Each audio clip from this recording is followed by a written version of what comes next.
so that the court reporter can get it down. If for some reason the screen goes black, my audio or something goes down, just consider that we've gone off the record, and we'll get it back up and going as quickly as we can. I do have a couple of cats that like to walk across the keyboard on occasion, but I have instructed them to not participate in this hearing. Judge, one quick question. Yes, go ahead. Am I to assume, this is what I have assumed, that the submission of exhibits on Monday constituted submitting those to the court reporter? Are we going to need to have a second submission of exhibits, or has that been taken care of?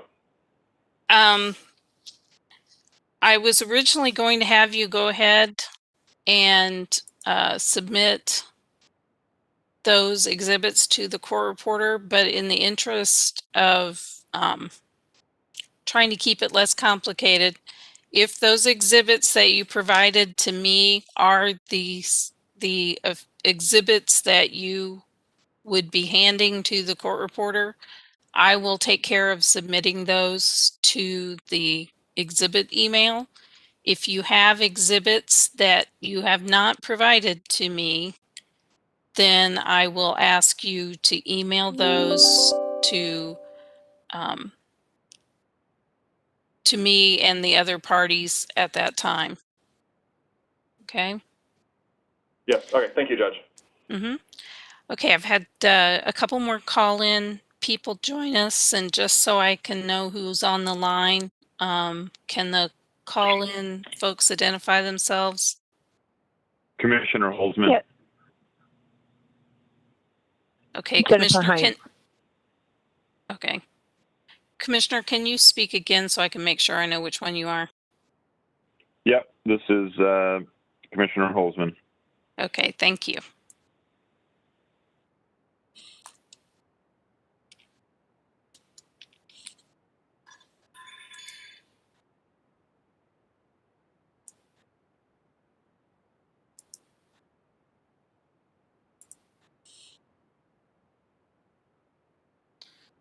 Okay. Thank you all for bearing with me while I make sure I've got everybody identified, and that way I know who's speaking and can help the court reporter determine who's speaking. And okay, let me see if there's anything else before we go on the record.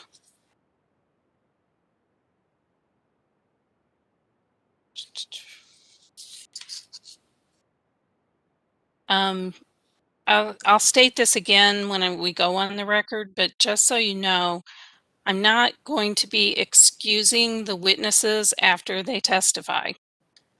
I want the witnesses to remain available if at all possible in case the commission has additional questions. Because of the complexity of this, the commission may have questions for the company witnesses or staff witnesses after we hear from Ms. Mantle. So in this case, I want the witnesses to be available if we need to call them back. Is that going to be a problem with any of the witnesses that you're aware of? Okay, I'm not. This is Roger Steiner. One of our witnesses needs to leave at 4:30 today. Kayla Messamore. Okay. That shouldn't be a problem. So.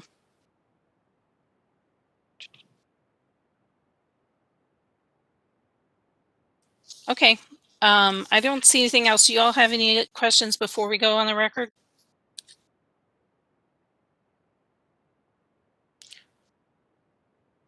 All right. Well, we can go ahead and unmute the stream and we can go on the record.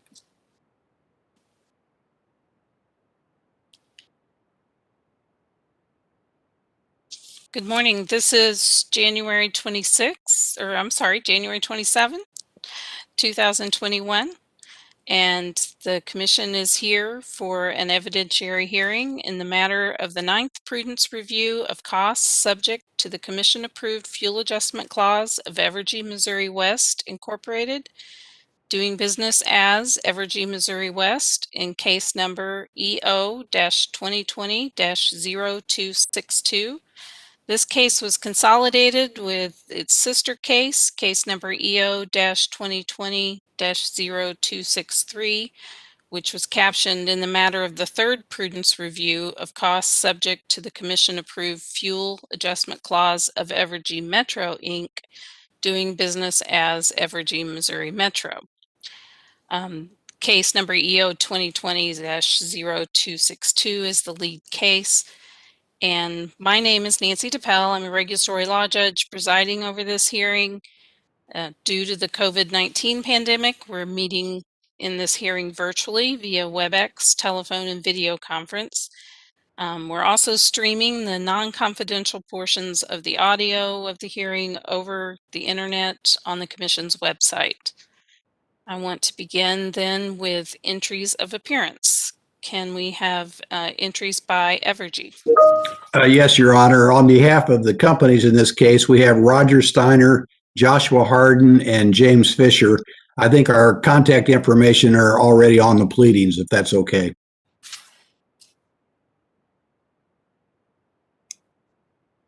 That's fine. Commission staff. Thank you, Judge. Travis Pringle, appearing for staff counsel. My business address is 200 Madison Street, Suite 800, Jefferson City, Missouri, 65102. And the Office of the Public Counsel. John Kleiser, appearing on behalf of the Missouri Office of the Public Counsel. Our contact information is also on the pleadings. And the Sierra Club has already asked that they be excused. Their issues were settled, and I have excused them from participating. Under commission rules for these types of cases, we had several parties that were made automatic parties to this case, but haven't actually been active or filed any pre-filed testimony. Do we have any of the other interveners present that wanted to make an entry of appearance? Judge, this is not an intervener. This is Mr. Keeble on behalf of staff. You might show me as appearing as co-counsel with Mr. Pringle, just in case I have to say anything at some point. I don't intend to, but just to be on the safe side, you could enter me and then I'll be quiet. Okay, thank you, Mr. Keeble. Okay, I don't hear any of the interveners present, so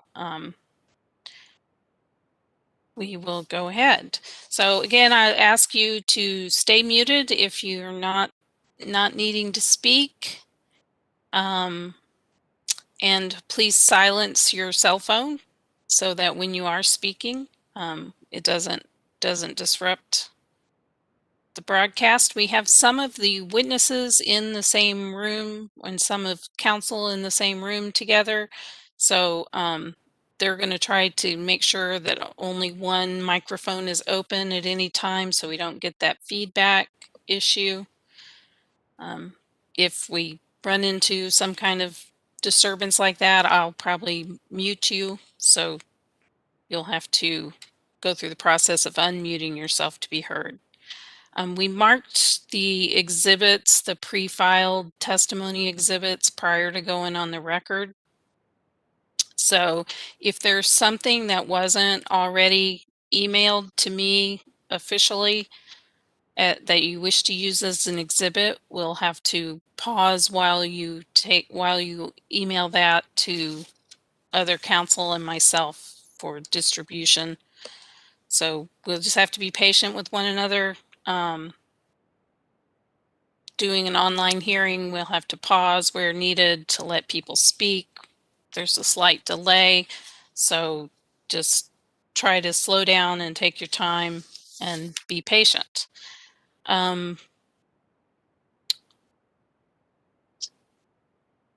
As far as the order of witnesses, we're going to follow the order provided by the parties. However, in this instance, I'm not going to excuse the witnesses until the end of the hearing.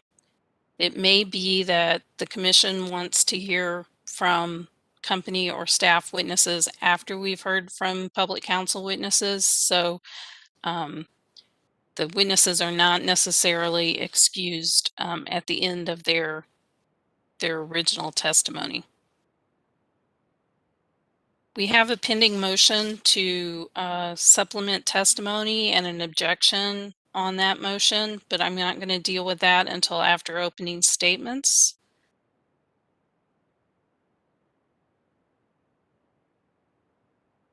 And I also wanted to note on the record that I gave permission to the parties to submit to me their opening statement presentations later than was originally in the order, so that exception to the commission's order is granted in that case. As we go, the commission may want to take official notice of some of the tariffs. I will bring that up as we go along, but just be on notice about that. So I think with that, we can go ahead and begin with opening statements. I want to break for agenda at about 10 o'clock.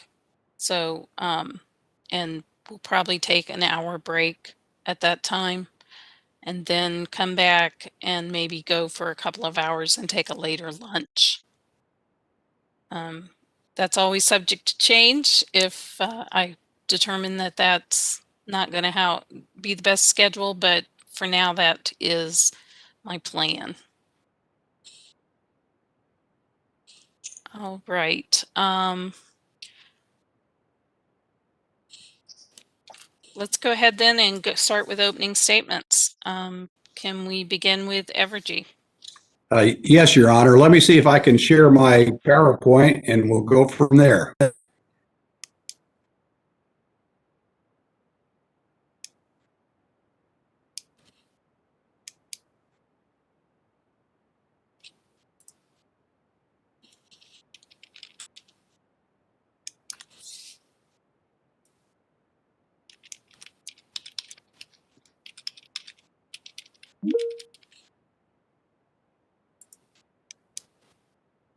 Okay, do you see the PowerPoint, Judge? Yes, I see it. Okay, with that, I think I can begin then, if that's okay with the commission. May it please the commission. I think I'll, are you seeing me in the corner there too? Would you prefer me to get out of that? Or, you're fine. okay. May it please the commission. My name is Jim Fisher, and Roger Steiner, Josh Harden, and I will be representing Evergy Metro and Evergy Missouri West in this case. And as you've already pointed out, this involves the 9th Fuel Adjustment Clause Prudence Review of Evergy Missouri West and the 3rd Prudence Review of Evergy Metro's Fuel Adjustment Clause. The review period for this FAC audit was June the 1st, 2018 to November 30, 2019. We appreciate the extraordinary efforts that the commission and the regulatory law judge has gone through today to hear this case under the extraordinary circumstances during this pandemic. On December 18 of 2020, Evergy staff and the Office of the Public Counsel filed a partial stipulation and agreement which settled the issues raised by the staff in the staff FAC prudence audit of the companies. Under that stipulation, Evergy Missouri West agreed to remove certain Sibley retirement costs from the FAC, and they'll record those retirement costs in the Sibley AAO regulatory liability account established in case number EC 2019-0200. Evergy Missouri Metro will also remove about $15,000 worth of Montrose fuel residual costs and will remove $184,000 from the FAC. And that will be recorded to to the cost of removal account for consideration in the next general rate case. The Commission's approved that stipulation on Wednesday of January 20, 2021. Then on January 15 of 2021, Evergy, staff, Public Counsel, and the Sierra Club filed a unanimous stipulation and agreement, which, if approved, will resolve the issues raised by the Sierra Club in this case. Under this stipulation, the company is agreeing to retain and provide certain data, including net margin costs, to the signatory parties related to its decision to self-commit generating units on a day-ahead basis and on a real-time basis. It's my understanding that that matter may be pending on today's agenda. If the Commission approves the terms of the second stipulation, then the issues raised by the Sierra Club will be resolved. Now, there are two other issues that remain that are being raised by the Public Counsel in this case. The first area relates to whether Evergy was imprudent for including capacity sales in its integrated resource plan. The second area relates to whether Evergy should have called more curtailment events in its MIA demand response programs during the FAC audit period.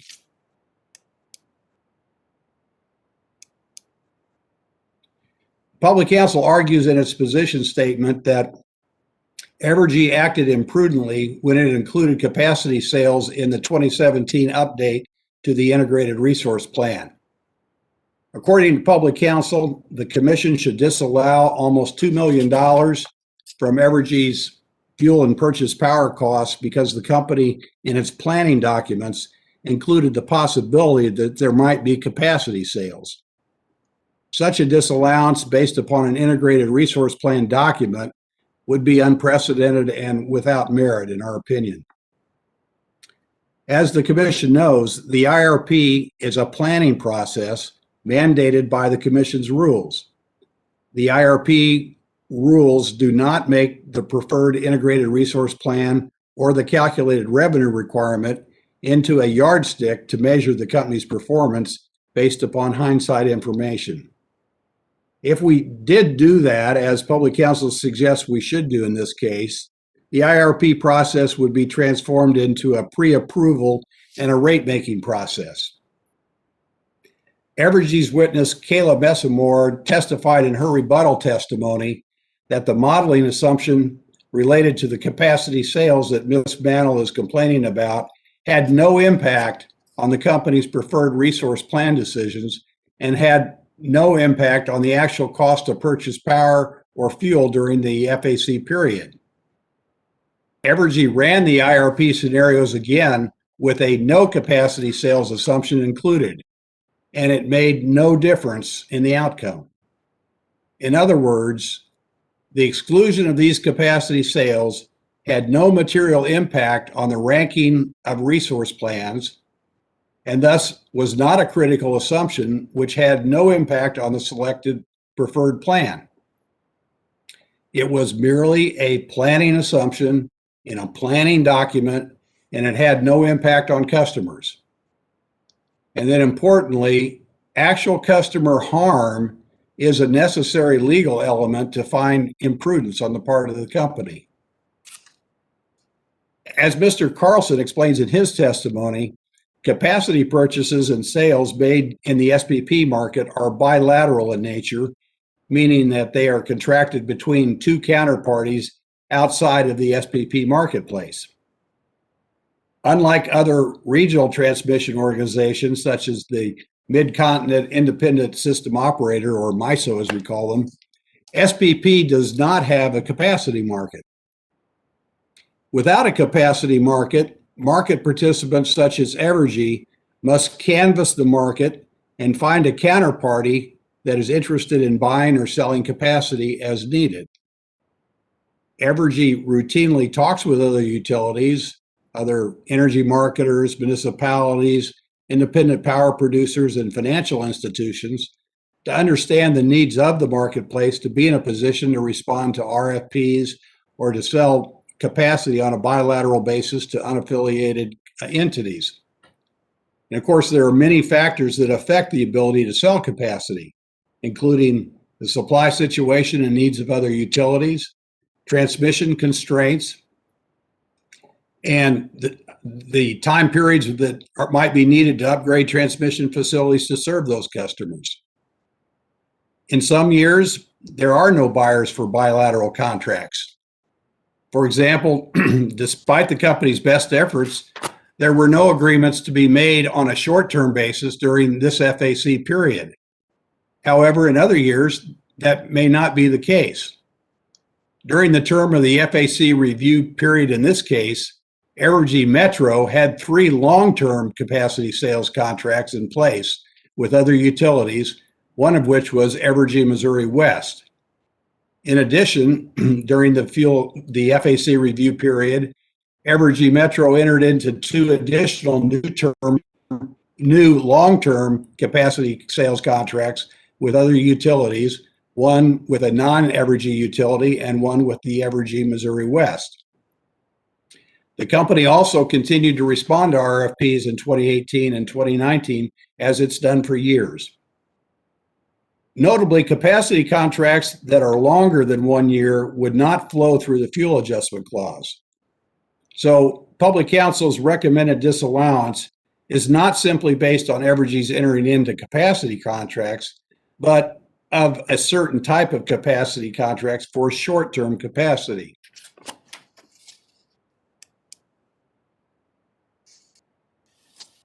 While Evergy had capacities to sell during the FAC audit period, it was not imprudent that it did not sell it because there were simply no buyers for such short-term capacity.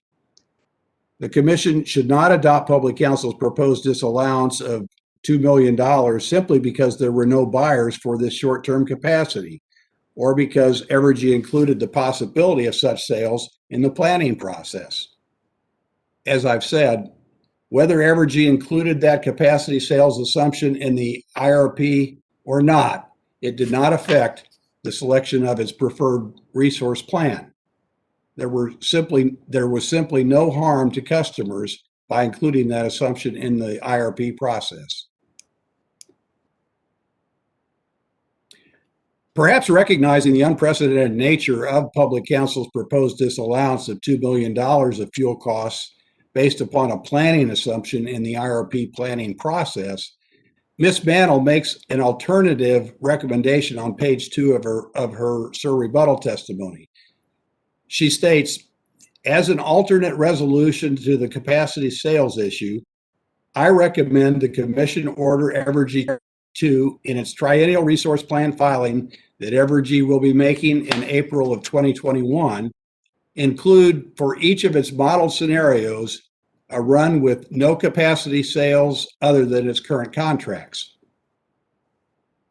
As explained in Kayla Messmore's rebuttal testimony, Evergy has already rerun its model scenarios in its previous 2017 IRP with a no capacity sales assumption.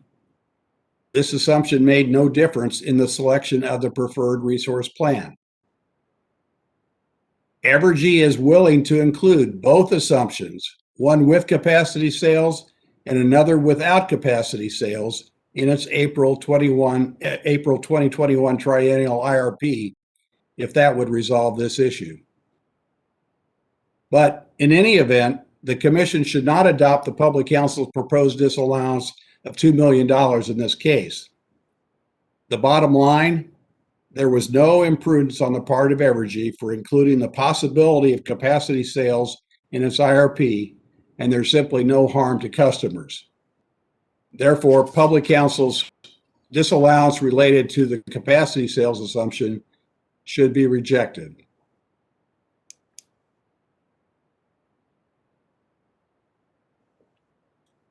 The staff of the Public Counsel also raised a MIA-related issue.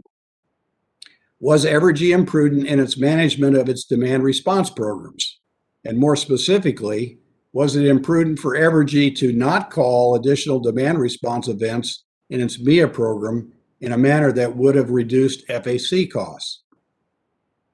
Staff witness Jay Lubert in his rebuttal testimony on pages 2 and 3, and Brad Fortson in his rebuttal on page 5, they recommend that Public Counsel's MIA-related imprudence issues dealt be dealt with in Evergy's pending MIA prudence review cases, which are file numbers EO 2020-0227 and 0228. As the commission probably knows, there is extensive testimony in the MIA prudence review cases dealing with Evergy's management of its demand response programs. A primary issue in that case is how many curtailment events should be called under the company's MIA programs. The parties requested that the commission suspend the proceeding in the MIA prudence cases so that we can pursue settlement of those same issues. We are pursuing settlement in that MIA case at this time. Now, as I understand the staff and public counsel's testimony, they believe that Evergy did not call enough demand response events, or what are sometimes referred to as curtailment events, during the audit period to maximize the benefit to customers. They argue that the company acted imprudently by not calling more curtailment events to minimize fuel and purchase power costs. Both public counsel and staff allege that the company knew of the SPP fee reduction impact of additional curtailment calls in January 2019. The company addressed this topic in a data request during the MIA 3 negotiations. But this data request response only indicated that there could be additional potential benefits of value calling more events in MIA 3, not a complete understanding that calling more events in existing MIA 2 programs would not adversely impact the annual peak reduction value of the MIA 2 programs. A reasonable person would not have jeopardized the programs by immediately calling more events without first evaluating the impact on the MIA 2 programs. Demand response events are times when the company calls upon its commercial and its industrial customers, or adjusts the residential and business thermostats and essentially automatically adjusts customers' electrical usage to reduce the peak load of the company using the residential programmable thermostat program and the demand response incentive program for commercial and industrial customers.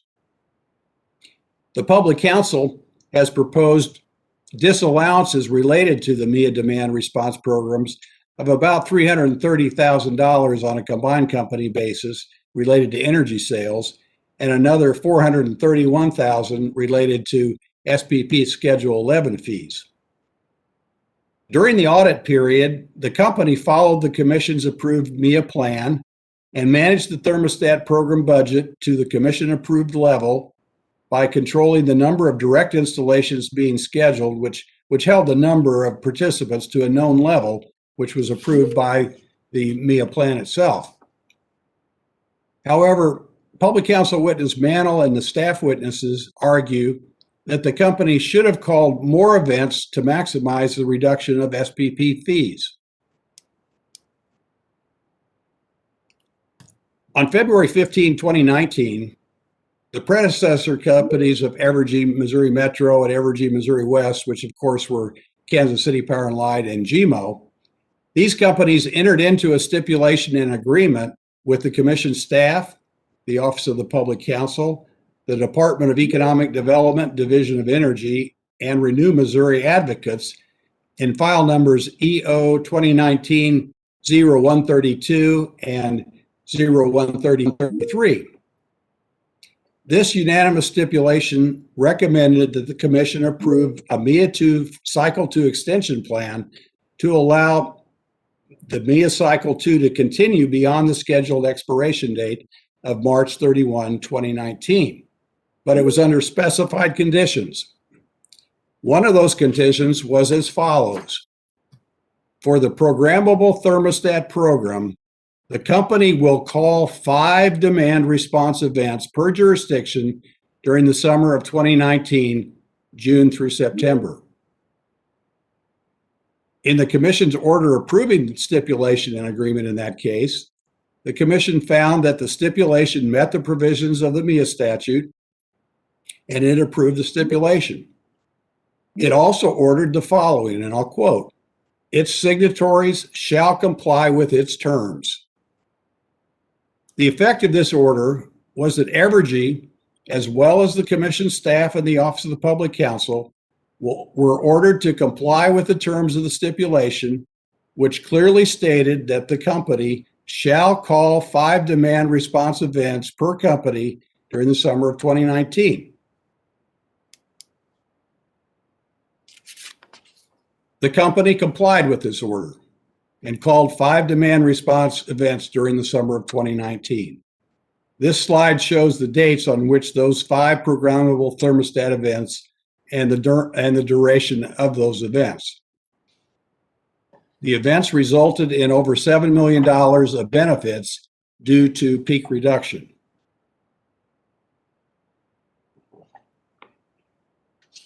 As I mentioned earlier, the review period of this FAC case was June 1st, 2018 through November 30th of 2019, which included that summer of 2019.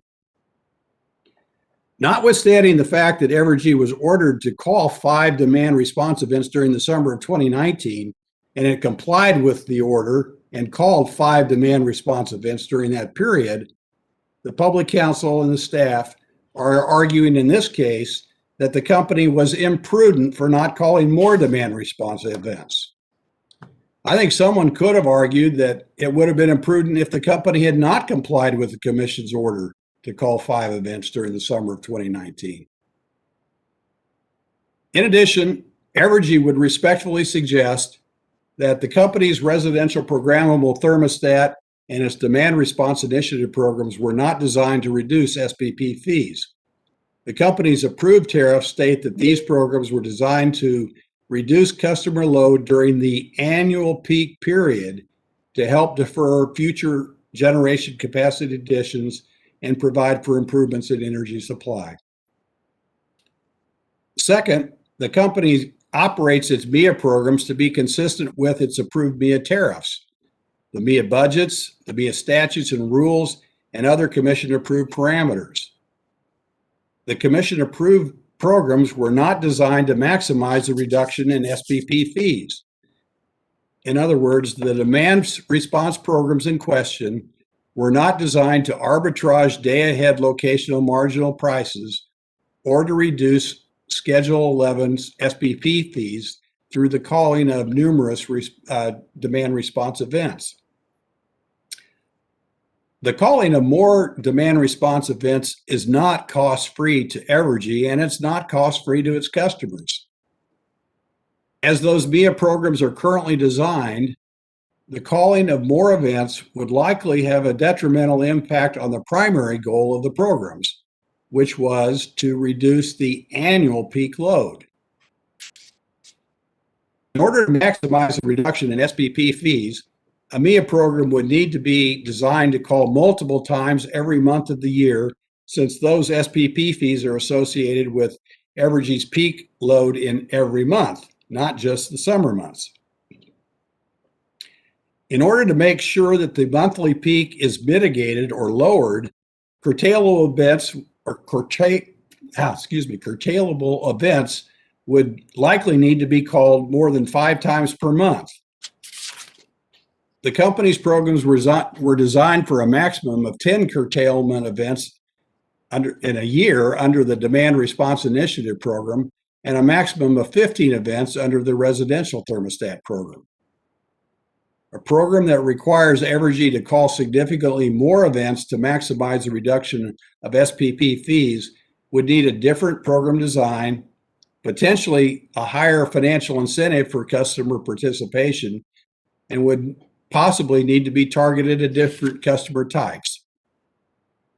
Residential, commercial, and industrial customers do not prefer that their power be curtailed, but they're willing to occasionally accept this inconvenience for a financial incentive. But if the number of curtailment, if they get too high, these customers are going to decide not to participate. Staff and Public Counsel don't seem to recognize that this is a downside to their approach. Their recommendation is based upon a static analysis and doesn't recognize the dynamic relationship between the company and its customers in these demand response programs. Signing up for a demand response program like the programmable thermostat program means that you're essentially allowing the utility to make changes to your air conditioning load during typically the hottest days of the summer. This requires a significant amount of trust as well as financial incentives to manage this inconvenience. Now, if a customer were to start having their air conditioning adjusted regularly during the hottest times of the day, like 20 times in the summer, or nearly every day, as suggested by a public counsel witness in the MIA 2 case, the entirety of the program would have to change. It would likely require increased compensation, and the participant pool will decrease significantly as the number of customers willing to give up control of their air conditioners on the hottest days of the year will likely be considerably lower than under the company's approved program. I would just ask the commissioners and the regulatory law judges that are listening today, would you allow your electric utility to change the temperature of your home frequently throughout the summer, even if you were getting a free thermostat and a $25 incentive to participate? The public counsel's short-sighted view of these programs should be rejected by the commission. The benefits from the numerous curtailments are also dubious. Evergy witness Brian File discusses in his rebuttal testimony the fact that the primary benefits of the MIA residential thermostat and the Demand Response Initiative program is to lower the annual peak. It's not to achieve lower SPP fees or lower monthly peaks as assumed by the public counsel's analysis. Now, this slide that I have on the screen now shows the comparison of the commission-approved value of demand response or avoided capacity with the value of two other streams described by the public counsel witness in her testimony. If the company adopted the multiple demand response event approach being recommended by public counsel and staff in the MIA 2 Prudence case, the company would be spending 90% of the event calls to achieve less than 6% of the value. As shown on this slide, this is the very definition of the law of diminishing returns. The first event call results in the vast majority of the benefits. The 4-event minimum results in a very small additional benefit, and a 10-event minimum results in only a sliver more of benefits, without consideration of all the already discussed downsides that is not considered by staff and public counsel. The company's actual program was developed based upon the goal to encourage customers to participate in the event maximums described in the existing program, not a much greater number of events than contained in the existing program. The MIA programs, including the residential programmable thermostat program and the demand response incentive program, have proven to be cost effective by the EM&V consultant and by staff's independent auditor. These programs provide system-wide benefits by reducing the annual peak load, which is the goal of the program. Evergy's position is simple and straightforward. A reasonable person would have operated the MIA programs as designed and as approved by the commission within the budget, achieving the cost effectiveness as defined by the commission. This is what Evergy did. Public counsel and staff's position is that reasonableness required Evergy to scrap the underlying purpose of the MIA 2 program of reducing the system-wide annual peak to chase minimal monthly savings by betting on the weather and making many more curtailment calls. The commission should therefore reject public counsel's MIA-related disallowances based upon the theory that there should have been many more curtailment events called than has been previously approved in the MIA 2 plan. Finally, due to the procedural schedule ordered by the commission, we we weren't able to address all of the arguments that were included from the MIA 2 case. We're hoping that we'll still be able to do that with the additional testimony that we've asked be included, that was Brian Files. And I understand we're going to address that here in a little bit after the openings. But if we don't get that testimony in, I would certainly encourage the commissioners and the regulatory law judge to ask all your questions to our witnesses, because they have a lot more to say than what they've just filed in this case.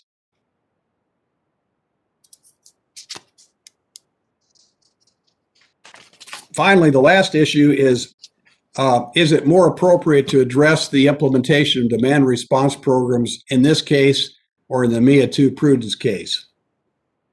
As I've already explained, the company does not believe it's imprudent, or we don't believe there's any imprudence related to the demand response programs in this audit period. We do believe that when a disallowance is recommended for capital expenditures for the MIA programs that would be, quote, subject to the DSIM, then the MIA proceeding is the appropriate proceeding to evaluate such of a proposed disallowance. However, we believe that any adjustment that involves energy costs that flow through the FAC clause, then it would be appropriate to consider those disallowances in the FAC prudence review case. This is why the company attempted to remove the FAC adjustments related to purchase power and SPP Schedule 11 fees from the MIA 2 prudence audit, and we asked that they be removed and considered in a fuel adjustment clause case. The commission didn't grant the company's motion, but it did indicate that it would consider removing the FAC related issues from the MIA case when it heard the evidence. That case is now on hold while we pursue a settlement. With that, I'm happy to try to answer your questions. Thank you very much. Thank you, Mr. Fisher. If you can remove your sharing there and let us have the, thank you. Is that okay? Yes, that's perfect. Thank you. Are there any questions from the commissioners for Mr. Fisher at this time? Judge, I have a couple of questions. Go ahead, Mr. Chairman. Thank you, Judge. These are questions, you kind of touched on a couple of them, but I wanted to ask all of the parties, so I intend to ask all of the parties after opening these same questions. So if you'll indulge. What type of issues should be addressed in this FAC prudence case versus the pending MIA prudence case? Judge, as I mentioned, our position is that if we're talking about disallowances that involve capital expenditures in the MIA program that are subject to the DSIM charge, that would be appropriate to be considered in the prudence in the MIA prudence case. Now, to the extent we're talking about SPP fees or reductions in fuel or purchase power costs, those are subject to recovery in the fuel adjustment clause, and we think those disallowances should be made related to the fuel adjustment clause and not the MIA prudence surcharge. Okay, thank you. And what is the standard that the commission should apply for determining the prudency of costs included in an FAC? I think the standard that's been used in the past has been defined in the tariff on what is included in the clause itself, but also it's a reasonableness standard. Okay, and who has the burden of proof to show imprudence or harm to customers? As I understand the approach in prudence cases, the company initially provides the programs, but it's the other parties have the obligation to come forward and raise a serious doubt about the prudence of those expenditures, and then the company has the burden to respond to those allegations. Okay, and how detailed does the information need to be to show harm to customers? I mean, is it enough to show fuel or purchase power costs would likely have been less, or does a specific amount of harm need to be shown? We would argue that it's the obligation of the parties to show that a specific amount of harm has occurred and what it is. Otherwise, you don't know how to quantify that disallowance. Okay, and is there case law, or regulations that identify how or if the commission can apply Evergy's integrated resource plan to an FAC prudence review?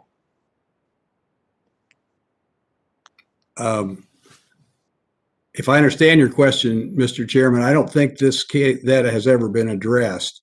There, regarding the prudence review process itself, I would refer you to the Associated Natural Gas case of several years ago. It was a PGA case, but that laid out in quite a bit of detail the prudence review process. But I don't think that the relationship between, if your question was the relationship between the MIA and a fuel adjustment prudence review, I think this is the first case, at least that I'm aware of, that this has ever come up. It was specifically about applying the integrated resource plan to an FAC prudence review. Yeah, this is the first one I've ever recall where anyone has ever suggested that you ought to have a disallowance of fuel because of assumptions that were made in an integrated resource plan. Okay, and my final question, which I believe you just answered, but was going to be, has the commission considered this in the past? And I would understand your answer to be no. To my knowledge, that's the case. No. I've lost you there, Commissioner Chairman. I've lost your audio. I'm sorry. Thank you. That's all the questions I have. Thank you. Thank you, Mr. Chairman. Are there other commission questions for Mr. Fisher?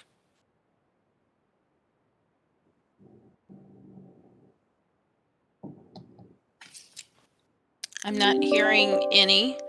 I think the chairman asked the questions I had. So, I think I saw the chairman trying to mouth a question. Is that correct? Are you frozen now? I have lost the chairman's video. Oh, now he's back. Mr. Chairman, did you have something else, or was that all?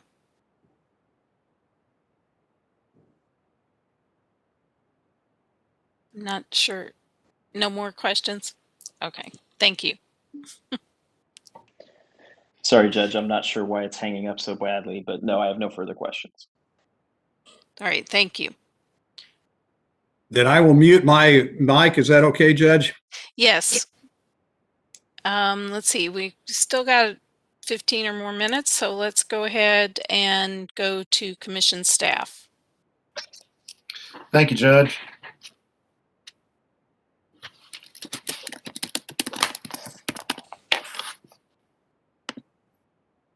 One moment while I pull it up. May it please the commission.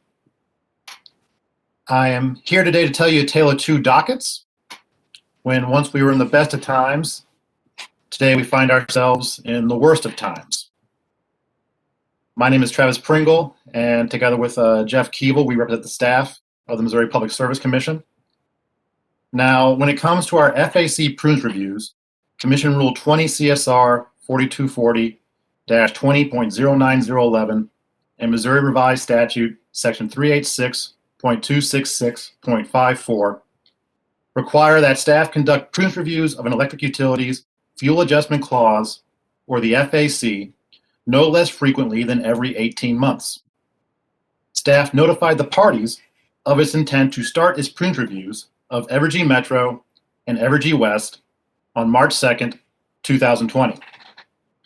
Following its investigation, staff filed its third prudence review report for Evergy Metro and the 10th prudence review report for Evergy West on August 28, 2020. In its reports, staff analyzed items affecting Evergy's fuel costs, purchase power costs, net emission costs, transmission costs, off-system sales revenue, and renewable energy credit revenues during the review period of the FAC. For Evergy West, that was June 1st, 2018 through November 30th, 2019. For Evergy Metro, that review period was July 1st, 2018 through December 31st, 2019. When conducting a prudency review, staff follows the prudency standard that was outlined in State XREL Associated Natural Gas Company versus Public Service Commission of the State of Missouri. This standard posits that during a prudency review, it is staff's responsibility to determine how reasonable people would have performed the tasks that confronted the company. During its review of the prudency of costs subject to Evergy's FAC, staff did exactly that. And with the exception of a disallowance not at issue today, staff concluded that both Evergy West and Evergy Metro were prudent in their decision-making regarding costs arising from the FAC. Now, at first glance, one would suppose that this docket deals with staff's FAC prudence review of Evergy. However, upon review of the issues at hand today, this quickly begins to look like a different docket entirely. A docket seeking to address the prudency of energy efficiency programs arising from Evergy's MIA. The staff of the Missouri Public Service Commission stakes out a clear path when conducting an FAC prudence review. Today, we are far off that path. We are here to deal with the ramifications of Evergy's integrated resource plan and Evergy's failure to maximize ratepayer benefits from demand response programs implemented through its DSIM, the Demand Side Investment Mechanism. Staff has not taken a position in the context of this FAC prudence review on the issues arising from Evergy's IRP. As for the demand response programs, in the best of times, these issues were set to be heard in the proper venue, the ongoing Evergy MIA prudence review, consolidated under case number EO 2020-0227. On August 19, 2020, this commission issued an order stating that the MIA docket was indeed where they wanted to hear all MIA issues. However, somehow along the way, we stumbled into the worst of times, and now these issues are before us today in a FAC prudence review docket. Those issues and staff's respective positions are: number one, was Evergy imprudent by virtue of the assumptions it included in the integrated resource planning process? Staff took no position on the prudency of the inclusion of capacity sales as an assumption in Evergy's IRP in the context of this FAC prudence review. However, the support provided by OPC witness Lena Mantle regarding the potential for capacity sales has concerned staff.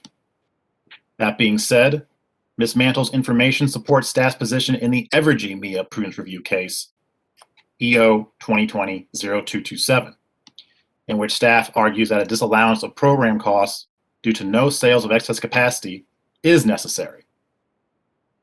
If the commission were to determine that the assumption of sales of excess capacity in Evergy's IRP was imprudent, then the recommendation of Ms. Mantle on behalf of OPC is reasonable based upon the information portrayed by Evergy in previous cases. Issue 2. Was the decision by Evergy to include capacity sales in its assumptions for its IRP imprudent? Similar to Issue 1, staff took no position on the prudency of this issue in the context of a FAC prudence review. If the commission were to determine that the decisions by Evergy to include capacity sales in its assumptions for its IRP were imprudent, then the recommendation of Ms. Mantle on behalf of OPC is reasonable based upon the information portrayed by Evergy in previous cases. Issue 3. Was it imprudent for Evergy to not include FAC cost reductions arising from capacity sale contracts in its FAC rate calculations as modeled in its IRP? Just like issues 1 and 2, staff took no position on the prudence of the inclusion of capacity sales as an assumption in Evergy's IRP in the context of this FAC prudence review. Had Evergy executed capacity sales contracts as modeled in its IRP, there would have been FAC cost reductions arising from those contracts that should have been included in Evergy's FAC rate calculations. Because Evergy did not execute sales contracts in the review period, staff did not expect Evergy to voluntarily reduce its FAC by the assumed amount. Also, like issues 1 and 2, staff does find the support provided by Ms. Mantle concerning, and if the commission were to determine that Evergy was imprudent for including an assumption for sales of excess capacity in its IRP, then the recommendation of Ms. Mantle on behalf of the OPC is reasonable based upon the information portrayed by Evergy in previous cases. Issue number 4. Was Evergy imprudent in the management of its demand response programs? Yes. Staff has concluded that Evergy's implementation of its demand response programs was imprudent. However, staff strongly believes this issue belongs in the MIA Prudence Review case, number EO 2020-0227, and staff's recommended disallowances are to be addressed in that case, not in this FAC Prudence Review. Issue 5. Was it imprudent for Evergy to not call additional demand response events in a manner that would have reduced FAC costs? Yes. It was imprudent for Evergy to not call additional demand response events in a manner that would have reduced FAC costs.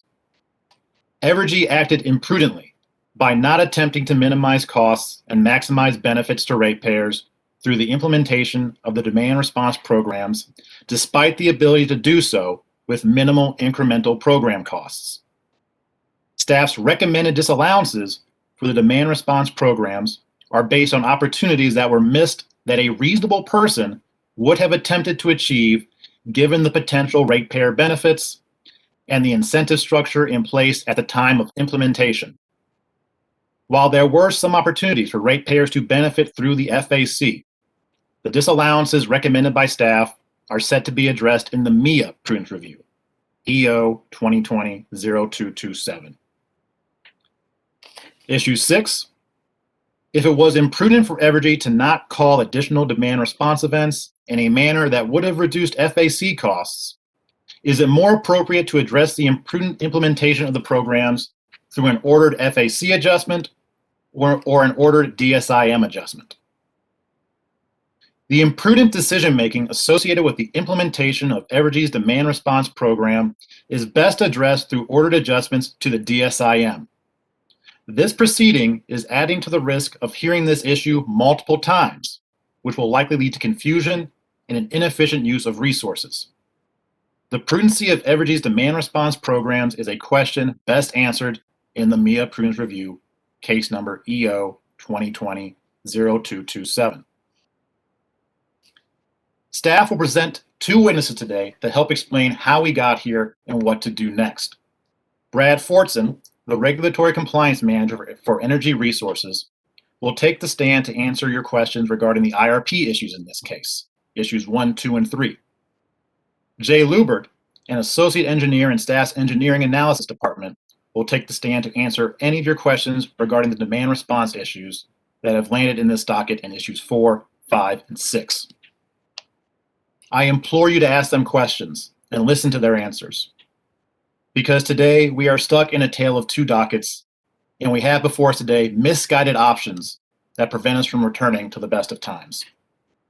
Thank you, and I'm happy to take any questions. Thank you, Mr. Pringle. Are there commissioner questions for staff counsel at this time?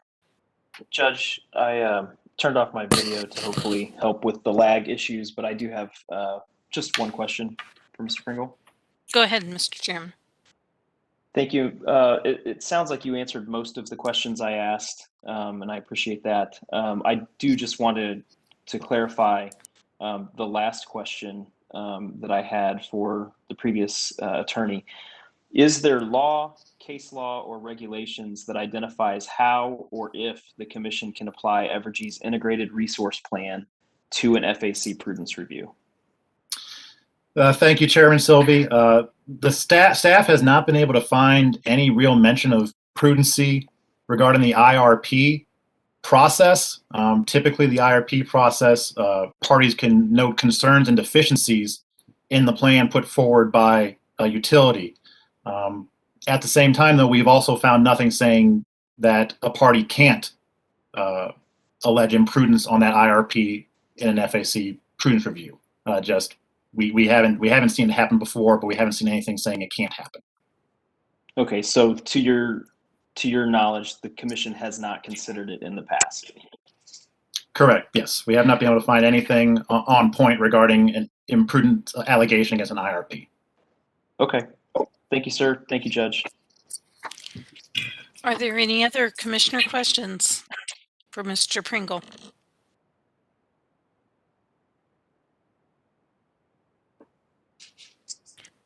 I'm not hearing any. Mr. Pringle, did you address the burden of proof for a prudence review? I just simply detailed the standard. Mm. As for the burden, I do agree with Mr. Fisher for the most part. It's the party who is asserting the imprudence usually has to show why. And so when does that burden shift, or does it? Well, then the usually the utility is attempting to show why the party alleging imprudence is incorrect. But typically, I would say that the burden is on the party asserting the imprudence. Okay, thank you.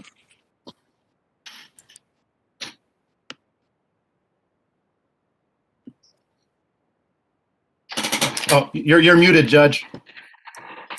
Thank you. I was saying that puts us right at about 10 o'clock. And the commissioners have agenda scheduled at 10:15.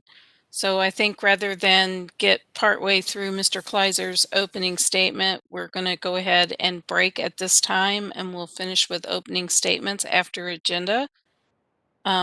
Because of the agenda being also broadcast via WebEx, what we will do is if you are intending to participate in the agenda WebEx, you'll need to leave this meeting, and then this will stay open, and after agenda and it's time for you to come back, you can just rejoin this meeting like you did in the beginning. So I hope I made that clear. You'll need to, if you want to participate in the other WebEx, you'll need to leave this meeting and then rejoin after agenda. Are there any questions before we go off the record? I appreciate that we're rejoining after agenda. Do you have an idea of a hard time of when exactly? Yes, we'll just plan to rejoin at 11 o'clock. 11 o'clock. Thank you very much. Okay. Are there any other questions? All right, then we can go ahead and go off the record. Thank you.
And Judge DePel, Yes, sir.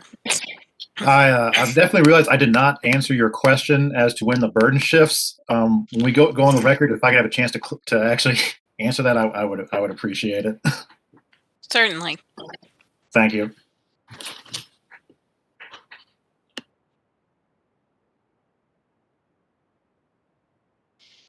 I believe agenda is finished, so we'll just give a few minutes for everybody to return to this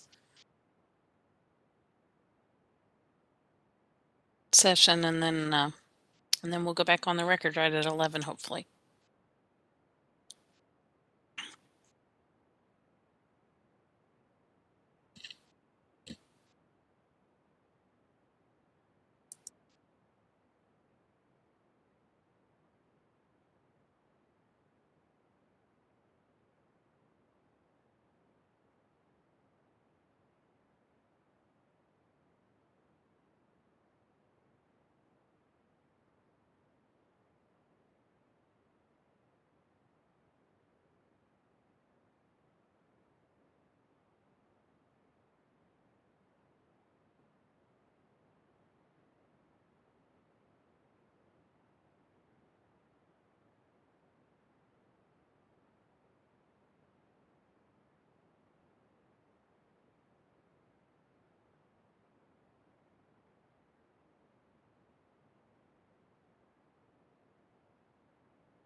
I'm going to wait just a couple of minutes, let the commissioners have a chance to rejoin us, all of the commissioners.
Judge DePel, Yes.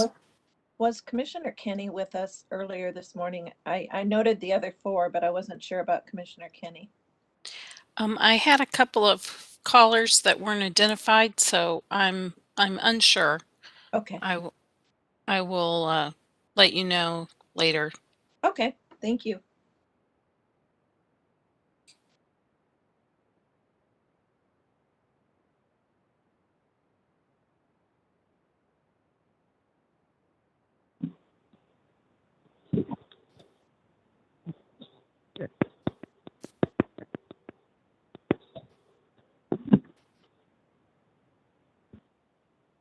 Hello, we had a caller just join us. This is Commissioner Coleman. Okay, thank you. You're welcome.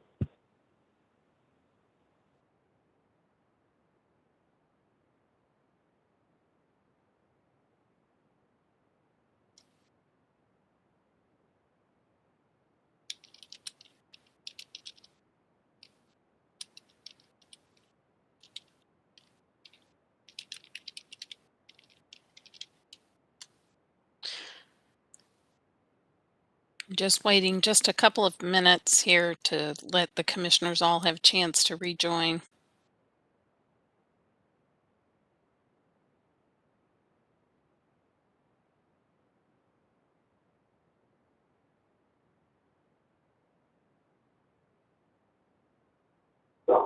Holzman's here.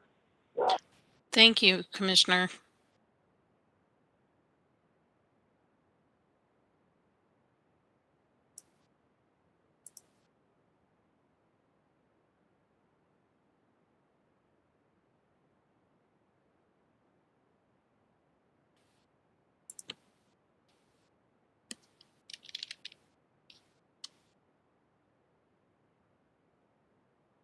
I'm just checking with the chairman because I know he was having some technical difficulties earlier, so.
Okay, well, the chairman may be having some technical difficulties, so we'll continue on and he will join us when he gets that resolved.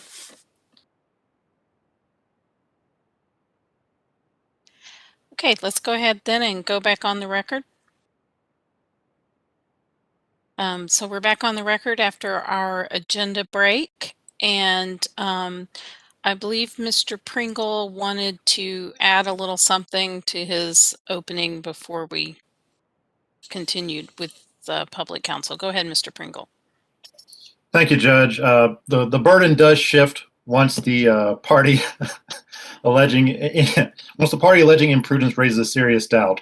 That's when the burden shifts to the company to dispel that doubt and prove prudence. Thank you, Mr. Pringle. And for those listening on the audio, my cat decided to get into the action. That is why Mr. Pringle was laughing, not that his answer was that funny. So The cat had perfect timing.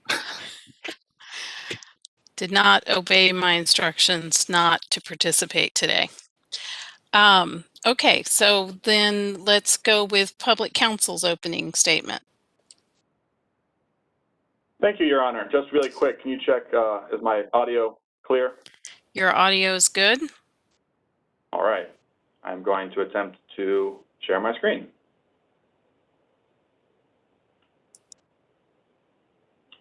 Is my screen showing up? Your screen is sharing as well. All right, then I'm going to go ahead and start. So, this is John Kleiser for the Office of the Public Counsel, and I will be presenting our opening statements. First off, I just want to say anybody who's reviewed the list of issues or the position statements for this case, or who has listened to the opening arguments, you're probably familiar that there's 7 official issues sort of presented, but really, as I see it, there's only 2 issues that this commission needs to focus on and address. And the 6 first issues on the list of issues are really just permutations of these 2, and the last one is, of course, the Sierra Club, which has been resolved. So, the first issue that the commission needs to address is Evergy's imprudence in failing to call additional demand response program events. This, and the second one is the imprudence in developing its integrated resource plan. I'm going to walk through both these issues, starting with the demand response program. So, the very first thing that I want to make sure is clear is that this is not the MIA case. Now, I loved Mr. Pringle, the staff attorney's allusion to Dickens.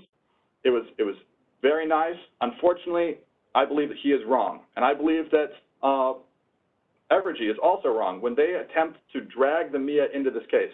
This is an FAC case, and it needs to be considered as an FAC case. So to make very clear what the OPC's position is, we are saying that Evergy failed to reduce the FAC energy costs and SPP Schedule 11 fees that flow through the FAC because it did not call additional demand response program events.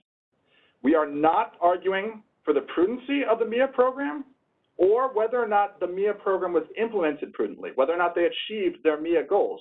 The question here is simply and solely, could Evergy have reduced energy costs for its consumers by using the available tools? And the answer to that is yes, and that's why they're imprudent. But for the purposes of this case, you can assume, first, that demand response programs were prudently designed, and second, that Evergy prudently implemented those programs as necessary to meet the MIA objectives.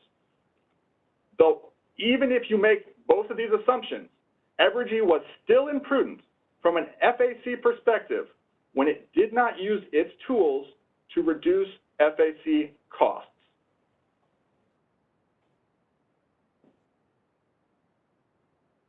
Now, in order to explain more clearly the OPC's position, I'm going to provide you with an analogy. So I'm going to ask that you consider the following. Imagine a man walks up to you and he hands you a little black box with a red button on it, right? And he tells you, every time you press the button, you get $100, US, American.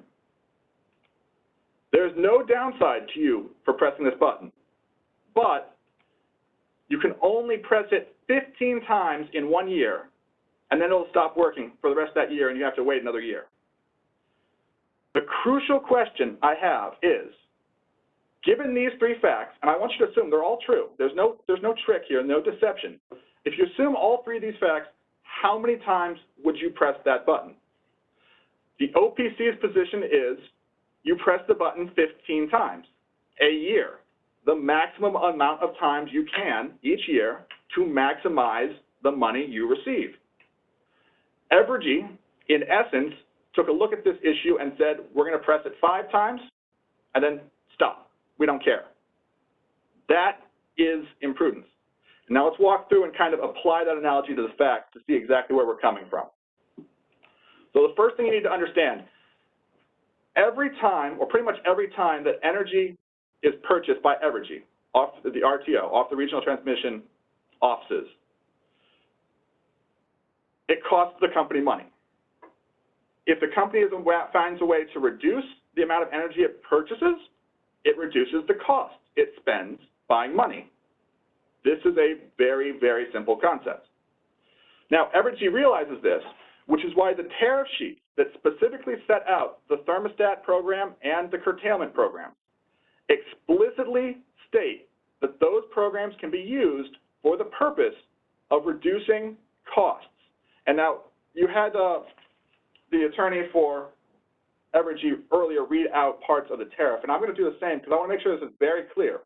If you look at the tariffs, there's a section called Need for Curtailment that says curtailment may be requested for operational or economic reasons.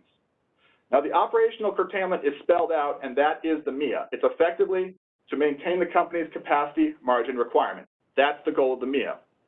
But for economic reasons, the tariff states, economic reasons may include any occasion when the marginal cost to produce or procure energy or the price to sell the energy in the wholesale market is greater than the customer's retail price.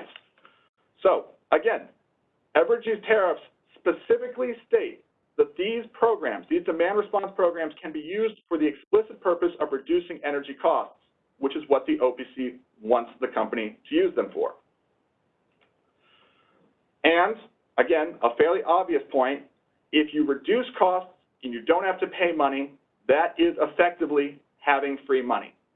So that's that first part of the analogy. You know, pressing the button gets you $100, calling the demand response program when the cost of energy is in the right situation produces a reduction in cost. It's the equivalent of getting free money. So let's move on to the second 2 points. I'm going to cover them both on one slide.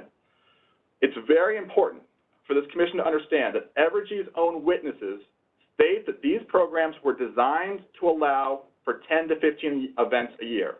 Now, I say 10 to 15 because it depends on the type of demand response program.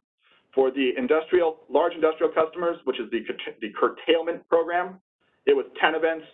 For the commercial and residential customers, which are the thermostat customers, it was 15 events a year. That is what Evergy maintains these were allowed to do. The OPC is taking the position that if the programs were prudently designed, there was no downside to using them as designed. And what this means, quite simply, is if Evergy says that the programs were designed to allow 15 events a year, there was no downside to Evergy calling 15 events in a year. And this is important because the OPC is only asking that the programs be used as designed. And I want to make this very clear because during the opening of Evergy, they insinuated that we're asking for a change to the program, that we want events called every day or 20 or more times a year. No, our position is very simple. If you say you can call 15 events, call 15 events. The last thing I want to bring up, and this is a specific argument that you kind of heard Evergy make today in opening. There's this idea that if we call more events, customers will be annoyed. And to that, I just want to say, these customers are being paid for this program. They are receiving a free thermostat. They're receiving what's basically cash money in order to be able to use, for Evergy to use these events. All the OPC is asking is that Evergy use the tools it has already paid customers for to the maximum amount that Evergy states they can be used for. Now, given all that, you might be asking yourself, if Evergy could kill, why? Why doesn't Evergy call 15 events if it can? Why is Evergy acting in prudence? And the simple truth is, there's just no benefit for Evergy to be prudent with regard to the FAC on this issue. All Evergy sees if it calls more events and reduces energy costs is the 5% of those costs that it saves, which to Evergy it's not worth it. That 5% isn't enough. Whereas the 95% that gets passed along to customers, they don't care. That's not their money. That's why this prudence review is so important, because the only way that you can require Evergy to care about these cost savings for their customers is if you make it cost ineffective for Evergy to forego the effort. Meaning the commission needs to require Evergy to attempt to get these cost savings or else pay what they could have gotten themselves. That's what the prudence review is here for. So, just to wrap up, the commission gave Evergy a tool. You approved these demand response programs, and we at the OPC, we're not questioning that as part of this case. That's not the issue here. What we want is for Evergy to use that tool. To use that tool as much as Evergy claims it was designed to be used, and to use it in the manner that Evergy's own tariffs state it should be used or could be used. Evergy has a tool that can reduce energy costs, and all that we're asking is that they actually use it. In other words, we're asking Evergy to employ what we consider minimal efforts to reduce the FAC cost by calling the maximum number of events that these programs were designed to allow. Now, I want to say that conservative estimates of the cost savings here is around $700,000. And I want to be very clear when I say conservative estimates, how exactly I mean that. OPC witness Ms. Lena Mansell can go into this in much more detail. It's addressed in her direct, and she can explain it more if you have questions on the stand. But effectively, when she calculated the amount of money that could be saved, what she did is she looked at the 5 hours of each of the 4 summer months that had the highest energy cost, the highest LMP. And she multiplied those 5 hours by the 4 months to come up with 20 hours. Now, it's really important that you understand, when Evergy calls an event, that event can last up to 4 hours. So it's not 1 hour equals 1 event. That's not the case here. Instead, it's 1 event can be up to 4 hours. And I'm not sure if she puts this in her testimony, but Ms. Mansell explains that when she calculated the $700,000, that was roughly 9 additional events, which on top of the 5 that Evergy claimed for 2019 would be close to the 15 total events that Evergy claims it could have called under its own program design. So, but if you take the 4 events that could be called for each event and you multiply that by 15, right, the total number of hours that could have been called, it's 60 hours. They could have called 60 hours worth of demand response events for the thermostat program. It's actually 80 for the curtailment or large customer program because you can curtail up to 8 hours per event. Our numbers are based on 20, not 60, not 80. This is a small percentage of what the company could have saved if it had called more events. All right. With that, I'm going to move on to the second issue, the integrated resource plan. This is going to be a whole lot shorter and simpler. So here's the problem in brief. Evergy's 27 update to its integrated resource plan assumed the sale of excess capacity. And I'll be specific here, it's not on the slide. We're talking about short-term capacity sales. It assumed that it was going to make short-term capacity sales.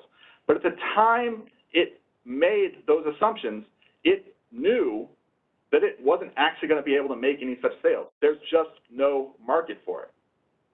And when it's making assumptions based on things that it can't achieve, that is unreasonable.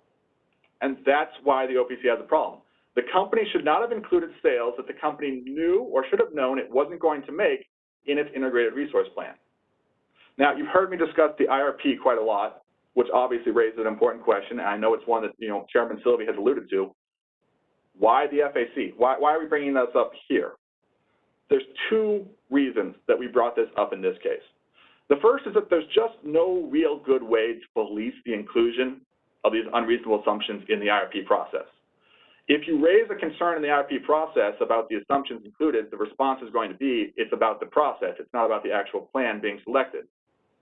So as we see it, it's just not capable, or we're not capable of actually addressing our concerns as part of the IRP. The second issue is that the FAC, it creates a perverse incentive for the company to do this, to include sales that it knows it can't make. And this is, again, explained in the testimony of Ms. Mansell. I'm going to take a stab at explaining it again here, just so it's on the record. Effectively, if the company had no FAC, and it included assumed sales in its IRP, and then failed to make those sales, the financial analysts and stockholders who observe the company would look at that and they go, you failed to meet your projections. That's not a good thing. That would affect their stock negatively. But because they have the FAC, they can include these assumed sales as much as they want. And it doesn't actually affect their earnings, even if they don't make the sales, because those sales, they're already designed to flow through to customers, which is why, again, Evergy just doesn't care. It includes these sales knowing full well that they're not going to be achieved, and it's no skin off their nose to do so. So what exactly is the OPC requesting? Well, our initial and immediate request is to impute into the FAC the sales Evergy says it would have made. And I put approximately $5 million. I believe I might have transposed some numbers there. I apologize. Regardless, just go with the numbers that are in our position statement. But again, the initial position that we had is impute into the FAC the sales Evergy assumed it would make. Well, we have an alternative, and that alternative has already been touched upon. We would like Evergy to just simply correct in the future. If it's going to say that it's unlikely to make these sales, if it knows that the market is such that these sales almost certainly aren't going to occur, stop modeling them in the IRP, or at least include models that don't have these sales in them.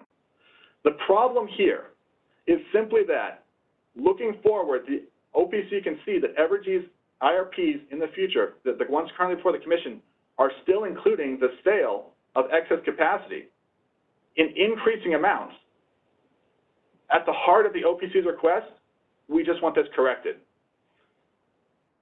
And in its opening, Evergy suggested that maybe if they had changed this for the 2021 IRP, that would have resolved the issue. I have to say, yes. As far as the FAC is concerned, as far as this case is concerned, if they would just correct moving forward, I think this issue could be resolved. So that, in essence, is my opening. And I will simply ask if there are any questions. I know there's a few expected. I'll wait for them to be asked, though. Thank you, Mr. Kleiser. I'm going to ask the chairman's questions for him because his connection is a little tenuous. So you touched on this a bit, but so what issues, what are the type of issues that should be addressed in the FAC prudence case versus the MIA prudence case? I'm not the attorney for the OPC and the MIA prudence case, so I can't speak to exactly what issues have been raised there. Apologies. As far as this case is concerned, though, the OPC is asking for a cost adjustment for energy costs that the company could have achieved, cost savings the company could have achieved had they called more demand response events. Those energy costs would, or those cost savings, I should say, would have flowed to the FAC, and so they should be addressed in the FAC. Now, I believe in the MIA case, there's a host of other issues. You have administrative costs that have been brought up across multiple different issues, for example. And you have other issues related to the prudency and implementation of the MIA program. Again, I said for the purpose of this case, assume it's implemented prudently, assume that it was prudent. In the MIA case, probably not going to ask you to make those same assumptions. Those are what the MIA case needs to be focused on. But for this case, right now, it's simply this. Evergy had a tool it could have used to reduce costs. It didn't use those tools. Not using those tools or that tool was imprudent. And the costs it could have saved should flow to the FAC. And that issue needs to be dealt with here and now in the FAC. Does that answer the question? It does. Thank you. So what is the standard that the Commission should apply for determining the prudency costs included in an FAC?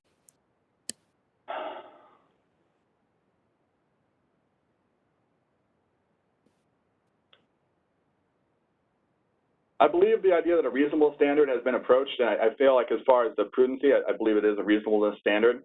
A little bit difficult for me to answer that just because I'm not entirely sure where exactly you're coming from, if you're referring to the standard or if you're referring to the burden. Well, both. I want to know, that's the Okay. follow-up. Explain to me how that plays out. So the burden of proof in these prudency cases is actually a truly fascinating question for me from a legal perspective. And I don't want to say it's opened a can of worms, but it's got some very interesting implications.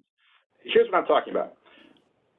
Pure statutory black letter law, right, states, and I'm quoting 393-150, sub 2, the second sentence.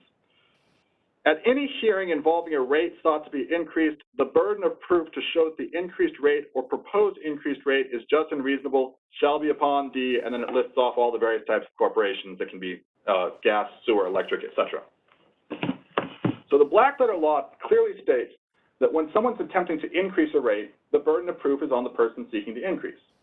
Now, that would easily apply in an FAC rate change case, right? If Evergy, or when Evergy comes in and says, we'd like to increase our FAC rate, that's the burden that would obviously apply.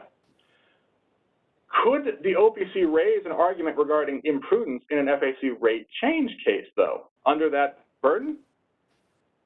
The policy and procedure of the commission has been effectively no.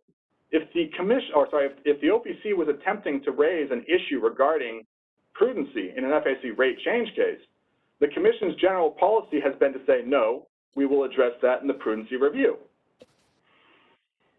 Well, okay, but does that mean that the actual burden of proof shifts between the rate case, where it's clearly by law on the company, and the prudence case?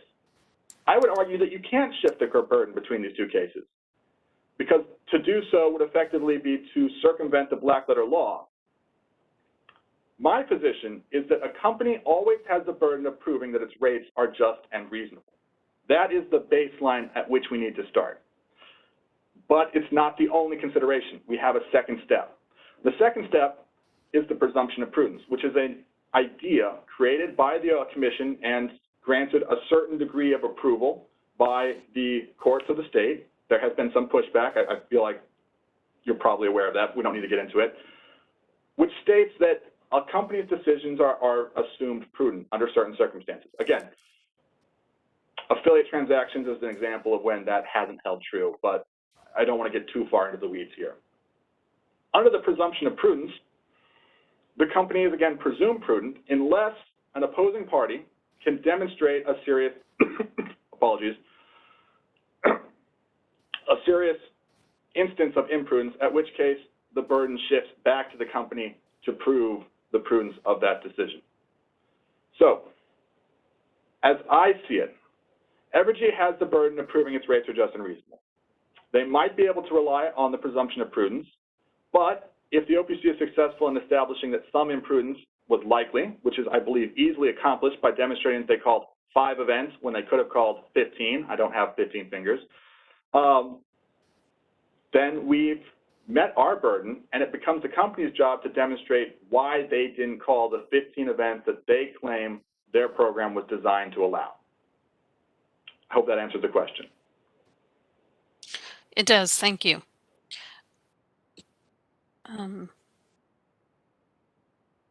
So how detailed does the information need to be to show that there was a harm to customers? And the follow-up to that is it enough to show fuel or purchase power costs would likely have been less, or does a specific amount of harm have to be shown? You do not have to show a specific amount of harm. And then that gets really to the idea that it's always the company's responsibility to show that the rates being charged are just and reasonable. And that I feel is what you have to take away from the black letter statutory law, because otherwise you're just out in the wilderness. If a opposing party can demonstrate that the company acted in a manner that was imprudent, that is sufficient. At that point, it becomes the company's job to demonstrate, to prove that its rates were prudent, were just, were reasonable.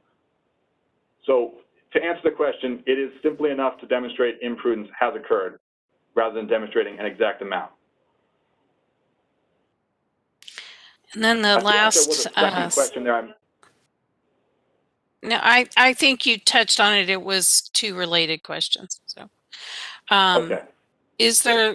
So the last question then is there law, case law, or regulations that identify how or if the commission can apply Evergy's integrated resource plan to an FAC prudence review? Oh, I'm not hearing you, Mr. Kleiser.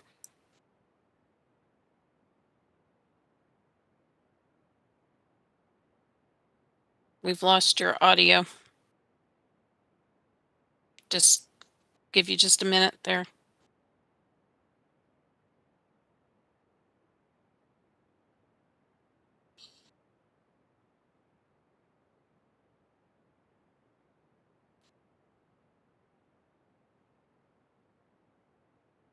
We're just pausing for Mr. Kleiser to figure out what's going on with his audio here. It would appear, I think, that there might be a limit to how long that phone call can last, or else potentially the machine just failed me. I'm not sure, but I'm back now. Thank you. Can you please repeat your question? Yes. Is there case law or other law, statutes, regulations that identify how or if the commission can apply Evergy's integrated resource plan in an FAC prudence review? I am not aware, as I'm sitting right here, whether or not there's specific evidence or case law to that. That'd be something I would need to do more legal research on. I would, however, just want to stress that at the end of the day, the OPC's position as to this issue is really simply that we want the company to do better or be better at making its IRP process. If it says, if its witnesses are stating now that it's unlikely to make these short-term capacity sales, then stop including short-term capacity sales in its IRP, or at a minimum, include models that don't have those sales. That is the heart of what we're really asking for. Okay, and to your knowledge, the commission hasn't considered this issue in the past with the IRP? To my knowledge right now, no. Subject to additional legal research. Okay, thank you. Were there other commission questions for Mr. Kleiser? Pause just a second in case any of the other commissioners need to unmute. Okay, I believe that concludes the questions for you, Mr. Kleiser. Thank you very much. Thank you, Your Honor. Okay, so I will just mention I was hearing a bit of agreement there between Evergy's statements of what they would do and public counsel's statements of what they would accept. So I would encourage you that if you can come to an agreement to resolve that issue, you might think about going ahead and making a formal agreement on that issue as well. If you want the commission to make a formal decision, then that will be what happens. So, okay. So I said that I was going to address your supplemental testimony motion or objection to supplemental testimony that Evergy submitted. And we did have this issue early on about how the testimony would proceed and whether Evergy would have the opportunity to submit another round of testimony. And the commission said no at that time. However, Mr. Lubert did attach a substantial amount of testimony to his rebuttal related to the Mia case. And I'm not even sure that a majority of that testimony is even relevant in this case. But I think that in the interest of fairness, I'm going to allow Evergy to submit its testimony in that case as it has offered. So the objection is overruled and Evergy's motion is granted. Now, with that, again, I'm going to say This is an FAC case. This is not a MIA prudence review. So we are not going to argue about the prudence of the MIA program. We are going to argue and hear evidence about how that demand response program affects FAC costs. So I don't want you to think that because I'm allowing that testimony in, this is turning into a MIA prudence review case, because that is not the situation. Are there any other pending motions or questions before we begin with the witness testimony? Yeah, Judge, this is Roger Steiner. Just kind of,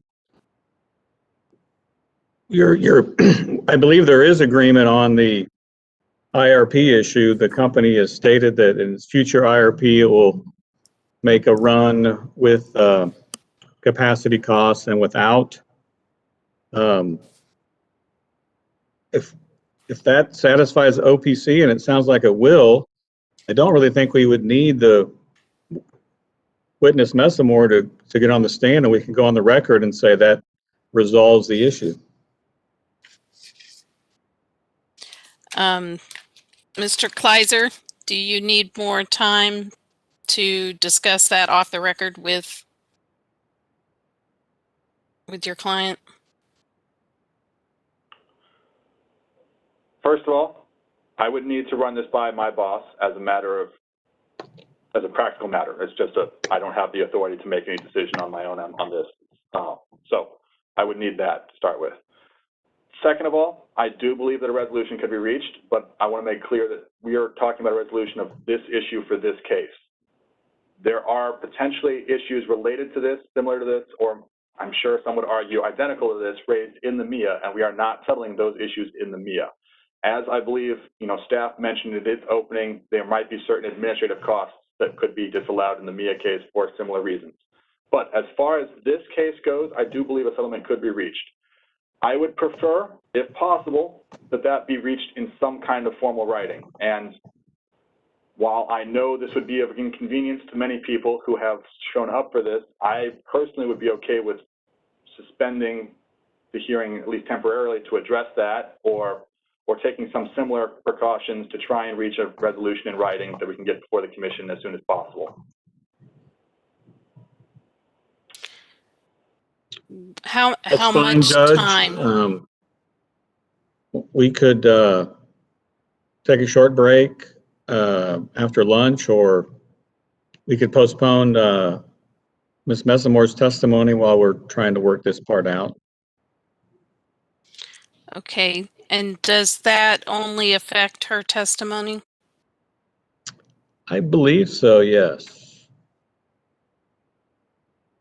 Okay, well, in that case, let's proceed then with Mr. Carlson's testimony and proceed down that line. And when we get ready to take a break for lunch, perhaps we can take an extra long break at that point to let you all have further discussions on that matter. Judge, I do think that John Carlson's testimony does address the capacity sales issue to some extent. And I'm not sure if there's anything beyond that that public counsel or staff would want to talk to him about. Well, that's true. Mr. Kleiser, I can't hear you. I know. I was checking with my witness on something. I apologize for the coughing.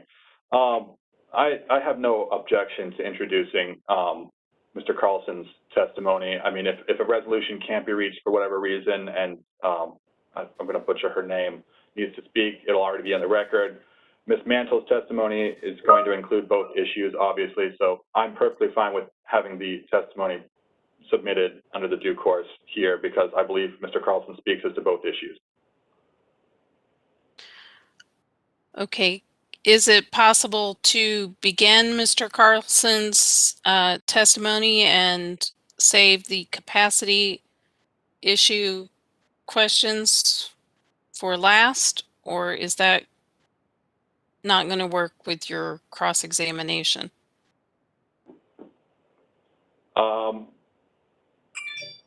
Unless staff has specific cross for Mr. Carlson, I don't think it will be a problem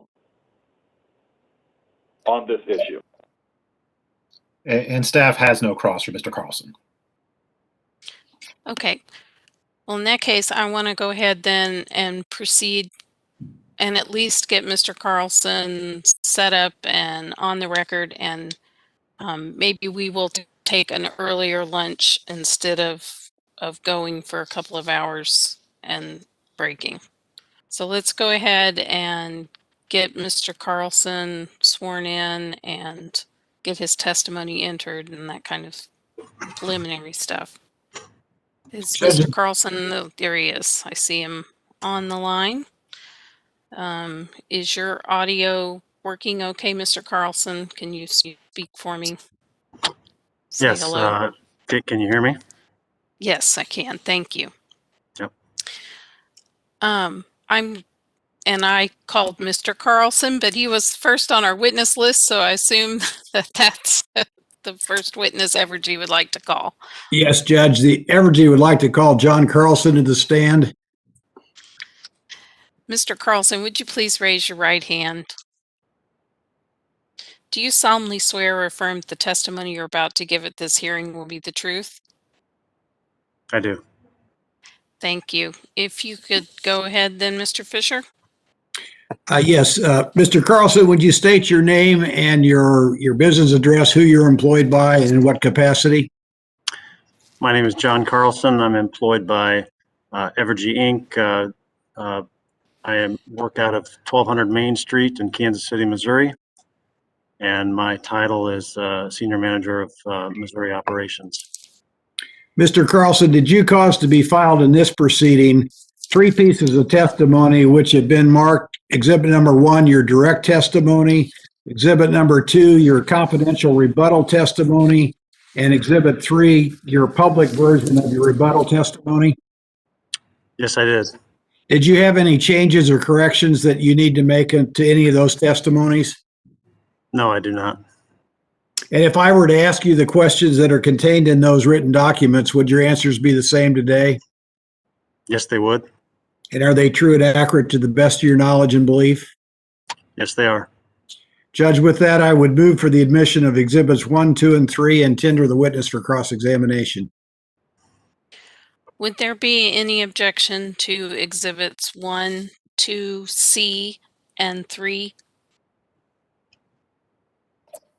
None from staff, Judge. Thank you. Okay, I will admit those exhibits.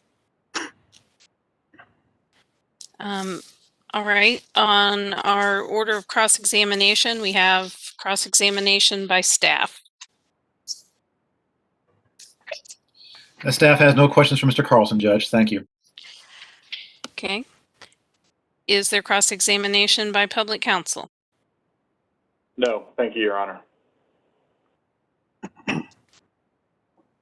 Very good, then. All right, I do believe that there are some commission questions. Are there questions by the commission? If you're able, I have some questions that that the commissioners had given to me earlier in case there were issues, but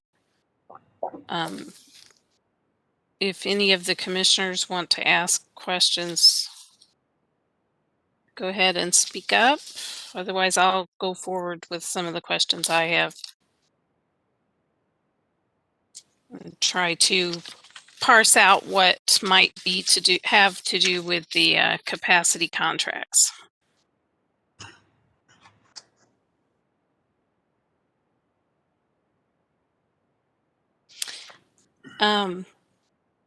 Mr. Carlson, you spoke about the Schedule 11 fees. Is that correct? Yes, I In your did. testimony. Can you just give us a base explanation of what Schedule 11 is, where it's found, and that kind of information? Yes, so this is a SPP transmission fee that's applied to the transmission customer side of the business. So in particular, the way Schedule 11 works is, and I'm speaking broadly here, there are a large set of transmission upgrades that are occurring within the SPP transmission footprint. And those fees are allocated to customers, transmission customers, at different voltage levels of service. So in particular, at the higher voltage levels of service for these transmission upgrades, those costs get allocated on a load ratio share basis to transmission customers. I think I used the example in my testimony. If you have load of, say, 100 megawatts, and the overall SPP system load is 1,000 megawatts, something to that effect, your load ratio share would be 10%. And in that case, you would have 10% of the expenses for those large regional projects and those upgrades allocated to your company. This occurs for all transmission customers in the SPP footprint. And those Schedule 11 fees are updated as transmission owners update their revenue requirements for upgrades that they've performed. As new projects come into the queue, SPP has a study process to determine which longer term large infrastructure projects they're going to invest in as a transmission entity, and those get allocated as those projects are completed. So that Schedule 11 number that is then allocated to all the transmission customers adjusts over time. Okay, but on a more basic level, when you say Schedule 11, you're referring to schedule of an SPP tariff, operating tariff? That's right. It is part of the SPP open access transmission tariff. So the schedules are listed. Schedule 11 is one. There are multiple schedules, 1 through maybe 11. I don't recall if there's one. There might be a Schedule 12 as well that has to deal with other issues. But yes, those are all part of SPP's tariff. And that if the commission needed to refer specifically to that document, where would the commission find that? So you can find that on SPP's website. I believe if you go to their homepage, if I'm not mistaken, it's under, it might be a customer information or market information header at the top of their page, and you can scroll down and you'll see SPP tariff there. And how does SPP determine Evergy's load share percentage? So the SPP looks at the average of the 12 monthly peaks throughout the year for the SPP system as a whole and for each transmission customer within the system. So in our case, the calculation is done looking at all 12 monthly peaks. The average of those monthly peaks is our average annual number, megawatts of peak. And you divide that by SPP's overall average 12 monthly peak value.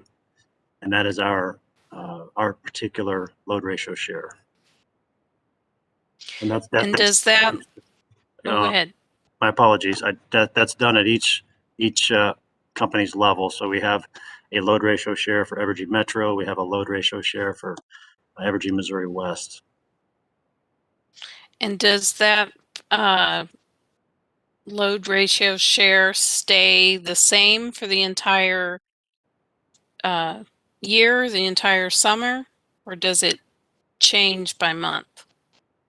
So it changes on an annual basis. SPP calculates the load ratio share. So I'll use 2021 as an example. The load ratio share applied to Evergy Missouri, Missouri West, and Evergy Metro for 2021 would be the calculation using 2020 peak load data. So they use an historical look back 1 year to determine what the load ratio share will be for the upcoming year.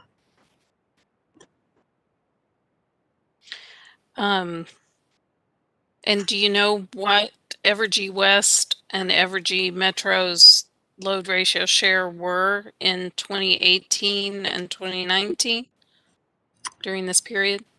So I'm speaking off the cuff. I don't recall the exact numbers, but if I recall correctly, somewhere in the neighborhood of maybe 4% for Missouri West and around 7% maybe for Metro. And you think that was about the same for both years? I believe so. There's some slight variance, but I believe that's in the ballpark. Do you have access to that information? Can you verify that? Yes, we can. When we're Do you like? later? I can try and look it up now if you want to wait, or we can follow up with. You can follow up, just Okay. if you can get back to me before we adjourn the hearing. Yes, Your Honor. Does Evergy have an integrated strategy to managing its demand response program with its FAC?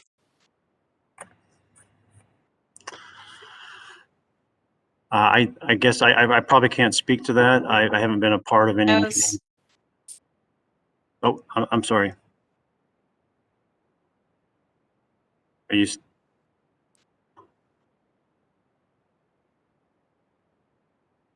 Are you Okay, I still don't there? know. Yes, I don't know if it's my connection or yours. Okay. So I was saying I'm not sure I could speak to that. I haven't myself been involved in any direct discussions relaying these activities to the FAC. Okay. On a day-to-day basis, how does the demand response team that issues curtailment events interact with the team purchasing power from SPP? Do you know?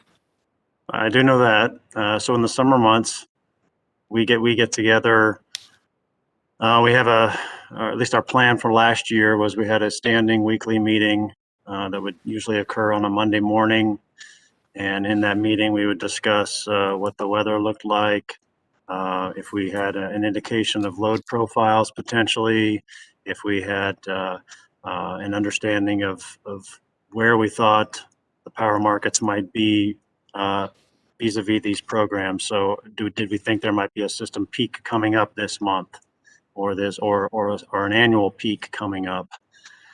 So these discussions would happen on a Monday. If we thought at that time that there was potential for a program event to be called, if we had a strong sense one way or the other, we would typically make that decision at that time.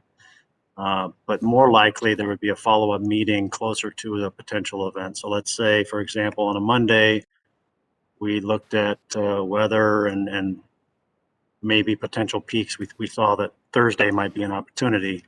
Typically, what we would do is follow up on a Wednesday with another call. Has anything changed? Do we still think that that's a good time to call an event and try and reduce our peaks? So that's sort of the process we went through last year. I will say it's sort of the continually evolving process, and we're looking at ways to improve. Do we meet more frequently? These types of discussions are ongoing. That's how we handled it last year. Okay, and you touched on this a little, but just to make sure, explain the process under which decisions are made to issue curtailment events. Like, what is the SPP's purchasing team's role in the activity, if any? So my group's particular role would be we would help pull in weather forecasts. We have weather forecasting system.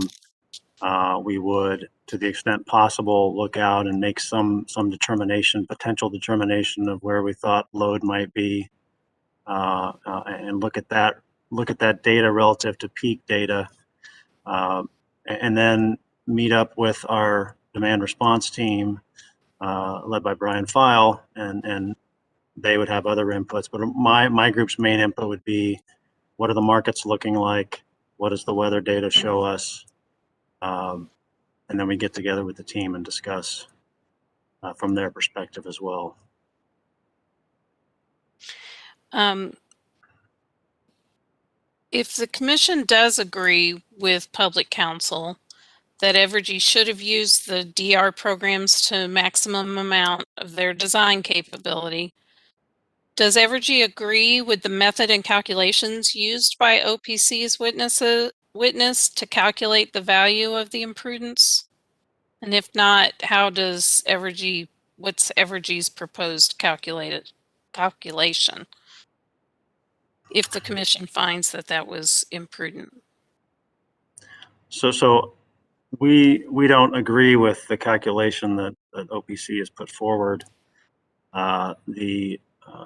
In particular with the day-ahead LMP's projection of potential energy savings, I think that from a market perspective is full of potential risk.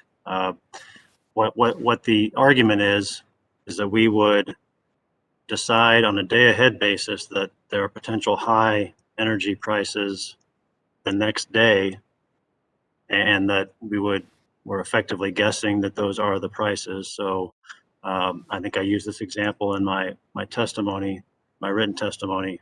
We would have to decide by 9:30 on Monday that Tuesday at 2 o'clock, 3 o'clock, 4 o'clock, whatever the time is, that there would be high energy prices. And while there may be some benefit sometimes, the SPP market is so fraught with other issues that come up that impact those prices, we don't have insight to. Things like transmission failures on the system, generation coming offline randomly, to include ours. That happens. These are large units with lots of equipment that things can go wrong. You get all kinds of wind impacts, in particular from Iowa. We get all kinds of impact from Iowa coming down on our system that impact prices at various times, and we may not know about it. There are other transmission type issues that can come up that as a marketing function employee, I am not privy to that information on a day ahead basis. So I would say that type of analysis has all kinds of potential downfalls. Did we come up with an alternative way to handle this? I don't think I did in my testimony per se. I think the way we've kind of perceived or portrayed this opportunity is that these are incremental benefits aligned with reducing peak. So we may reduce the peak, which is our key objective in the MIA programs, and company witness file will discuss that. These are benefits that are sort of extraneous to that. These are the other benefits, if you will. The main benefit that we've been trying to do with these programs is reduce our peak. If we get these alternative benefits, that's great. We wouldn't not welcome those, but that's not what's driving the programs. So I don't know that we've actually looked at what would be the potential from an energy savings perspective going forward. But how would the commission figure that out? What would the commission need to calculate in order to determine if you don't agree with how public counsel calculated it?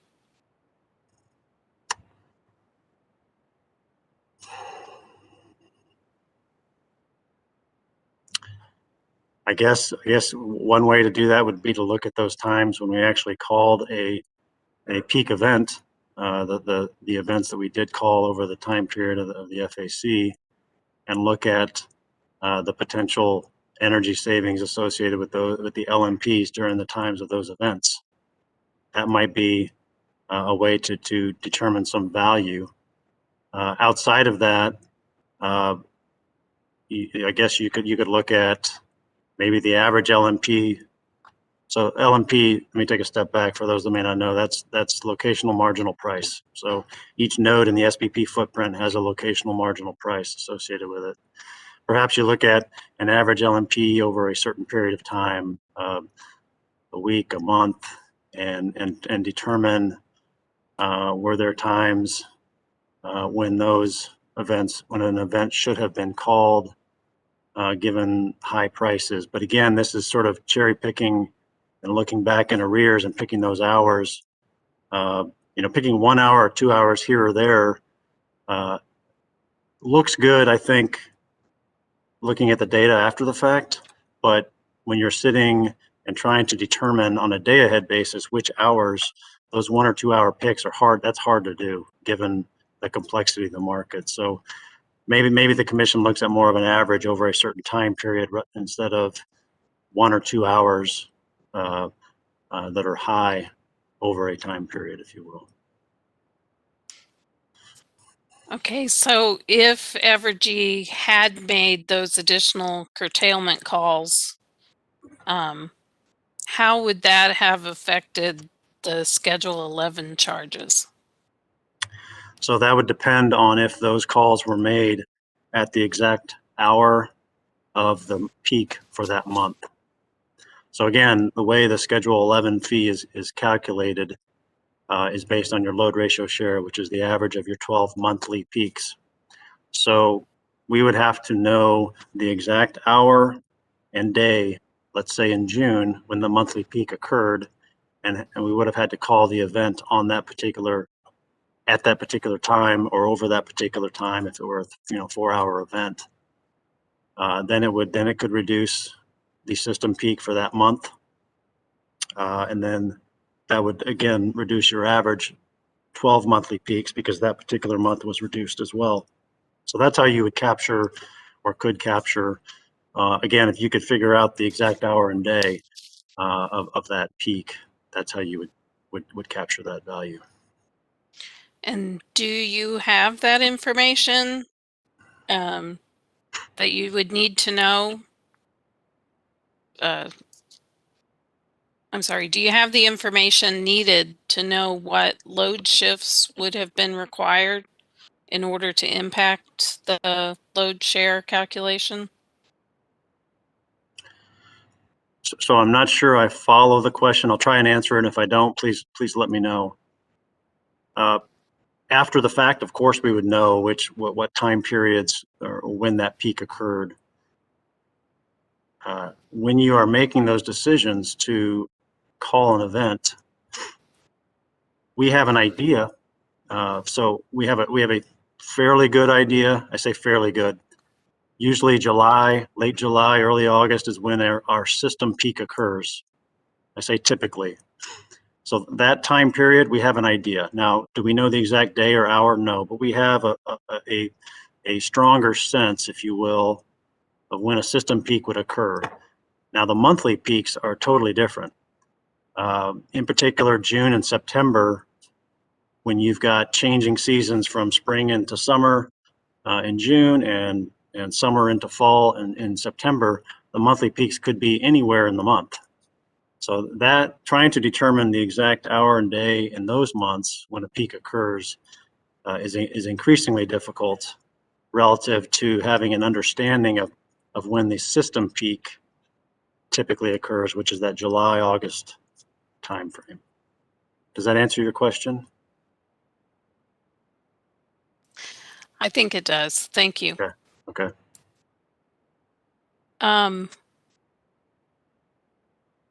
Hold on just a second. I had a follow-up. So would it be accurate to say that the more events Evergy calls, the more likely it would be to hit the system peak for that month and save SPP fees? If you're just looking at number of events, yes. I mean, if we called more events, we would have a higher likelihood. That doesn't mean we'd be likely to, but we would have a higher likelihood of hitting a peak. Yes. And what information is provided to the residential and commercial customers as to the details or the parameters of the applicable demand response program prior to them signing up to participate? I think that question's probably better asked and answered by Mr. File, Okay. as he works directly with the demand response programs. Okay.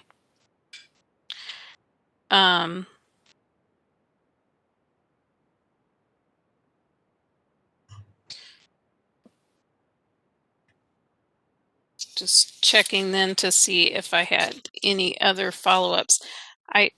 I think you've answered my questions.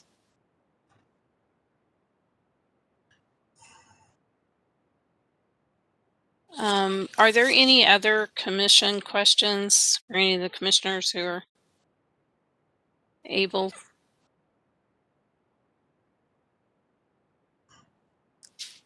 Not hearing anything.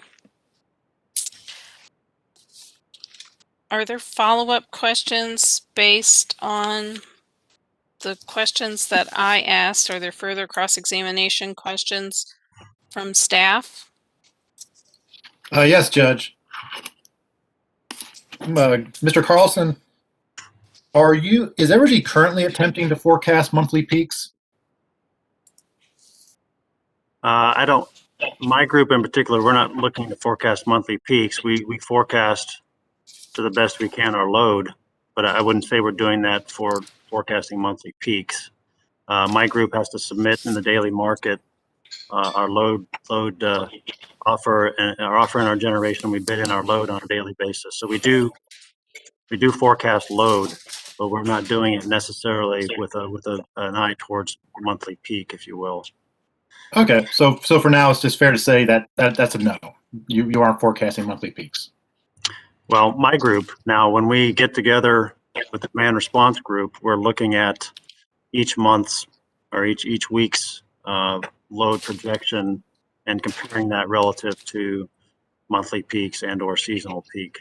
But for my group on a daily basis, no, we're not looking at it from a monthly peak perspective. Thank you, sir. Nothing further, Judge. Is there further cross-examination from public counsel based on my questions? Yes, good afternoon, yes, it is now afternoon. Good afternoon, Mr. Carlson. You had kind of discussed some of the factors that you look at when you meet with the demand response group, kind of to discuss the peak. For example, you discussed looking at the weather. Do you ever review the day-ahead market prices for SPP? We look at, the only prices we look at are projected prices that we get out of a particular model that's run by our analytics group for the next week. So those are, I believe those are real-time prices, but I'd have to verify that. I don't recall off the top of my head. So you don't know whether you examined the SPP day-ahead market?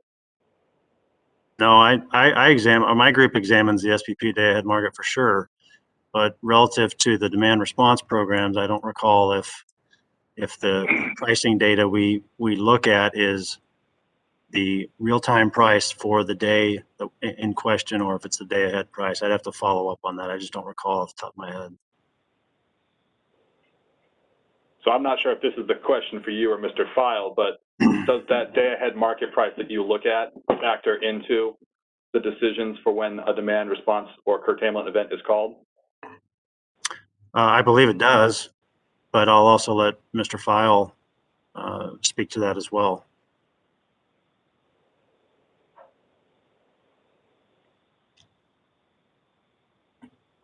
I have no further questions. Thank you.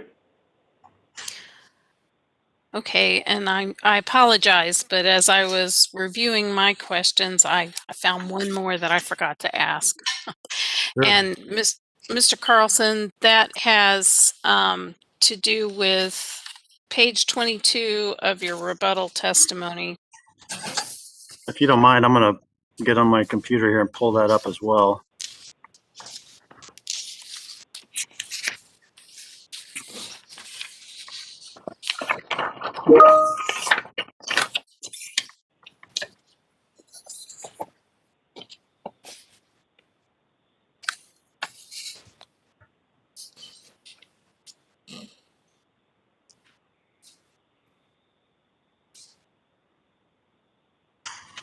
Okay, I have that up.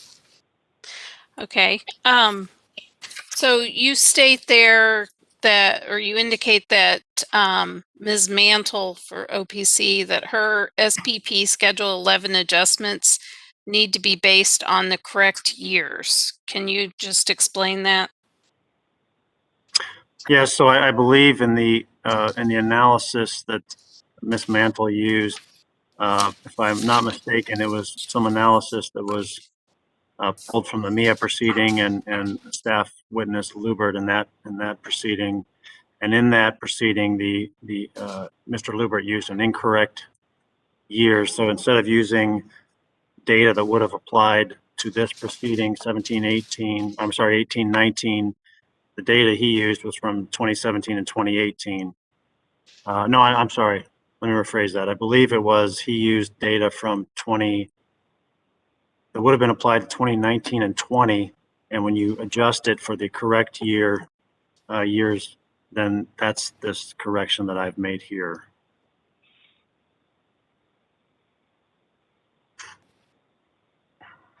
Okay. Is there anything further from staff based on that question? Nothing from staff, Judge. Thank you. Is there anything further from public counsel? Briefly, Mr. Carlson, did you review the rebuttal testimony of Ms. Mantle? I did. You would have a copy in front of you, or do you have a copy of it readily available? If you give me a second, I can find it. Oh, I've got a copy here. I have it. On page 2 of the rebuttal testimony,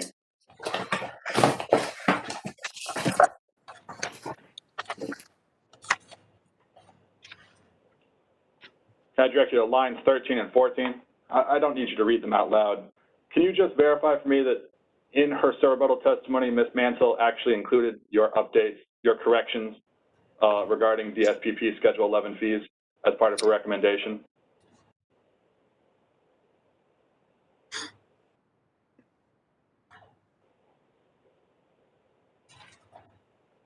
Yes, that appears to be correct. That was all. Thank you very much. Thank you. Is there redirect from Evergy? I'm sorry, Mr. Fisher, I muted you earlier. If you can go ahead and try to unmute. Okay, now, can you hear me There you now? are. Yes, Okay, thank very you. good. Mr. Carlson, you were asked some questions regarding your role in the, I guess, the demand and response curtailment process when you get together on a Monday morning to talk about it. Do you recall those questions? Yes, I do. When you do that on a Monday morning, is that typically in the summertime when you're looking at peak times and what the weather's going to be in the summer? Yes, it is. What is your goal when you sit down to, what are you trying to do by looking at those factors and deciding whether to do a demand response event? Our goal is to attempt to reduce our system annual peak primarily. Last year, we started looking at, is there benefit in maybe reducing the monthly peaks as well?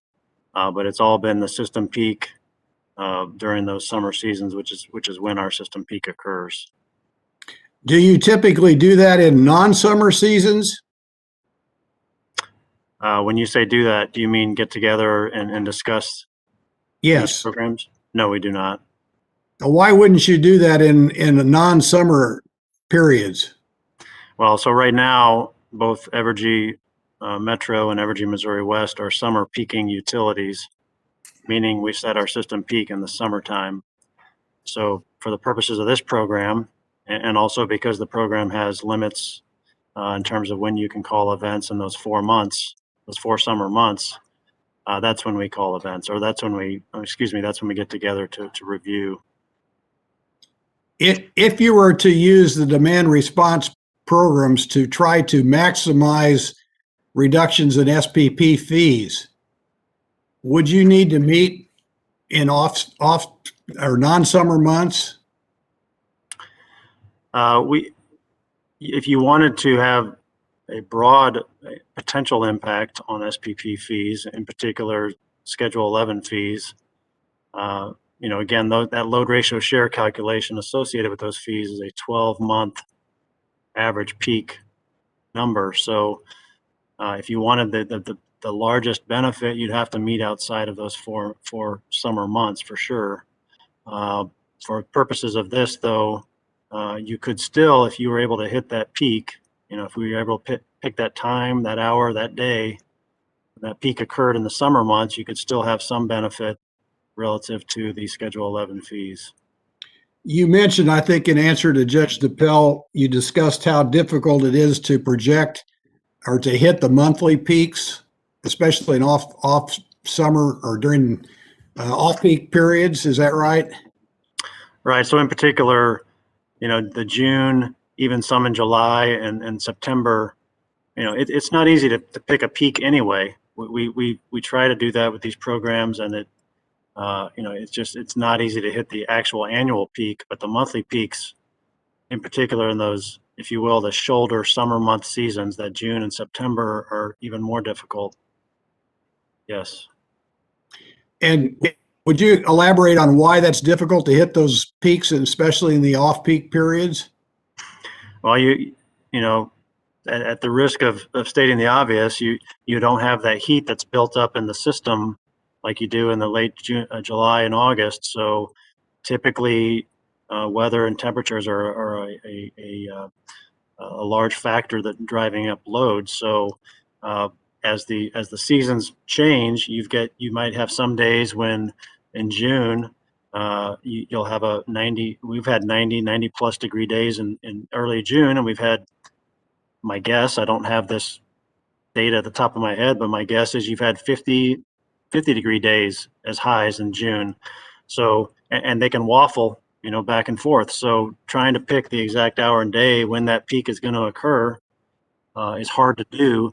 The same thing is same thing applies to the back end in September when the flip side is occurring. You've got some winter days coming in. You've still got some of those hot days from summer. So trying to pick that exact hour can be really difficult.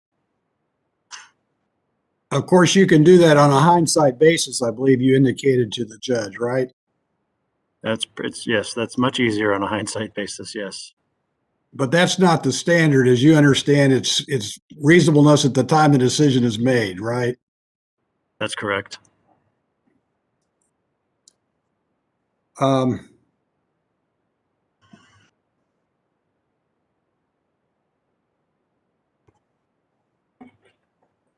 I think that's all the questions I have. Thank you, Judge. Okay, thank you very much. I appreciate that. Okay, so that brings us then to Ms. Mazamore. And I think that we'll go ahead then and break for lunch. I know we haven't been going that long, but and let you all discuss the possibility of knocking out one of our two biggest issues here.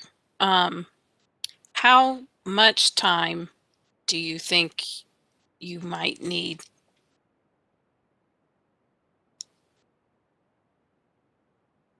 Maybe till, I'm sorry, is that Two- Mr. Steiner? You're yes, cutting Mr. out a little Steiner, bit. yes. Yes, Let me get my Go video ahead. going. go ahead. You're fine. Maybe till 2 o'clock, Judge?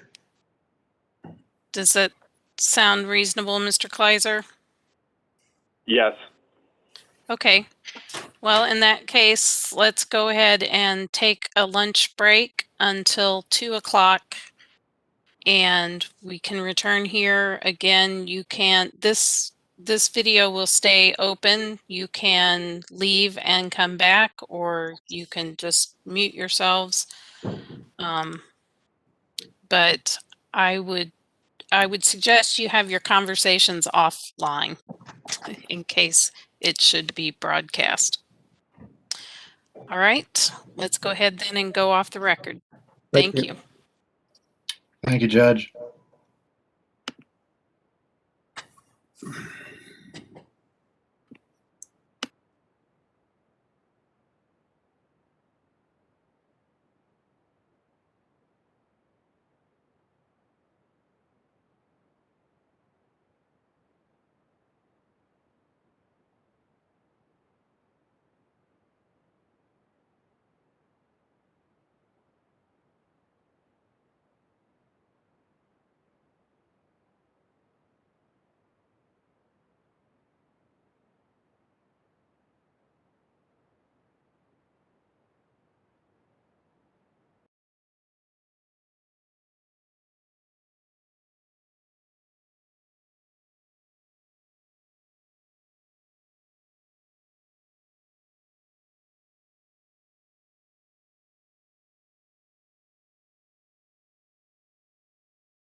Okay, let's go ahead and go back on the record. So we've returned from our lunch/settlement negotiation break, and I want to congratulate the parties on putting together a stipulation and agreement and getting that filed and signed, sealed, and delivered all over the course of our lunch break. I hope you also got some lunch.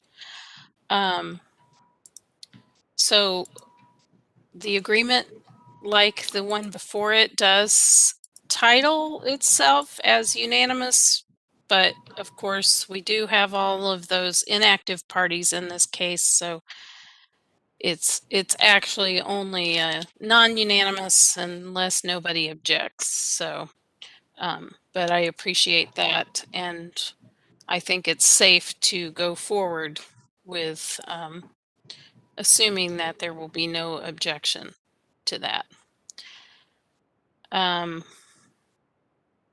So that does away with the IRP issue, or in actually as it, oh, go ahead. Thanks, Your Honor. I think it'd be issues 1, 2, and 3 would go away. Right. So and that's as they were listed on the issues list filed in the case. So Correct. So very good. All right. So does that take care of then anything to do with Ms. Mesamore's testimony? Yes, other than I'd like to offer it for admission. Okay. And we have marked that as exhibit number 5. Would there be Correct. any objection to exhibit number 5? Okay, seeing none, I'll go ahead and enter that into the record. All right, then I think we're ready then for your next witness. Would you like to go ahead and call your next witness? Thank you, Your Honor. This is Joshua Harden for the company. We would like to call to the stand Brian File, please. And I'm looking, Mr. File, are you, oh, there you are. I'm here. Very good, I can hear you. Great. Holzman on.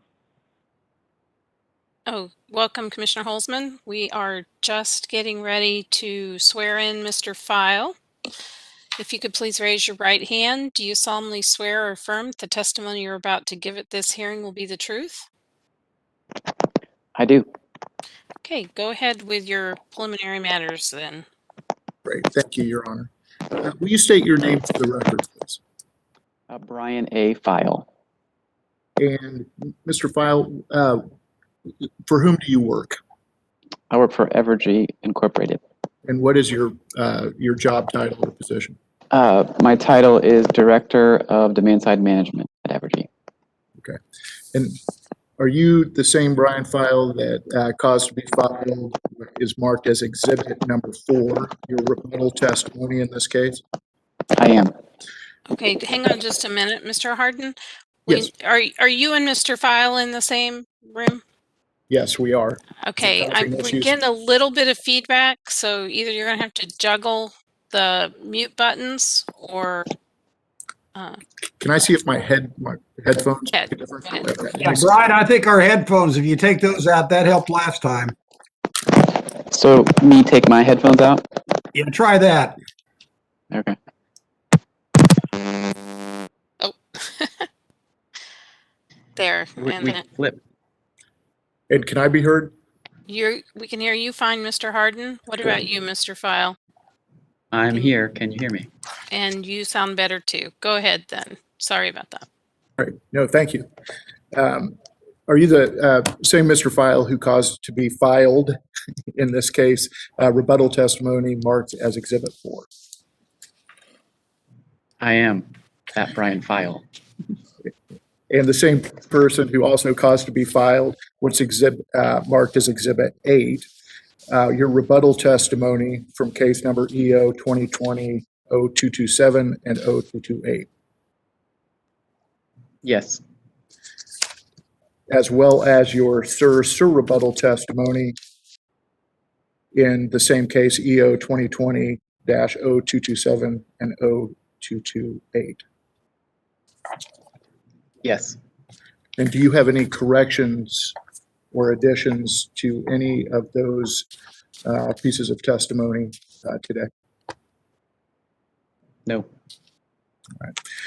Your Honor, with that, I would offer what has been marked as Exhibit 4, Exhibit 8, and Exhibit 9 into evidence.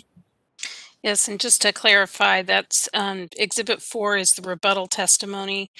Exhibit 9 is the Exhibit 8 is the rebuttal testimony in EO 2020-0277 and 0228. And Exhibit 9 is the Sir rebuttal testimony in that other case as well. Are there any objections to Exhibit 4?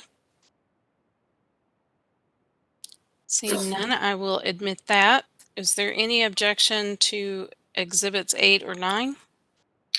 Yes, Judge. I'll continue to stand on my earlier objection, though it was overruled. All right. Any other objections? Okay, I will overrule your objection and admit those items into evidence. Thank you, Your Honor. And with that, I would tender witness file for cross-examination.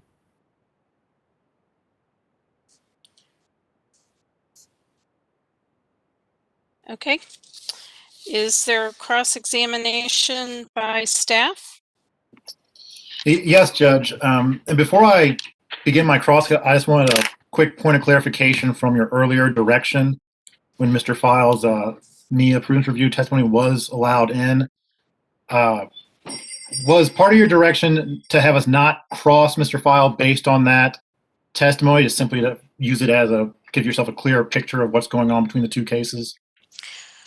Well, if there is cross-examination that you need to do based on that testimony that deals directly with the issue in this hearing, which is the demand response calls and so forth, then yes, you can go forth with that cross-examination. But I don't want to get into a general discussion of the prudence of the implementation of the MIA program. Does that make sense? That does, Judge. That helps me a lot. Thank you. All right. All right. Good afternoon, Mr. File. Hello, Travis. How are you? Pretty good, sir. How about yourself? Good, thanks. All right. So I just have a few questions for you, Mr. File. Would you agree with me that Schedule 11 costs stem from the implementation of demand response programs? Can you rephrase that question? I want to make sure I answer it correctly. Yeah, just the Schedule 11 costs. Mr. Carlson spoke about them earlier. Those costs, they arise from the implementation of demand response programs, correct? I don't believe the answer to your question is no. They don't stem from demand response programs. All right. And then would you agree with me that the demand response programs are MIA programs? They are approved and operated as a MIA program, correct? Thank you, sir. And then would you agree with me that the demand response programs are funded through the demand side investment mechanism? That is correct. Thank you, sir. Now, do you have your FAC rebuttal testimony in front of you? I think so. Pull that over. And when you get a chance, please turn to page 4, lines 7 and 8.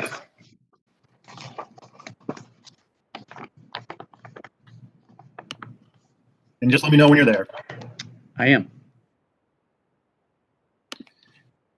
And just follow along with me. There you state, Evergy's demand response programs are designed for the purpose of reducing annual system peak load. Is that correct? Correct. Now, did Evergy call demand response events that were coincident with the Evergy Metro and Evergy West respective system annual peaks in 2018 and 2019? We accomplished calling events that impacted the system peak load in 2018 and 2019. Okay, how many events did you call? We called 2 events in 2018 for both programs, and in there's a third event for demand response incentive that was really a test event, so we don't count that one, but it was a call on customers to see how they could perform. And then in 2019, we did the same with demand response incentive, where we had a test event and 2 events. But in 2019 thermostat, we had 5 events per our stipulation agreement. Now, even with those events called, didn't Evergy have the ability to call more events to ensure that the system annual peak was reduced? The tariffs allow, I think I've said in my testimony, the tariffs allow for 10 demand response incentive events, and our contractual agreements for thermostat allow for 15, but that does not necessitate that those all needed to impact the system annual peak. Okay, thank you. And I also just wanted to confirm that those events you listed out earlier, the test event and the 2 events, those events were called during the system annual peak, correct? They were called to impact the system annual peak, correct? Okay. And if a demand response event is called coincident with the respective system annual peak, is it possible that there could be a new system annual peak on a different date? Yes. Yeah. All right. Thank you very much, Mr. File. I have no further questions.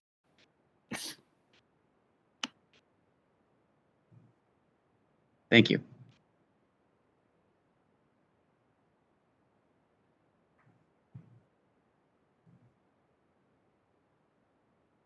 Your Honor, you're on mute.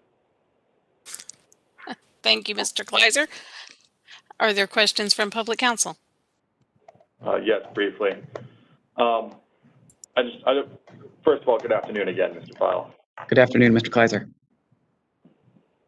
I just want to really quickly nail down exactly how many events, because this has been slightly confusing to me. So for the 2018 summer month, how many curtailment programs, which is specific to the large industrial customer events, were called? 2. Okay, and then for 2018 for the thermostat customer, so the commercial residential program, how many events were called? For the 2018 summer? Yes. Yeah, 2 also. All right, and then so for 2019, the curtailment, large industrial, how many were called? And again, I'm excluding the test event that I mentioned briefly before, but excluding that 2. Okay, and then last one, obviously, 2019, the thermostat commercial residential program, how many events were called? 5 in 2019. Thank you. Okay, I just wanted to get that perfectly clear. That was actually all the cross I had. Thank you very much. Okay, thank you. Are there any questions from the commissioners at this time? I have a bunch of questions that have been given to me, but if there are any other commissioner questions before I begin that? Not hearing any. So bear with me, Mr. File, because of technical difficulties and everything, I've sort of compiled questions from several different sources. So Sure. These might be a little out of order, but No try. problem, Judge. No problem. All right, thank you. Let me just start with, can a utility company have or design a demand response program independent of their approved MIA program? Utilities in Missouri specifically, or just utilities in general? Yes. To make sure. utilities and specifically in Missouri, there can be programs that are outside of MIA programs. I think there's even another utility in Missouri that runs a program or two that are not underneath the MIA statute, but Evergy's programs are all underneath the MIA statute and rules. And what benefit does the company gain to design its DSIM program within a MIA? The original intention of the MIA statute, as although I did not draft it, but as I've talked with folks that were part of that process, was ultimately to allow Evergy to value demand side investments the same as supply side investments. And so there's inherently some economics behind the things we do in energy efficiency that would be counterproductive for the way our business model is set up. And so this law was intended to allow us to keep those on an equal playing field. And let me, again, I'm just going to kind of go back to basics. Sure. What we talk a lot, the testimony talks a lot about calling an event. What exactly does that mean, to call an event? Sure. And I think with witness Carlson, you talked a little bit about the process to some degree. So I'll hit on that just a little bit and then talk a little bit about, the actual tactical part about how it gets done, if that was your question. That's good. Yes. Yeah. So we engage with our power marketing group to talk about what would be impactful in terms of an event based on the data that Mr. Carlson presented, that he brings to the meeting, right? What's going on with load forecasts, what's going on with wind forecasts, what's going on in weather forecasts. And we try to match that with what our asset that we have, both commercial, industrial, and residential, and talk about the impacts there. The things that we bring to the table additionally, right? We understand, how that weather might impact the ability for our customers to respond, right? As you think about a thermostat, you think about you're going to get more demand reduction from a hot day than you are from a not as hot day. No matter what the price is of electricity, the price and weather are highly correlated, but they don't always aren't inextricably linked, right? Can be some differences there. So we talk about all of those things. We talk about what other tariff requirements we have. In the summer of 2019, for example, we talked about the commitment that we had to have 5 events for thermostat. And so we wanted to make sure we were being diligent with meeting those requirements. And so when we meet together, we talk about that, and then we follow the process that John talked a little bit about. We use that our inputs. We talk about a decision process, and then we ultimately decide on, again, would this be a good time to try to mitigate that system annual peak, and identify what times and days of that. So assuming that we did decide to call an event, then we go through an execution phase where we send out notifications to all of our commercial industrial customers that they shall perform according to their agreement related to reducing their load during a specific period of time, usually 3 to 5 hours typically. And then we also go through a process that we engage with our thermostat vendors, who then set up a protocol that they send signals to those thermostats. These are all two-way communicating thermostats, and so those will receive a signal through their Wi-Fi connectivity that they will go into a saving mode during a period of typically 2 hours that we call thermostat programs. So there's a whole bunch of minutia after that about how do we make sure people are getting the message, how do we make sure they're going to follow through on the C&I side, how do we make sure that the system is communicating to all the proper devices and measuring, monitoring afterwards. But generally speaking, that's how the process leads up to that call. Okay, well, let's go ahead and talk about some of that minutia really quick.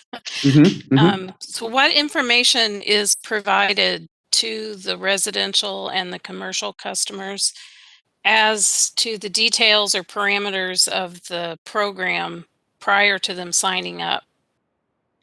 Sure. So maybe probably better to talk distinctly differently, because it is a pretty different process for the 2 different programs. So I'll start with the demand response incentive program, and that's what it was called during the 2018 and 2019 period. We've since kind of changed its name to be called business demand response. So if I ever slip up, or if you hear both, that's why. They are very similar programs, but different in terms of the naming convention there. So on the demand response incentive program, we go out and actually recruit customers. Usually that involves a in-person, one-on-one kind of initial conversation about what this program is, why the utility thinks it's valuable, and how we hope that they would find value in participating, right? And there's definitely certain customers that are have more quote-unquote flexible load, so that they can shift their load from one period of when it's our system peak to an off-peak period. So we explain the value to them, and we ultimately walk through a economic calculation with them, showing them the amount they would be paid and how that would work depending on the amount of KW they can sign up for. And so that's an important part where we go out to customers, the number of KW they can curtail or that they can be a part of the program with. And so we'll go out and talk to customers about what equipment or processes or mechanisms they can put into place to reduce KW during that period of time.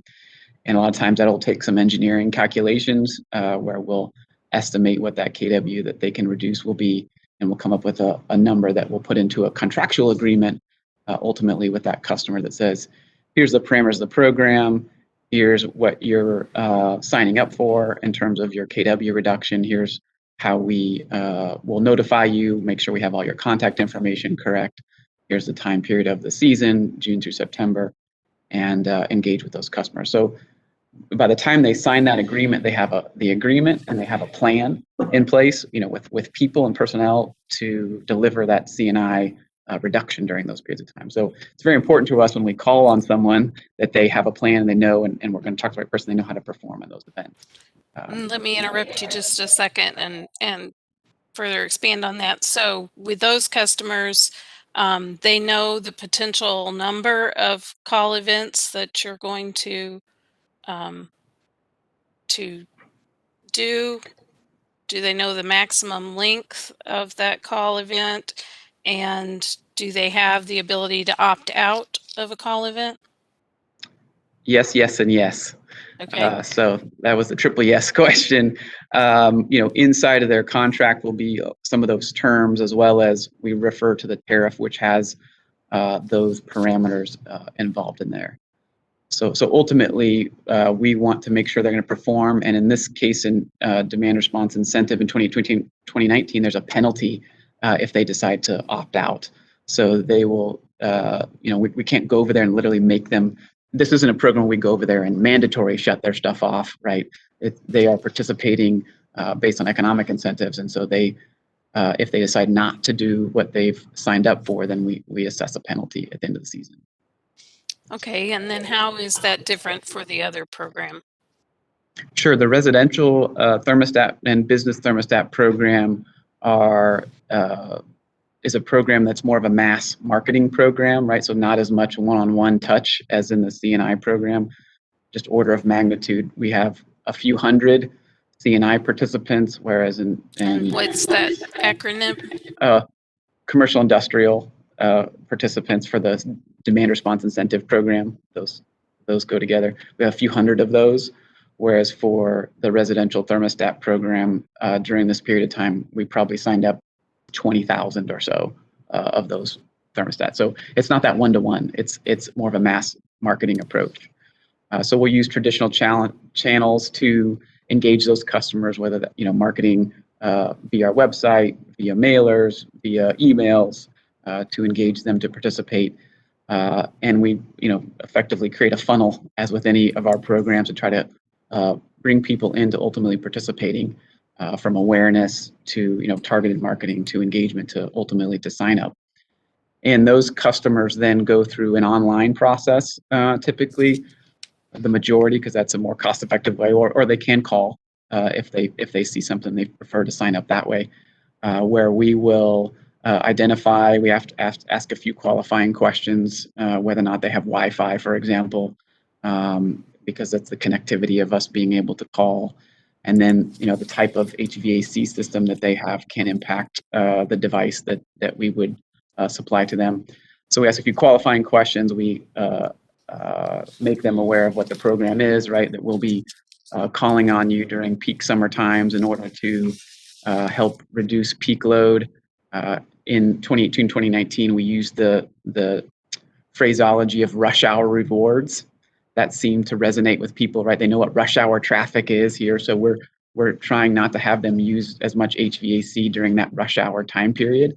So we'll call peak events that will adjust their settings on their thermostat during those periods of time.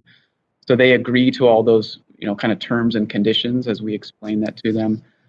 It isn't quite as explicit, just to, if you're in terms of not a contract with 10 agreements that's maximum, although it does say we can call up to 15 in the terms and conditions, but they aren't, called out in the way, we have a one-on-one conversation with every single person like we do on the CNI side. So it's an online form typically that they sign that has those terms and conditions. Then ultimately they get into the program, and either we go to their house and install if they've requested that based on their, lack of interest in doing it themselves, or we have channels where they can sign up to us to ship them a thermostat, and they could install the thermostat themselves, what we call DIY, do it yourself. And a lot of folks had done that in our Cycle 2 program. Sorry for letting me ramble a little bit. I do like talking about these programs, so I'm not sure if I'm going too far or not far enough. Help me out there too. But I appreciate the opportunity. No, it's good to have the details. So how first of all, how long are those contracts valid? Is this a year-long program or longer? Yeah, so it really depends on where we are in the MIA cycle. So in demand response incentive, if you think about how that cycle played out in 2018 and 2019, 2018 was the last year of our cycle that we were approved for at that time. And so all contracts were going to end at the end of 2018. So if they were signing up in early 2018, they were really signed up for a 1-year agreement, right? Because the cycle was going to end. They might have signed up at the beginning of the cycle. It's possible they would have had a 3-year agreement. But till the end of the cycle is effectively as long as we can sign up someone for. So in 2019, we had an extension, so we got one extra year on the end. So all those contracts were 1 year long. Okay, and then so we talked about if the commercial customers or the big industrial customers, if you're going to call an event, you contact them in some method to tell them that you're going to do that. What about the residential customers and those big customers too? In the interim, do they just sign a contract and never hear from you again, or is there some kind of ongoing communication reminding them that they're part of the program? Yeah, no, I'm glad that you asked that. I mean, it's important for us in the long run to keep these participants in the program. We went through the effort to recruit them, right, to be a part of this program, and the value lies in the long-term interaction with them and the long-term value of having that KW reduction. So we do a couple things. One, after we have them engaged and before the season starts, we send a communication to those customers that, hey, we usually send it in May-ish timeframe. Hey, the demand response season is coming up. The rush hour rewards season is coming up, June through September.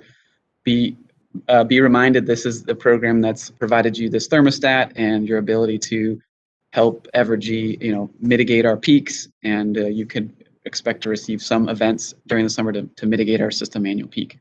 I don't know if we use those exact words, but something to that degree. And then during the season, when we actually do call events for the thermostat program, there's a notification on the app that customers have with the thermostat, as well as on the device. If they click through, they can see where it's in a rush hour rewards mode or saving mode, depending on which device you have. It says something to that effect. And then an important part that we find is kind of the third step, which is after the season's over, these customers receive a payment for participating in the program to remind them, hey, you helped us, manage our system peak. Thank you for being a part of this program, and here's an extra payment. And so we'll send an email and/or hard copy letter to those customers to let them know. Okay, very good.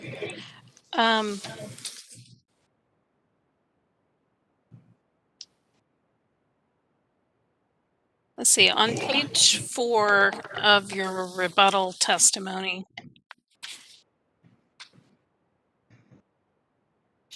Let's see, you mentioned a couple of tariff sheets in the middle of the page there. Mm-hmm. Are those numbers accurate? 2.09 and 15.09? I don't have those tariff sheets in front of me. I guess subject to check. I think our intention was they were meant to be the tariff sheets for the demand response incentive program that were effective during that period of time. Like I mentioned before, we do have a new program that has different tariff sheets that may have got confused there, but that was the intention that that was meant to be. But you don't have those tariff sheets attached to your testimony, correct? I don't believe to this testimony. I may have done that in the MIA testimony, but I'd have to look at that also. Okay, I may be asking later for the commission to take notice of those tariff sheets. Okay, thank you. Apologize about that, Judge. No, that's fine. I want to make sure that we have the correct information and that it's the whole information is in there. So when does peak demand normally occur? System annual peak that we're targeting. Is that your question? Yes. Yes. Yeah, I think Mr. Carlson alluded to this a little bit before, but generally speaking, it's the last couple weeks of July or the first couple weeks of August. Over time, we see that those are the peak system annual peak days or hours. And you kind of touched on this a little bit, but I'm going to ask it again. What specific information do you look at, and where do you find that information to determine your forecasting when you're forecasting peak demand? Mm-hmm.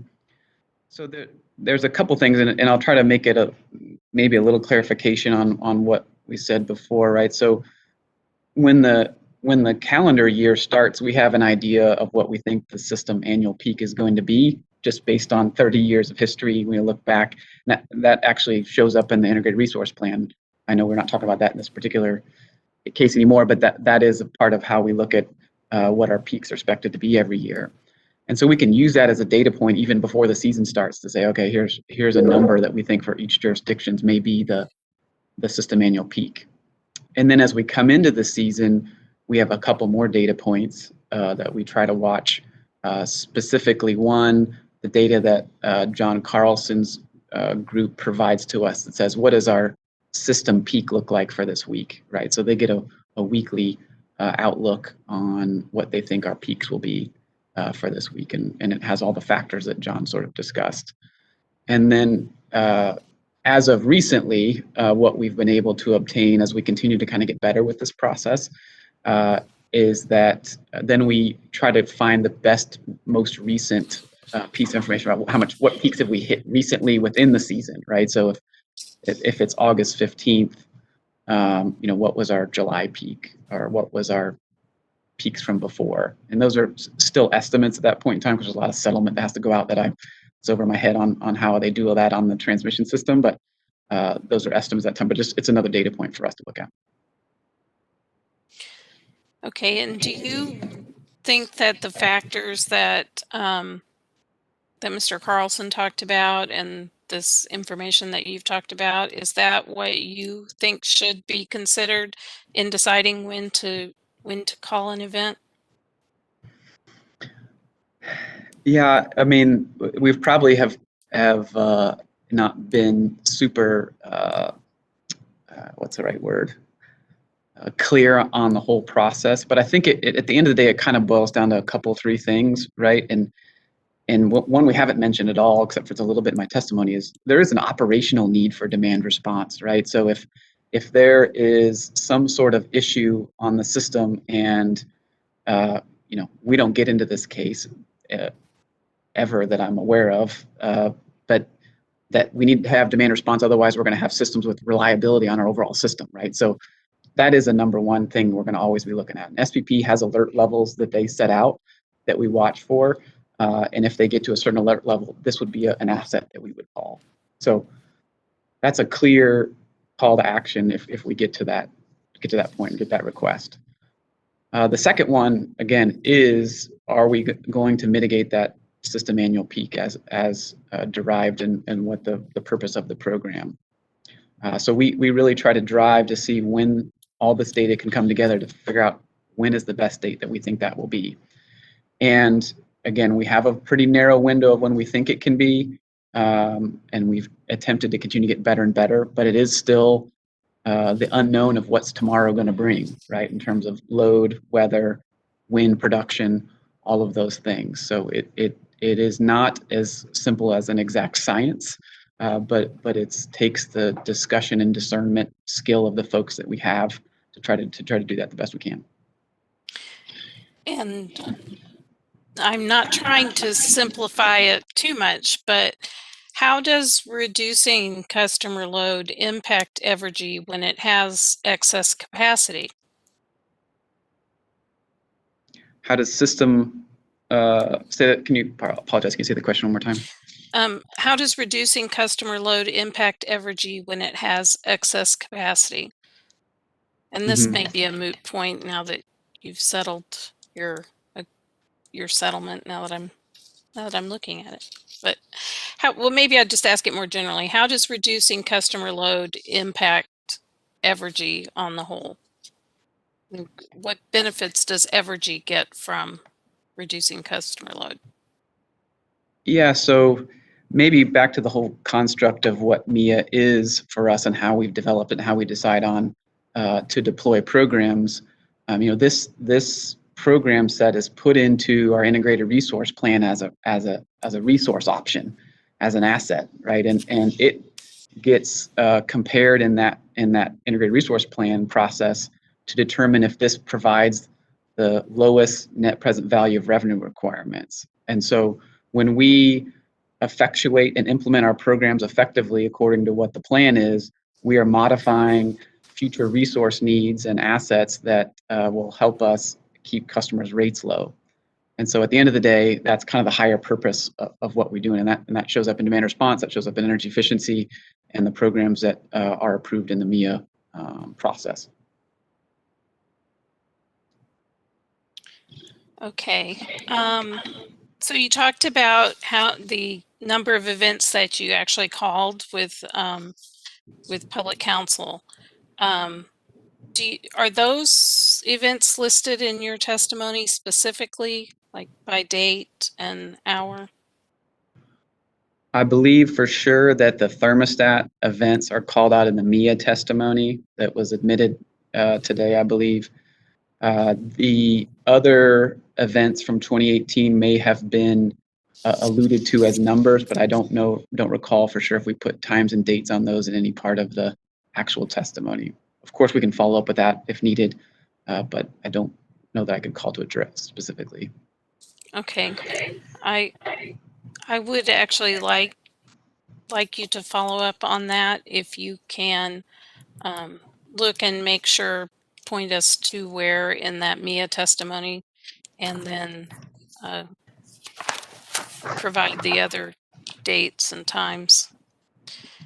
And along with that, do you know what the conditions were on the dates that those events were called? By conditions, do you? Well, the other factors that we talked about, like that you would look at. Do you know how those factors compared to each other or to a normal another day when you didn't call an event? Sure. We can for sure go back and get what the temperature was that day compared to the average, or we can look at kind of what the load expectation was for that day, or maybe even what wind production was from the SPP look in the backwards looking. And I think this is an important point that I think you're putting on here, right? Is that a lot of the work from OPC and staff is all backwards looking, right? That you knew 100% what happened, and so therefore you can say this was the right day or that was the wrong day. I think it's important to kind of think about it as you're going in. You don't know a lot of those factors, but we still continue to kind of refine in on when's the best day to call. So my short answer to your question, I guess, is yes, we can go back and look all that stuff up, but I don't believe it's on the record to this point. Okay, I guess I'm not trying to look backward. I'm more trying to understand specifically what makes a good scenario to call. Why would you decide to call on a particular day and not on another? That's the kind of thing. Go ahead. If you don't mind, I'll maybe elaborate just a little bit farther. Okay. You know, one of the things that I kind of mentioned that we look at what we feel like the peaks are going to be coming into the summer, right? So we have an integrated resource plan that gives a kind of a forecast, and a load research group that gives a forecast. I think they're called load research group, and they help us kind of have a bearings around, you know, how close are we going to be to this number that we expect to be as the peak for this summer.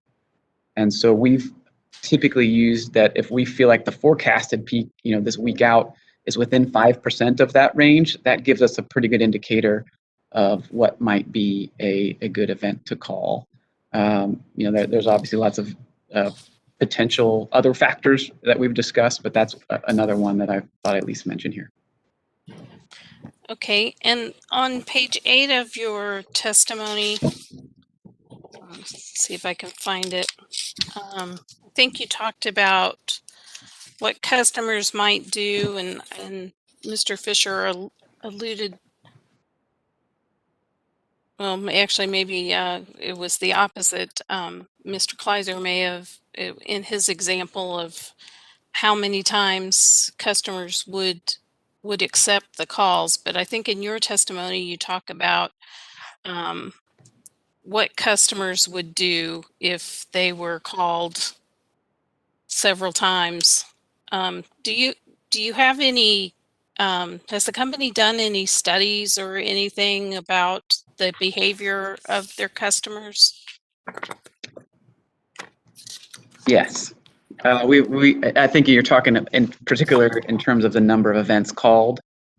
Yes. Yeah, we do lots of kind of gauging of customers' interactions and satisfactions with programs, which I'm happy to report are all satisfactory. And maybe just it's worth noting, you know, in the MIA construct, if you're not familiar, all of our programs get evaluated every year. We have something called the evaluation, measurement, and verification after every year, where all of the parties get together and there's a third party that looks back at our programs and reviews, was there impact from our programs, what was the processes that we use, and what was the customer satisfaction from the programs we used.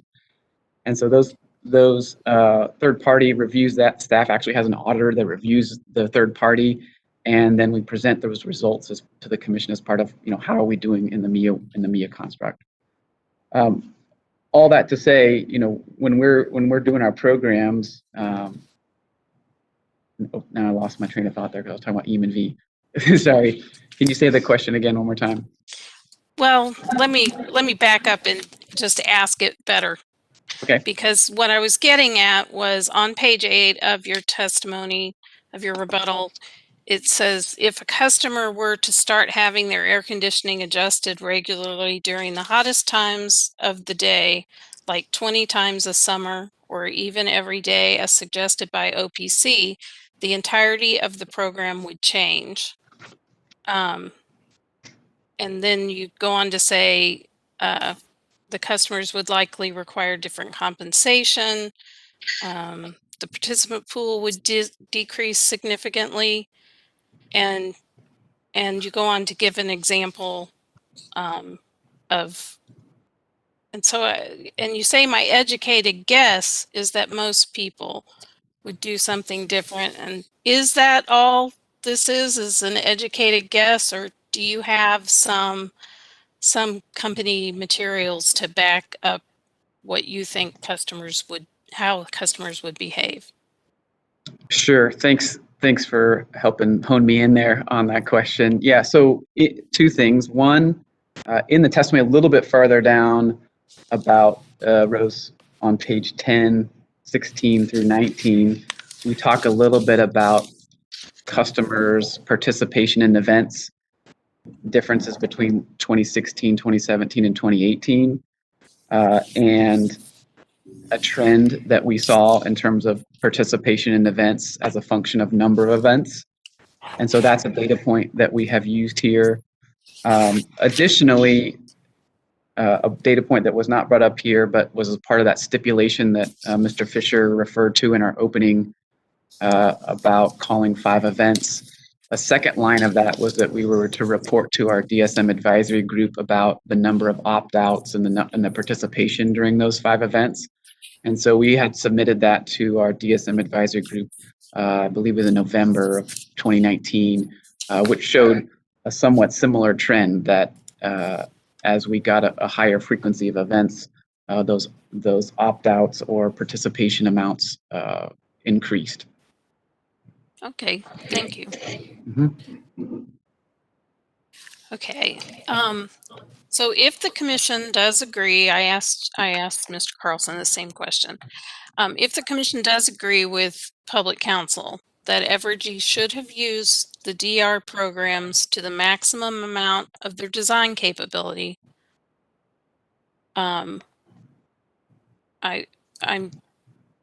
do you agree with the method and the calculations used by public counsel's witness to calculate the value of what we would be finding to be imprudent? No. And so how would Evergy propose that amount be calculated? What method and calculation would Evergy say would be the correct?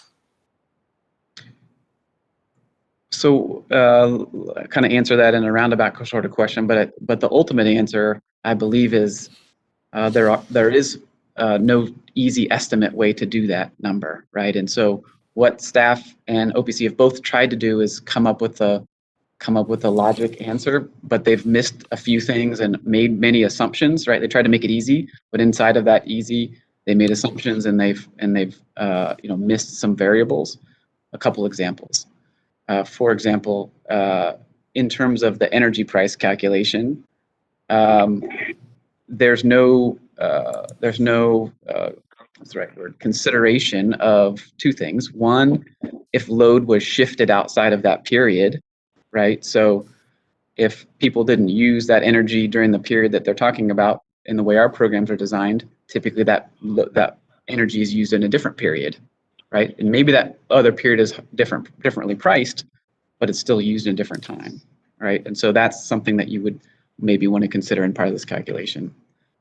A second part of that calculation that wasn't considered is the customer's retail energy price, right? And so how that customer's retail energy price is during that period of time makes a difference in this whole value calculation in terms of what is the company's value difference versus when they are using this energy or not, and how that might flow through a rate case or flow through ongoing fees. And so two examples of things that could have been considered.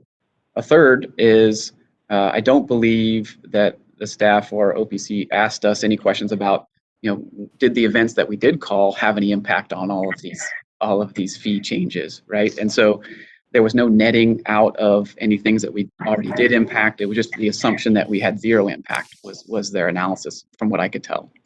And so all of those things start to call into question in my mind, why my original answer was no, I don't believe that's the right way to calculate it. Okay, so you told me why you don't think theirs is the correct way. Do you have any way that you think might be the correct way?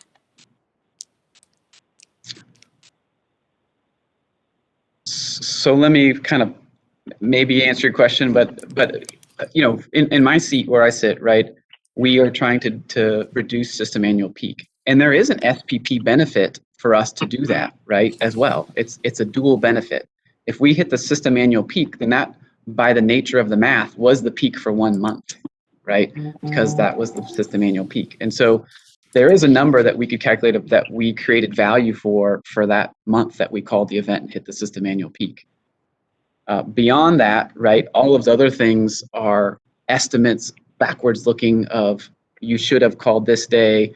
Well, we hit this, as we hit this button, but the very important about when you hit that button and how that actually impacts what it could be. And when you look backwards, you're always just making assumptions about we would have, could have, or done these things. Okay. One more clarification here. Wait just a second. We got.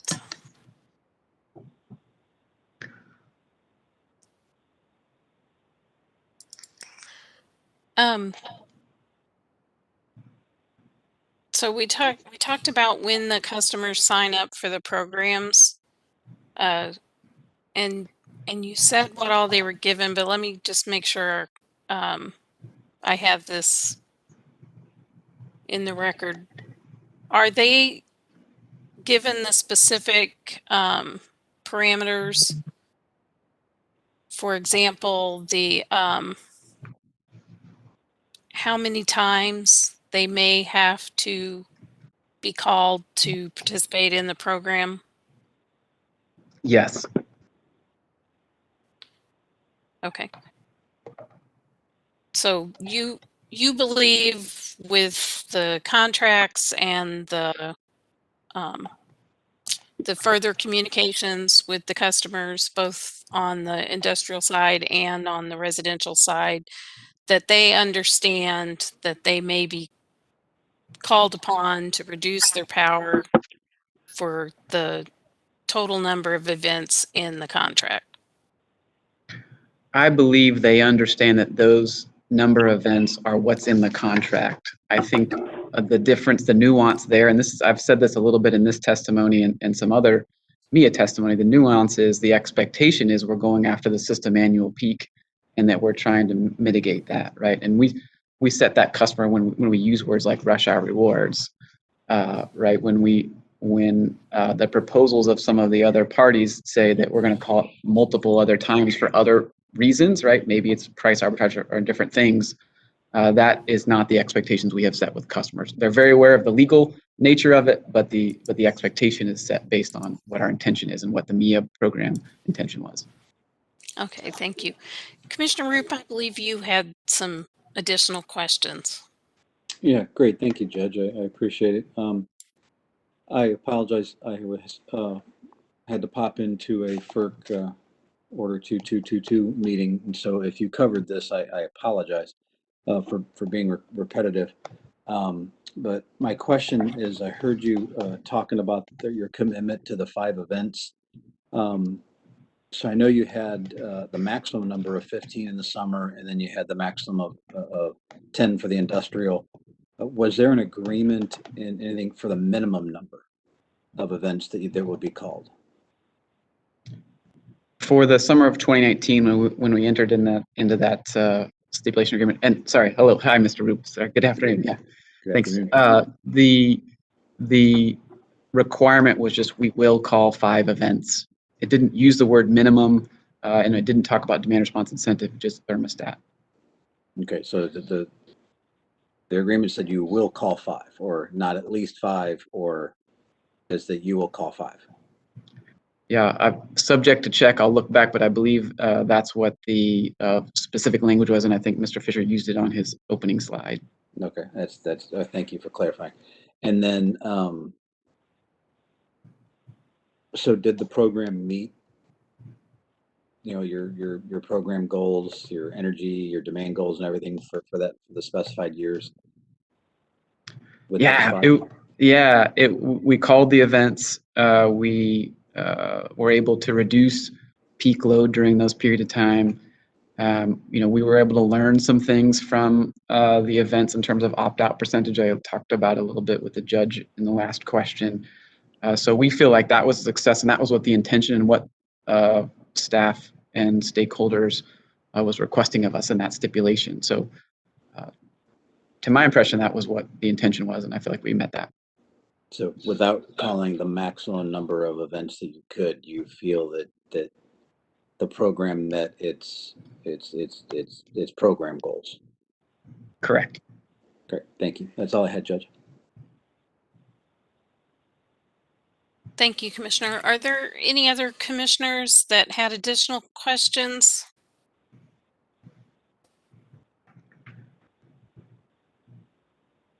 Not hearing any. Is there further cross-examination based on those questions from the bench from staff? Yes, Judge, thank you. And Mr. Fa, I want to just go back to Commissioner Roop's question about the 5 events. So when an agreement says will call 5 events to Evergy, that means you only call 5 events?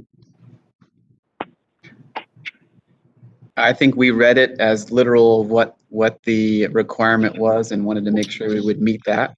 I think, as a relationship goes with Brad Fortson and other folks in there, if there's something that needs to be deviated, we would talk with them about what reasons might be. But that's how we interpreted our agreement from earlier that year.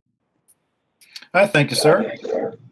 And also earlier in a response to Judge DePell's questioning, hitting the system annual peak would decrease SPP Schedule 11 fees for that 1 month, correct? That is correct. So wouldn't it be reasonable to also think that calling events in the other 3 months to try and hit those months' peaks would provide an even greater decrease to SPP Schedule 11 fees? Right. I think the answer to your question is yes. The other months do have SPP fees associated with what the peak is. Correct. All right. Thank you, sir. And then also, were there days that Evergy expected relatively high SPP market prices, but Evergy did not call a demand response event? I think if you look back at the data, which folks did, that's what we have right now is the backwards looking data. You can always find a day that maybe the price was really high, but going into the event, we did not see it sufficiently that we were going to call it for that reason. And again, ultimately, as we talked about in 2018 and 2019, that wasn't ever designed as the purpose for the program. It was for the system annual peak. Okay. So then Evergy did call DR events each day that it expected relatively high SPP prices? We did not call events based on SPP prices as the primary objective, correct? Okay. But you did call DR events when you expected a relatively high SPP price. If that was an expectation, it was called? In 2018 and 2018, we focused primarily on system annual peak and meeting our stipulated agreement for number of events in 2019 specifically. Okay. And then did any of those days coincide with a high SPP price? Subject to check, we'd have to go back and look into what the definition of high is and what that was relative to day ahead. I believe there's an opportunity to look back at that. And that was what I was trying to call out before with Judge, that there might be some more parts of the equation to look at. Okay. But so I guess right now you're just not sure if those were high prices that day? I did not cross-reference. I believe Ms. Mantle put that in her testimony about the days and hours, and maybe Mr. Lubert did too in the META case. Their high-price days.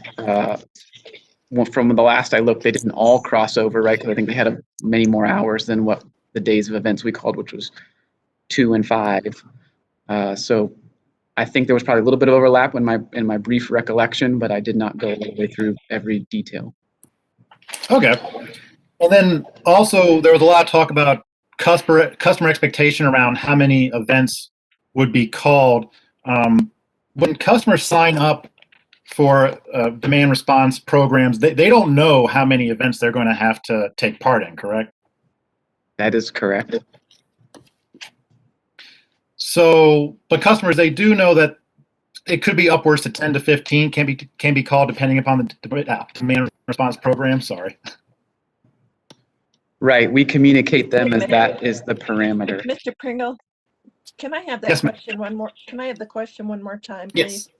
Yeah, that question was, but customers do know that there can be upwards of 10 to 15 events called when they sign up. So roughly, I think that was the wording. And my answer is yes, that is communicated in the agreements formally. There's other expectations set as part of the discussion about what the program is used for, but we formally communicate the agreements and the tariffs. And then you cited back to your testimony about there was a study having to do with a 6% drop in participation as event numbers went up, correct? I did. Does the company have anything else besides that study to, I guess, that has them convinced that more events is not what customers want? So the other data point I referred to, which I don't believe has been in this case, which was the results from the 2019 5 events that we called, that was presented to our DSM advisory group, which we saw a similar trend in terms of participation and opt-outs of events. Will that also roughly? I don't remember the percent off the top of my head. I'm sorry, the question was kind of garbled. Yeah, I'm sorry, Mr. Pringle, can you repeat that? We're getting a little feedback here again. Okay. Was that also roughly 6%? I don't remember that percent off the top of my head.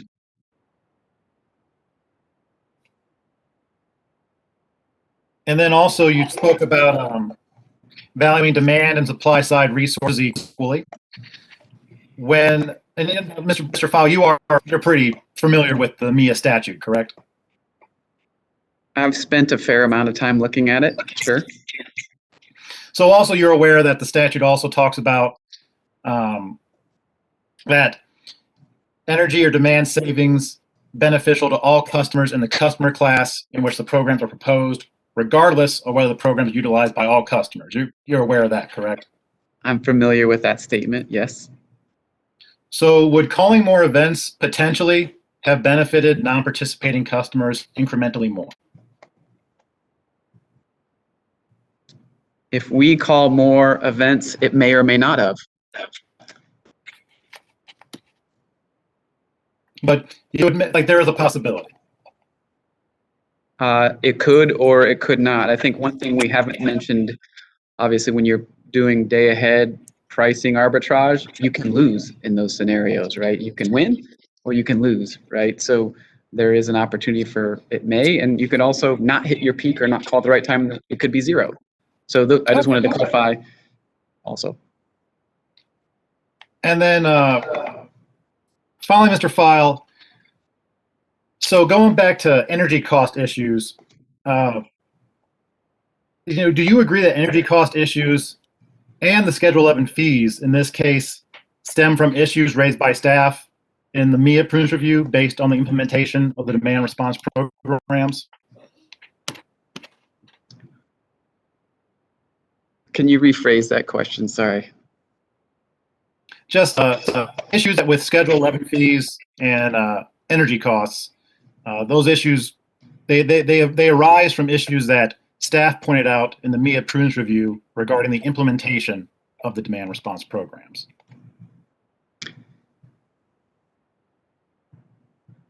I think that this whole process, as I understand it, started in the MIA Prudence Review and was brought up by staff originally there, if that's kind of, I think, your question.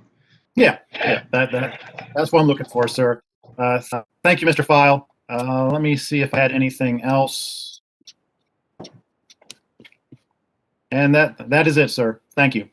Okay, thank you. Thanks, Mr. Pringle. Thank you. Is there further cross-examination based on questions from the bench from public counsel? Yes, Your Honor. One of the questions you were asked by Judge DePel regarding the concerns that the company had as to what would happen if more events were called discussed opt-outs. You would agree with me that there was a limit to the number of times customers could actually opt out during this program? Are you speaking directly of the thermostat program, of the C&I program. I apologize. Let me be clear. I am speaking specifically to the residential thermostat program, which at the time was called the programmable thermostat program. We do monitor if people are generally participating, as we do in our results there. But at the end of the day, we are not limiting their number of opt-outs. So you do not agree that customers were limited to one opt-out per month under the terms of the program in effect during this prudence review period? Yeah, there is no, partly what I guess I'm saying is there's no formal repercussion at the moment for that particular situation. I mean, that's not what I'm asking. Would you agree that customers under the terms of the tariff were prohibited from opting out more than once a month? Subject to check. I don't know, do you have the tariff in front of you that I could look at? Apologize. I have a copy of the canceled tariff. Your ability to look at it's going to be a little difficult. Yeah. Which, Mr. Kleiser, which tariff page are you looking at? This is a little bit tricky because I'm looking at the canceled tariff, which is under mine. I have number JE 2016-0151, tariff page 193. Oh, sorry, 194.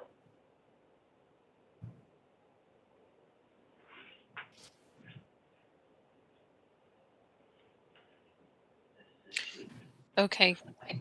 Go. Okay.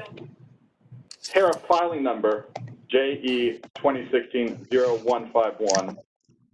Tariff sheet number 1.94.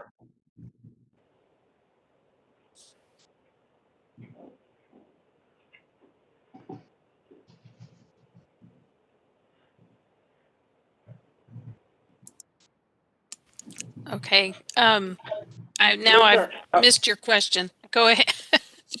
Go ahead, Mr. Kleiser.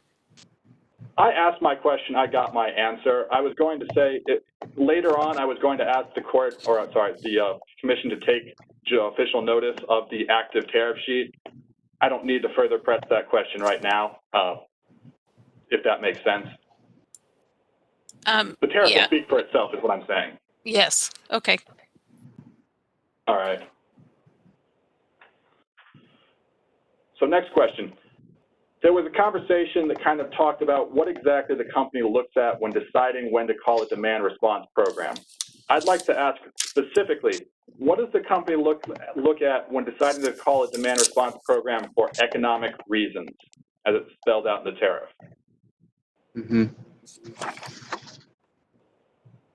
We would look at prices that we feel that the market would be showing in the next few days. And if those indicated that they would make an economic reason to call, factoring in retail price, factoring overall load conditions, all of the things that Mr. Carlson alluded to, that's when if we did look at for an economic reason. Well, then my next question is, during this prudence review period, 2018, 2019 summer months particularly, did the company call any events for economic reasons? We focused on system annual peak reasons and stipulation requirements as our reasons to call events in 2018, 2019. Can I take it then that the answer to that question would be a no? Correct.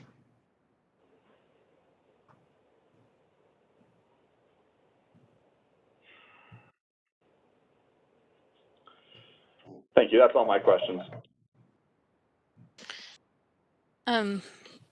All right. Is there redirect from Evergy? Yes, there is. Thank you. So, just three pretty short questions here. Mr. File, you were asked whether or not in 2018, 2019, in Evergy's calling events to reduce annual system peak, whether or not in those events there was also a reduction of Schedule 11 SPP fees, and if there was, did it make sense to seek those Schedule 11 SPP fees more than once on a monthly basis. Would it be possible to simultaneously reduce your Schedule 11 fees and at the same time reduce Evergy's ability to impact and reduce its system annual peak load? Yes. So if I'm thinking along what you're asking, there could be a reason why if we were trying to get the June system or the June monthly SPP peak, that we call all 10 events or call enough events where customers have less and less aptitude to try to curtail in July or August in some future months. And so there is definitely a correlation there in terms of how that could interact. So in response to Mr. Pringle's question about the impact of Schedule 11 fees due to hitting a monthly peak, now is it true that, assuming that the company did that, that it wouldn't see the benefits of doing that until the next year? Yeah, my understanding of how that calculation works, and again, Mr. Carlson's more of the expert there, but is that there is a 1-year lag in how the fees are recovered. They look back at the prior year and then put the fees on the following year. Okay. Would it be true to say that somewhat regardless of what Evergy does with its demand response events, that if all other SPP customers drop their load, then Evergy's load ratio share wouldn't change? Yeah, if I understand again the calculation correctly, just by sheer math, right? If everybody else's loads are changing and ours are changing, there's a potential interaction there that could leave ours to be the same. But that would change from year to year, I believe. Right. Thank you. I have no further reader.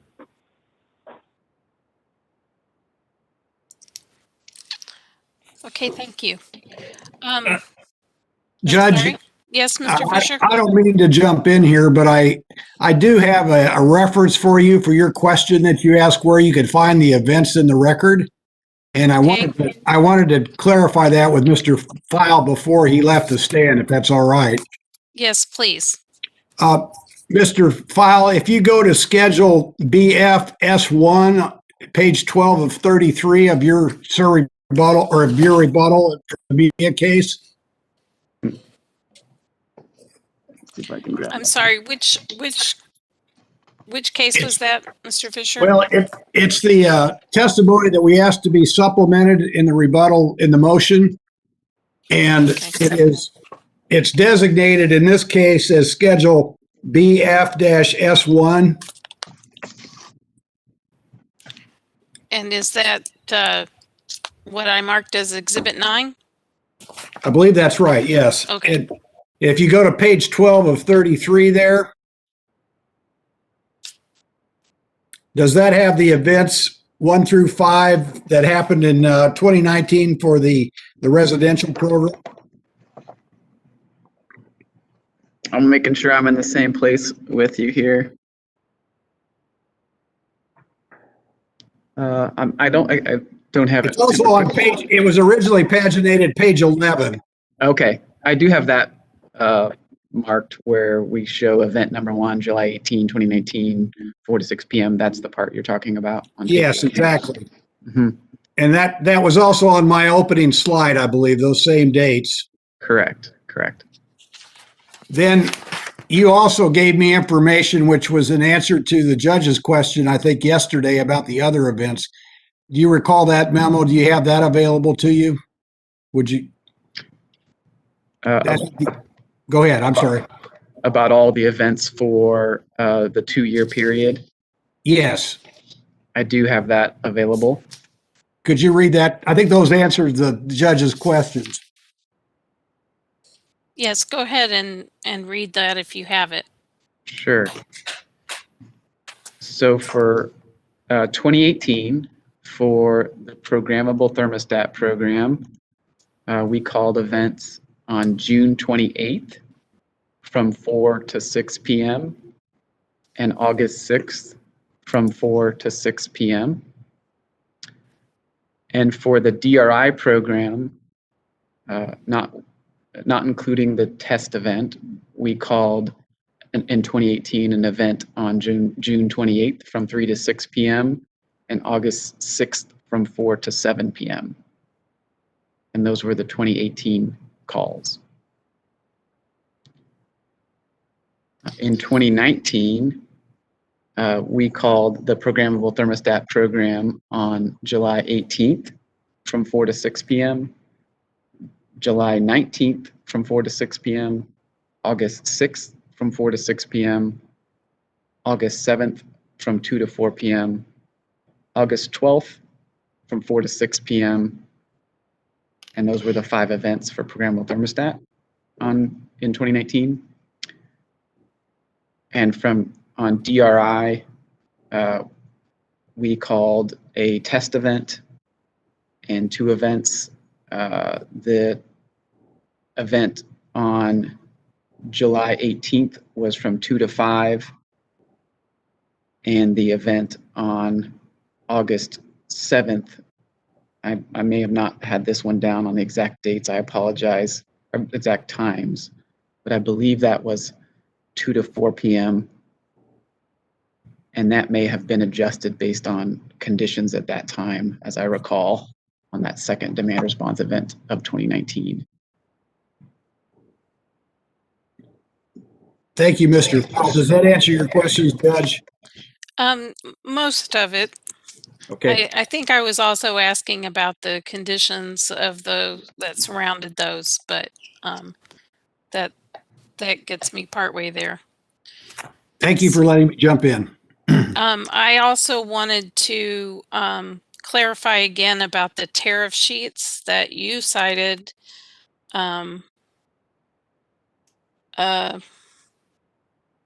So you cite the tariff sheet for Evergy Metro as sheet number 2.09, which is titled General Rules and Regulations Applying to Electric Service Demand Response Incentive. And for Evergy West, you cite to 1509. My very capable helpers have looked it up and believe that for West, it should be sheet number R-86. And I would like it if, Mr. Fisher, if you could verify that. And if that is not the case, then if what's in the testimony is the correct, if you can provide us a copy of that tariff sheet. I'm going to call on my team in Kansas City to help me with that. Okay. Your Honor, Yes.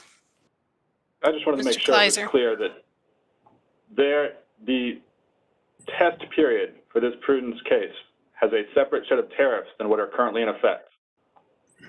Yes. Okay. The tariff sheets that were in effect at the time are the ones that we are interested in.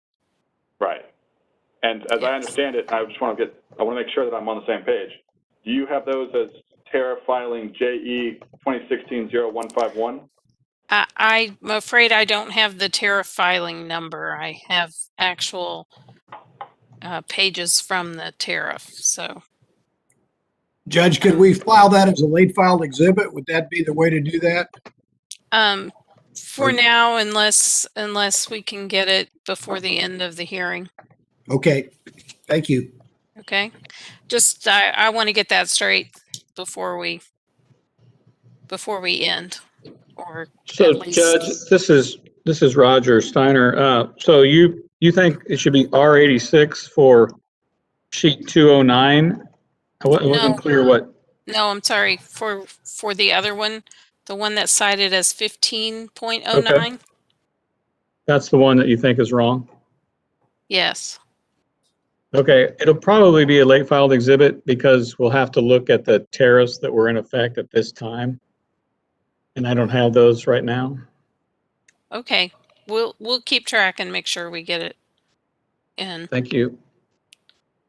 All right. Now, were there any additional cross-examination questions based on Mr. File's reading of those event dates or our tariff discussions?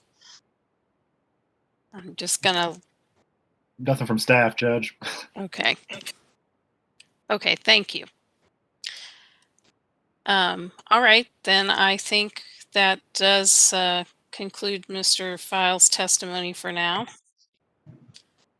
And So am I able to step down effectively? you are able to step down, but as I said, just in case the commission has more questions for you after we've heard from Ms. Mantle, I would appreciate it if you could be available during the hearing at a relatively short notice. Yeah, for sure. Sure. Thanks for your time. Appreciate Okay, it.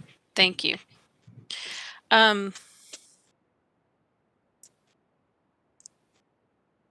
Okay, I think on that note, we'll take a little break and come back then with, was that the end of Evergy's witnesses?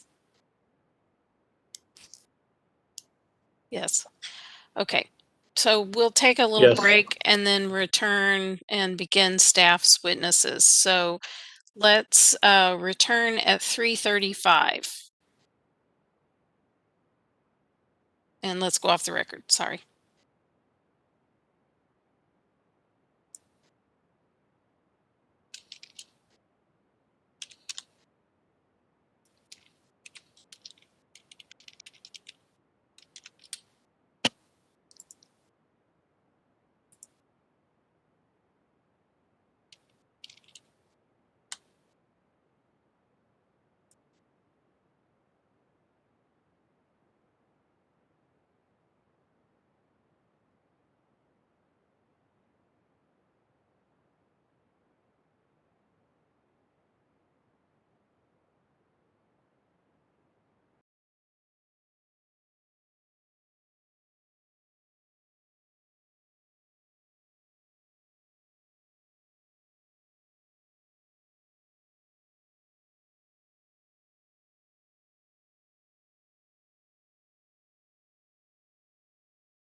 I'm going to give just a minute for everybody to let me know they're back.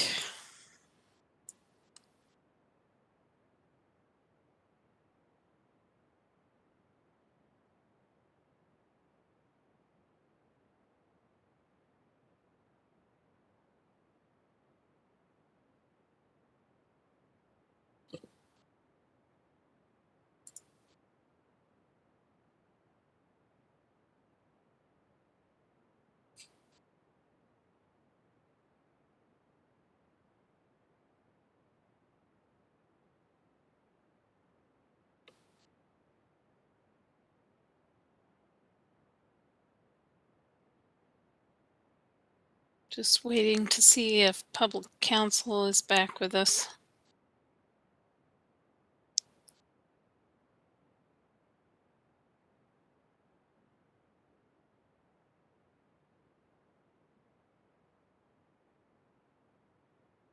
Apologies, Your Honor. We're back. No problem.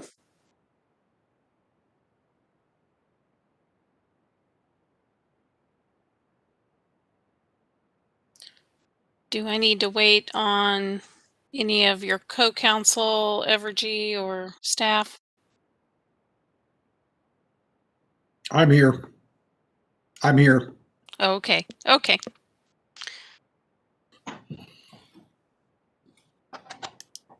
All right, in that case, getting the internet stream unmuted, and we can go ahead and go back on the record.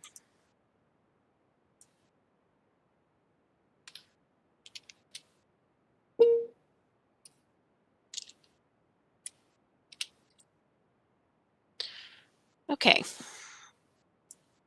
Sorry, we're back on the record after our short break, and we are ready for staff to call its first witness. Yeah, thank you, Judge. A few things because of all the action that has gone down already today. First, I just want to draw everyone's attention to what was pre-marked as staff exhibits 106C and 107P. Due to the approval of the stipulation with the Sierra Club and their excusal from this case, we won't be we won't be entering either one of those into the record. They only had to deal with those issues and they are done. Okay, thank you for that. And then also staff's first witness, Mr. Fortson, he was here to testify and answer questions based on the first three issues that were resolved this afternoon. For that, rather than putting him on the stand, I would just like to move to enter his direct and rebuttal into the record, which is 101C, 102P, and 103.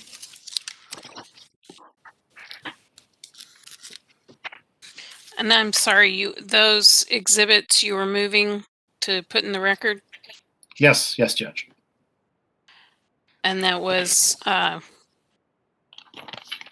It is all of 101. Mr.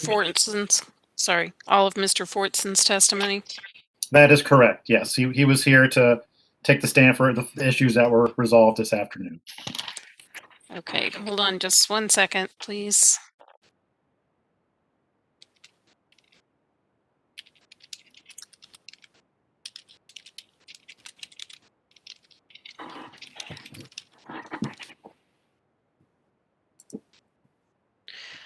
Would there be any objection to exhibits 101 confidential, 102 public, and 103?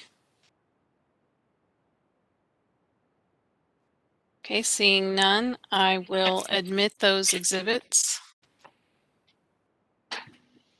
I was trying to check just to make sure that there weren't still some commission questions for Mr. Fortson. I know his testimony was basically on that other issue, but he is familiar with some of the concepts and so forth that the commission was interested in. But I haven't heard that there are still any questions remaining. So for now, we can go ahead if counsel agrees.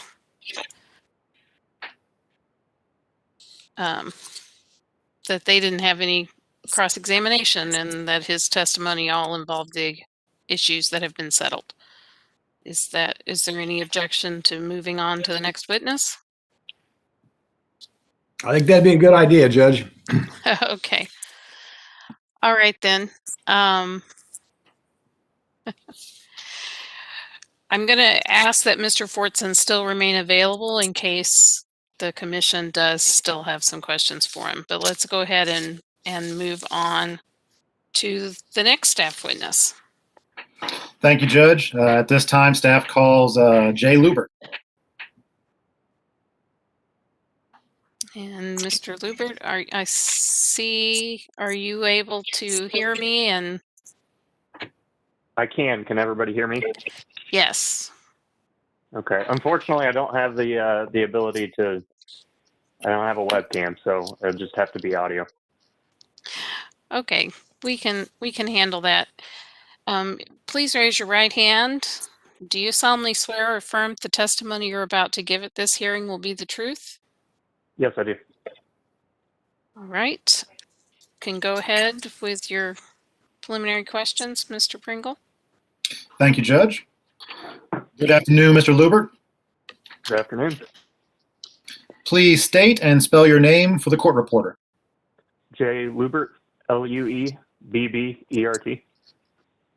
By whom are you employed and in what capacity? I'm an associate engineer for the Missouri Public Service Commission. Did you cause to be prepared the rebuttal testimony of Jay Lubert, which has been pre-marked as Exhibits 104C and 105P? Yes, I did. Do you have any additions or corrections you need to make to your rebuttal testimony? I do not. If I were to ask you the questions contained in Exhibits 104C and 105P, would your answers be the same today as those contained herein? Yes. Are these answers true and correct to the best of your knowledge and belief? Yes. Thank you, Mr. Lubert. At this time, I move to enter Staff Exhibits 104C and 105P into the record. Would there be any objection to Exhibit 104, which is a confidential exhibit, and Exhibit 105, which is the public version of that exhibit, rebuttal testimony of Jay Lubert? I see no objection, so I will enter those into the record. Thank you, Judge. And at this time, I tender Mr. Lubert for cross-examination.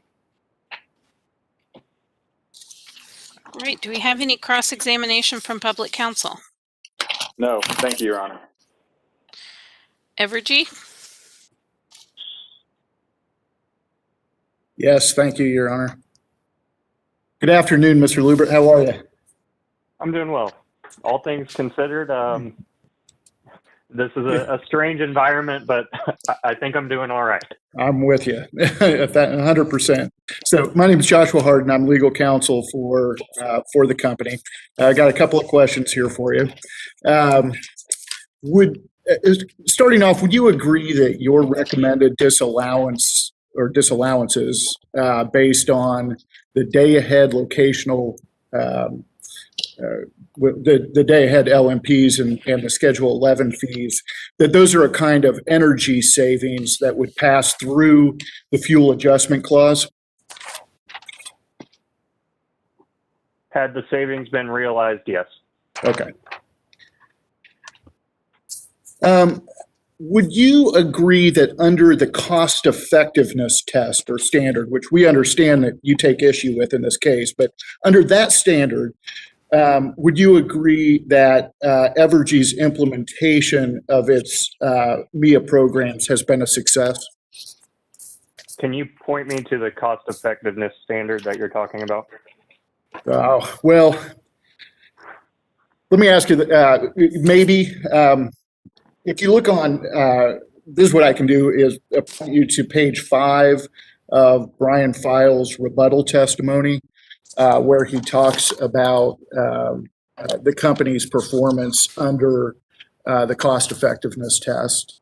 And I guess I can kind of rephrase the question to ask if you agree with that testimony, that under that standard, the company's been successful.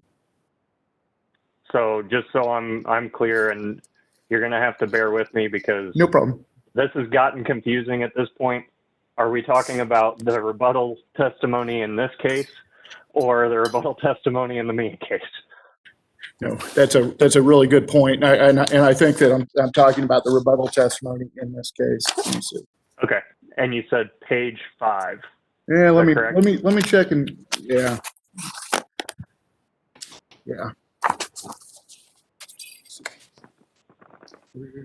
Testimony.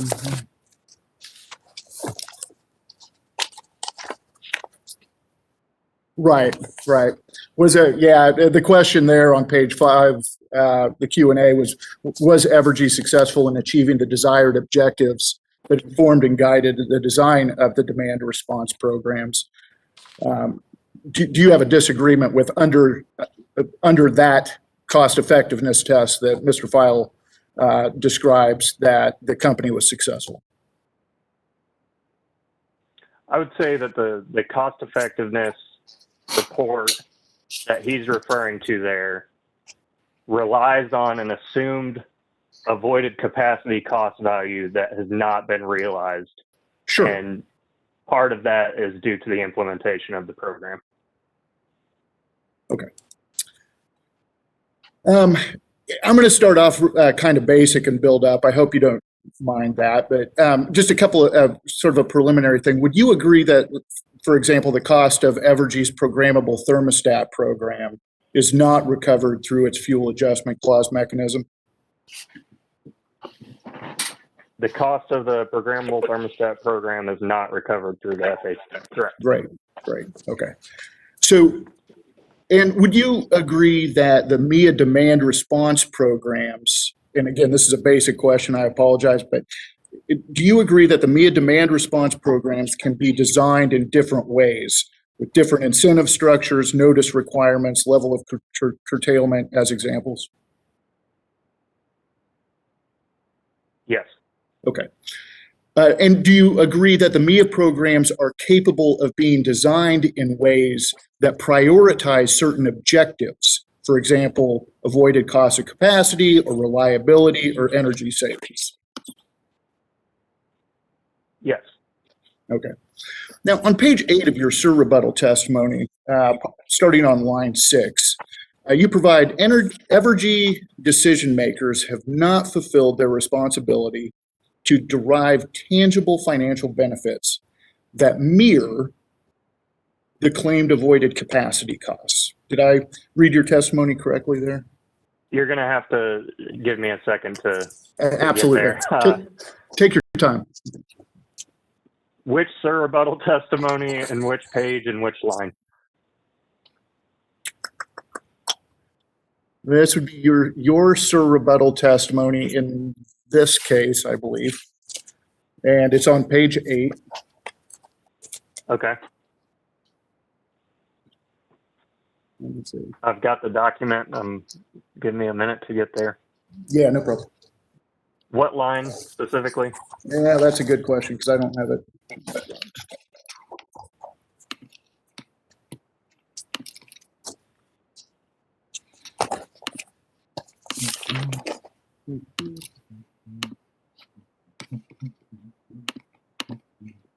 Oh, sorry, Jay. I should have had the line ready.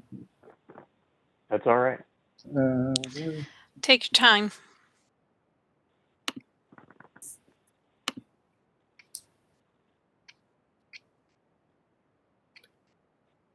Well, you know what? Instead of doing this, let me kind of skip to the point here. Okay.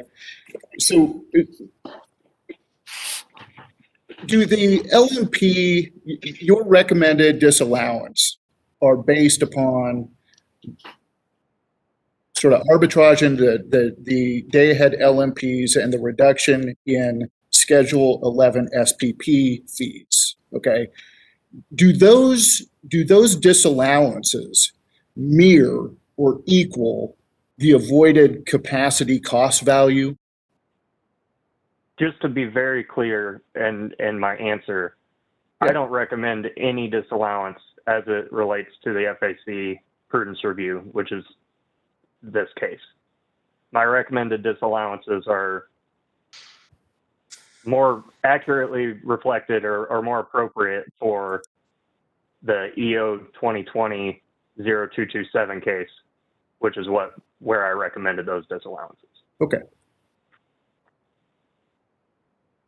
Sorry, can you ask the question again then? Yeah, yeah. Well, I'm trying to think of a way.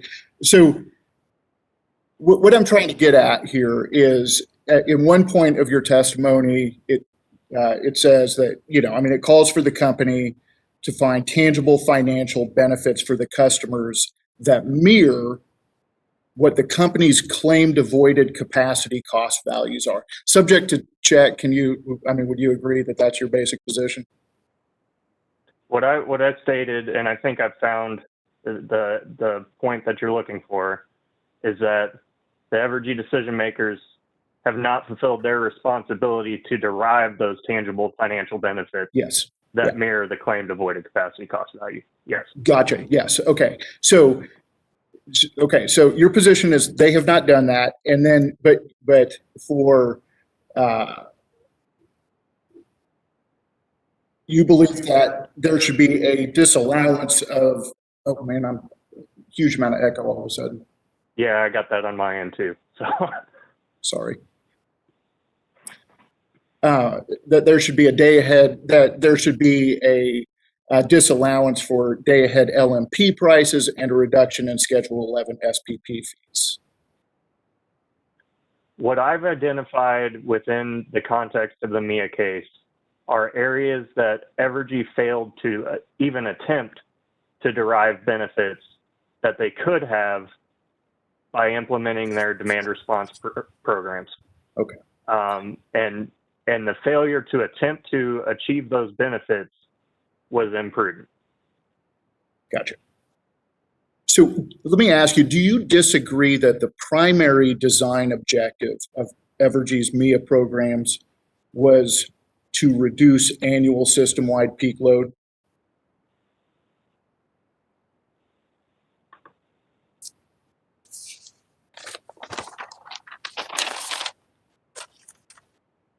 The objective, the way I've read the tariff, the objective is to decrease system peak load, but I don't know that the annual system peak load is the only objective that program was designed for, but it Sure. appears that that was the only objective that was sought to potentially achieve. And whether or not that was achieved or not, I'm still not in total agreement on. Okay. But please correct me if I'm wrong. It doesn't sound like you were disagreeing that it was Evergy's primary design objective of those programs. I don't want to obviously put words in your mouth, but is that incorrect? I would say that is what Mr. File has stated as the primary objective in his testimony. Okay, thank you.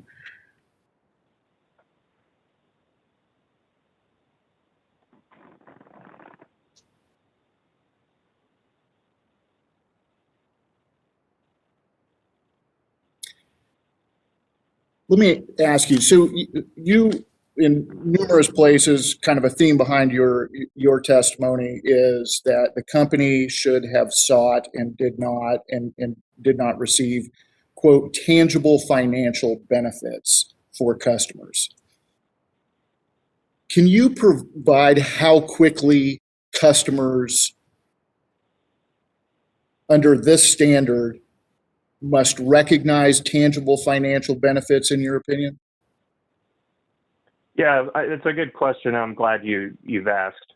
The issue that I've taken with these programs, specifically the demand response programs, is that they're only approved, or they're only, the measures lives are only for the period of time that the cycle is approved for. So in this case, for cycle 2, 2018 and 2019 is the only period, and that's the period that's subject to the MIA Prudence review, is the only period that those programs are going to achieve demand reductions.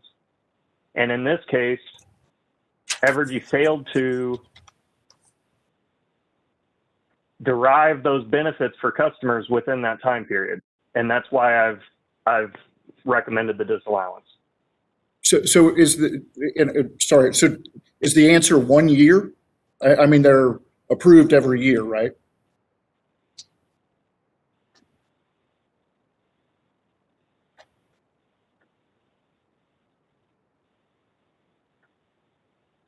Can you clarify that? You said they're approved every year. What do you mean by that? Well, so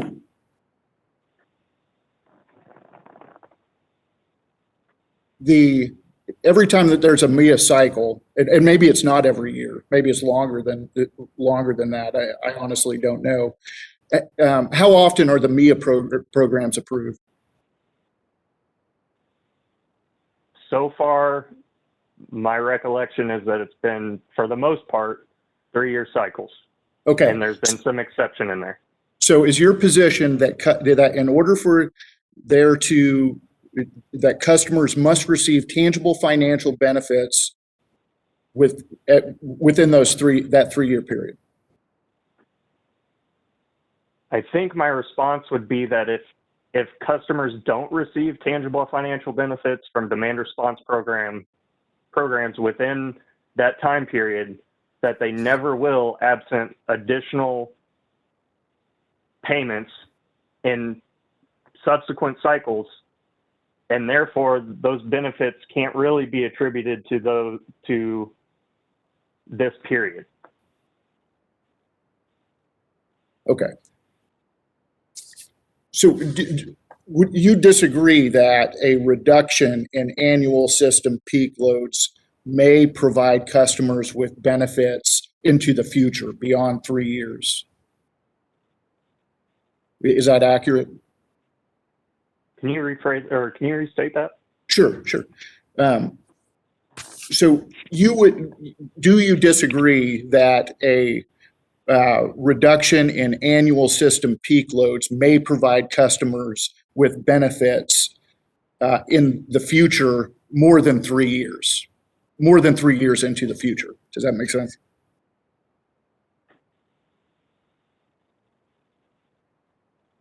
Well, I guess I'll say this, that Mr. File makes a valid point that if Evergy were to reduce its system peak load, its annual system peak load, that it would provide some benefit to ratepayers that are based upon the reduction in that month's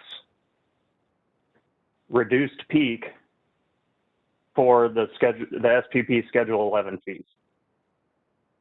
Okay.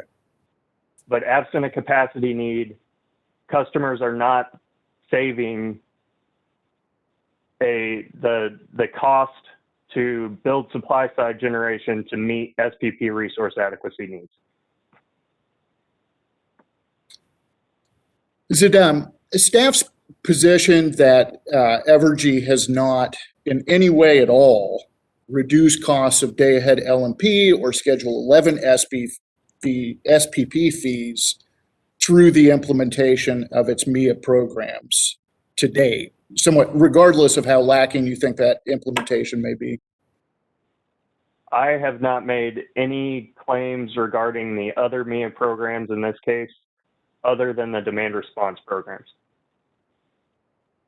Okay. So I guess to answer your question, I think it is fair to say that the other programs, aside from the demand response programs, may have had some of those effects. Okay.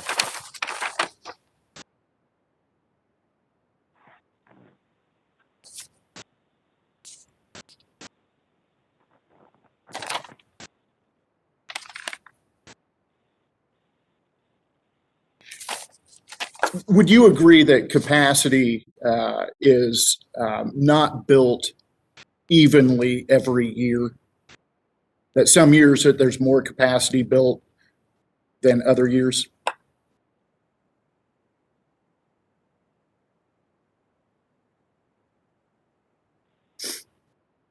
Yeah, I'd say yes. Historically, capacity additions of supply side resources have tended to be, I think the term that's used most frequently is lumpy.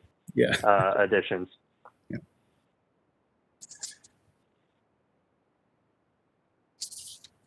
Now on page, now you know what? I'm not even going to go on the DR issue because that requires too much referring back to the testimony here. So.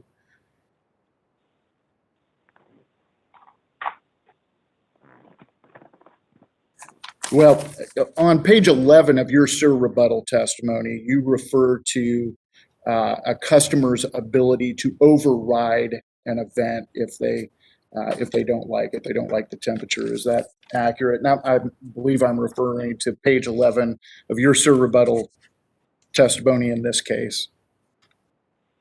Give me just a moment to get there. Yeah, you bet.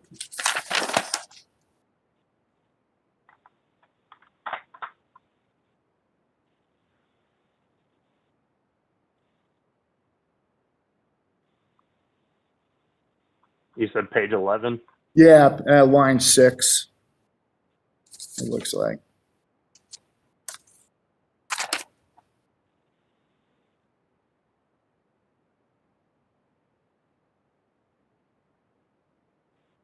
You just point to the fact that a customer can override. Is that in this case or the other one? I'm not. Oh, you know what? No, you're right. Page You're 11. right. You're right. You're 100% right. It's in the other one. So it's scheduled JLS5. Yeah. Okay, and you said line 6? Yes. Yes. Okay. Okay, what's your question? Yeah. First, that I accurately identified your testimony. And I apologize. I realize that it gets confusing going back and forth between the two. So I'm trying to be really cognizant of that fact. No, I appreciate it. So would you agree that would you agree that the calling of additional DR events could in fact affect customer behavior? For example, their inclination to override an event? It could. Okay. So kind of by logical extension, would you agree that calling additional DR events could affect customer behavior in a manner that makes it more difficult for the company to reduce annual system-wide peak load?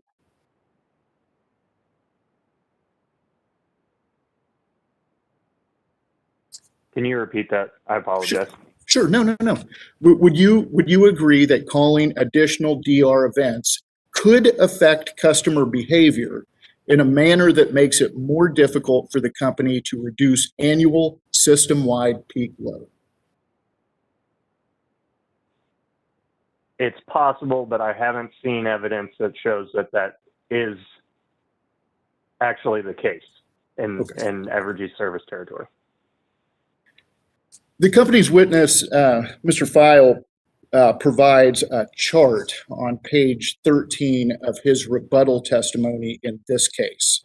It's identified as figure F1, which purports to show the demand response value comparison between a single DR event and multiple events. Are you familiar with that chart? If you'll give me a moment to just get there, I'd be happy to answer your question.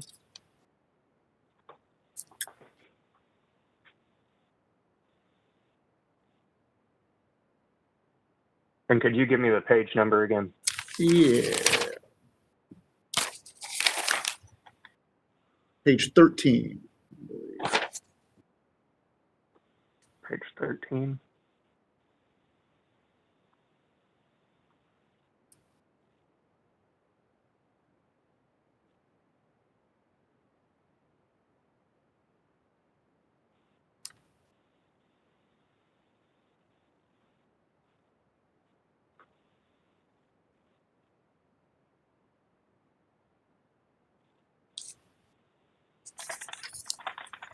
I think it was also in Mr. Fisher's opening as well.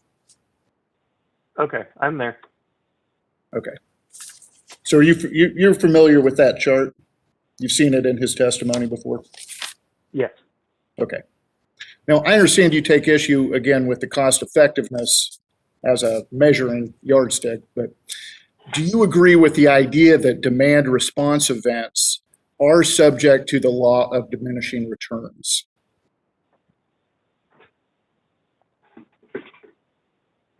Do I agree that demand response events are subject to the law of diminishing returns? Yeah. Can you be more specific on what those returns might be? Well, sure. The more demand response events that you call, the less impact that they have. Would you agree with that statement? I don't think that this chart demonstrates that. Okay. Would you agree with a statement absent the chart? That the more events you call, that the impact is minimized? Yes. I think my answer previously was it might be. Okay. It may not be as well.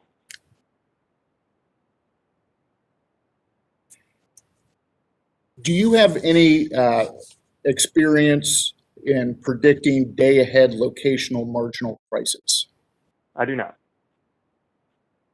Would you agree with Evergy's witness, Mr. File, that it is easier to identify the annual system peaks with greater accuracy than to identify monthly system peaks?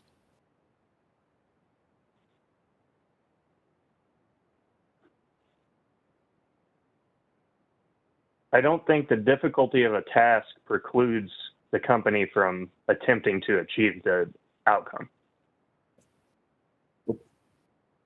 Okay, but so do you believe that it's more difficult or not the same level of difficulty or less difficult? I think that Evergy employs a number of people whose job is to predict the company's load on a given day, and that Evergy has at its disposal not only the data, but the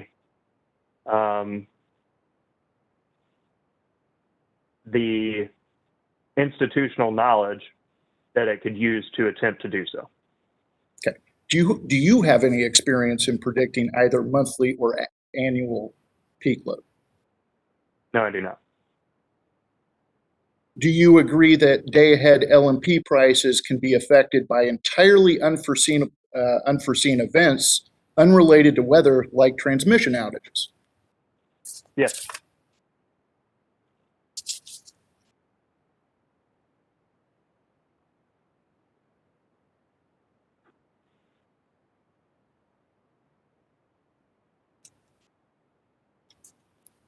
I guess I would also note that the economic benefit of calling demand response events to have an economic benefit from looking at those day ahead prices was something that was mentioned by Mr. File. Oh. Okay, we will go back to the data response. So, and I think that you bring that up on page 3 of your rebuttal testimony. You point to the data response from company that identifies day-ahead LMPs and Schedule 11 fees as an economic incentive to call demand response events. Is that correct? What page did you say? I'm sorry. Page 3. And that's this case. Yeah, Oh, just to clarify which testimony that is. It's rebuttal testimony, I believe, in this case.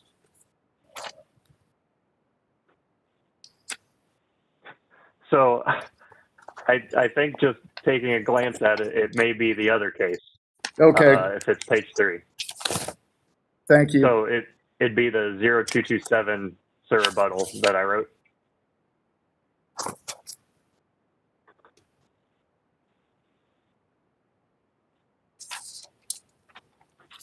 And you infer from that data response that the company knew of such economic incentives from additional DR events, but simply failed to call such DR events despite an economic incentive to do so. Is that correct?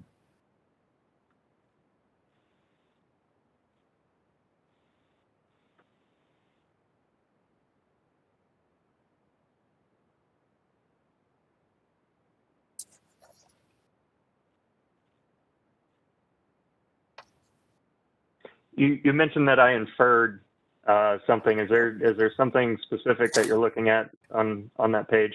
Well, no, and I think you just made the exact same inference a couple of minutes ago, that that the company had, and if you don't make that inference, I mean, let me know. I mean, can you repeat it then? Sure.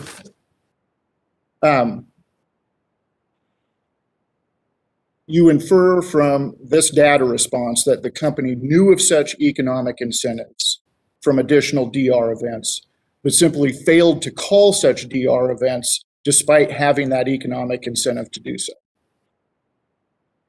So what I stated is that the company recognized the event or the potential for those economic incentives and then failed to even attempt to achieve those benefits. Is it possible that the company identified benefits which were incidental to the calling of demand response, but didn't intend to suggest that its management of those DR events be driven by such incidental benefits?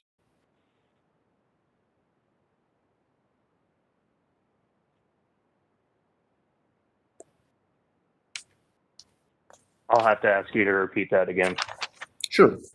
Is it possible that the company identified the benefits, those benefits, which were incidental to the calling of demand response events, but did not intend to suggest that the management of those DR events would be driven by those incidental benefits?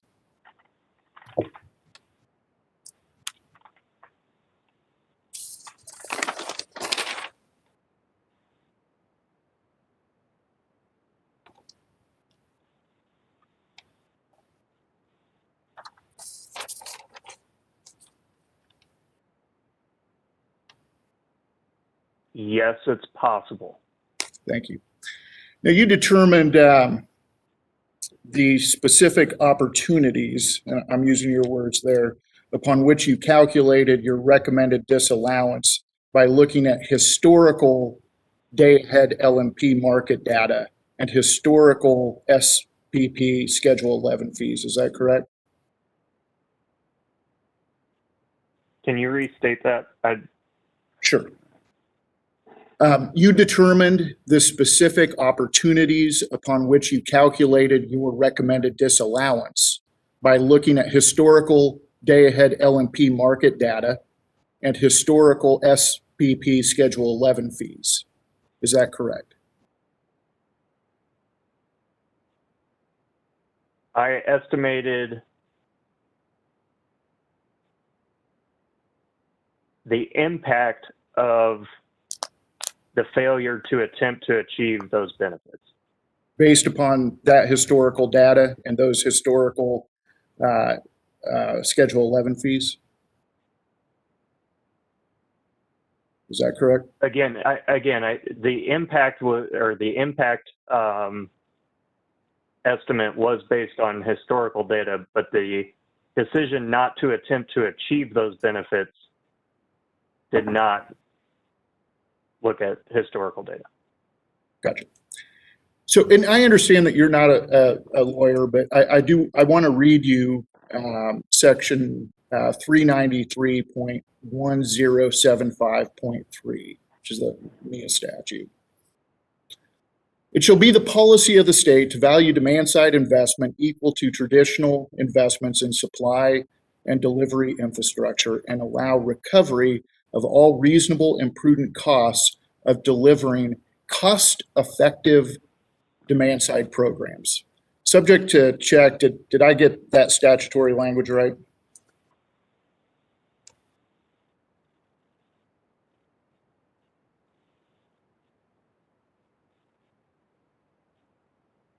Yeah, subject to check. It sounds similar to what's there. Okay. So in case number EO 2015 0240 and 0241, the commission approved a unanimous stipulation and agreement between the parties, including staff as a signatory. Is that correct? Yes. Okay. And in that, the report and order that came out of that case, 0240 and 0241, the commission provided on page 12, and I believe that this was sent around the other day, so I hope you have a copy of it, Mr. Ruber. If you give me a moment, I can pull it up. This is the report in order? Yes, yeah.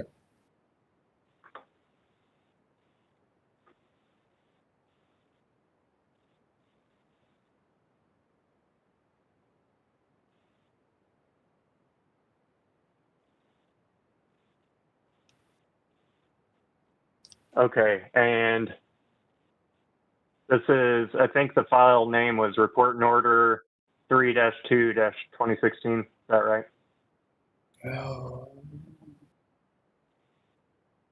not sure what I'm looking at just a. Well, let me open it and I'll see if the title is the same as what you're looking at. Sure.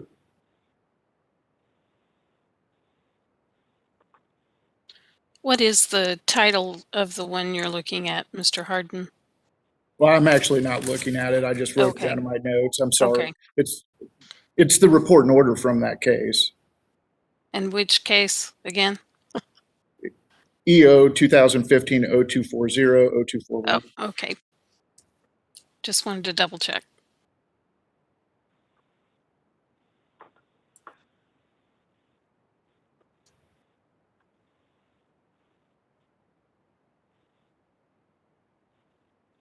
And subject to check, I can read the paragraph that I'm interested in, which is okay. I think I've got it. Okay. The if amended. You can give me the page number. 13.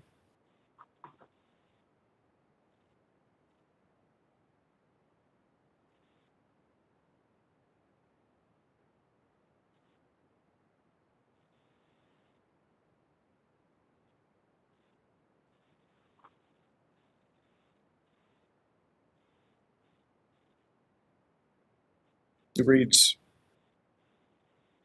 the amended MIA plan also provides an important collaborative process to address new and underserved customer markets and to identify cost-effective energy and demand savings to achieve possible 200 gigawatts of additional savings from program year 2017, 2018. Did I read that correctly? I believe so. Okay.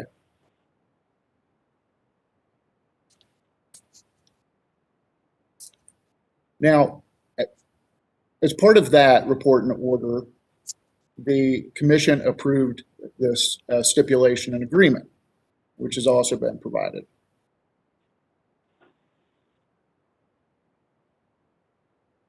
And on page 2 of that stipulation and agreement,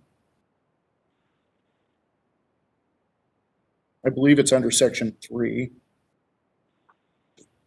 plan approval.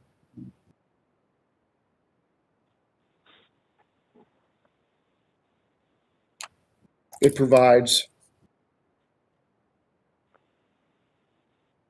while there's disagreement among the signatories on how the plan costs and benefits should be determined, the signatories agree that the plan is expected to provide benefits to all customers, including customers who did not participate in the programs. Did I read that correctly?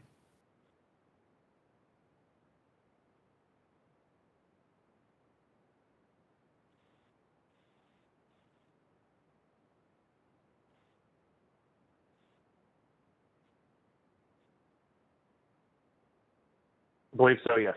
Okay.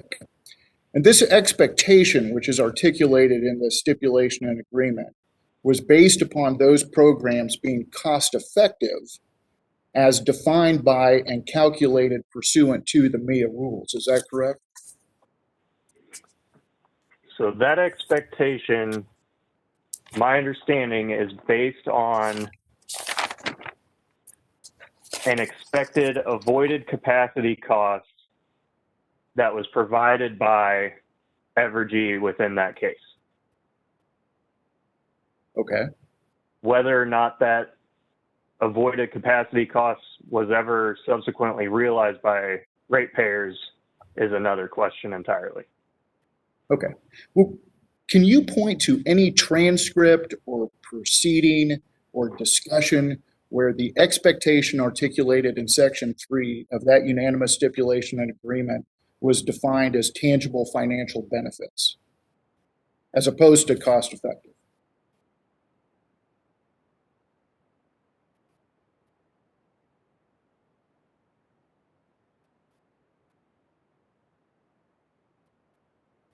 For the expectation as stated in this document was stated as a tangible financial benefit. Right.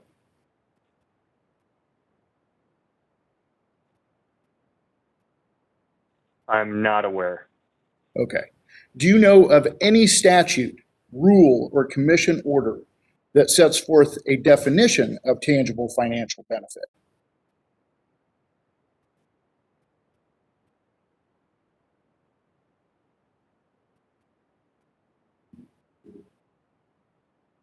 I'm not certain.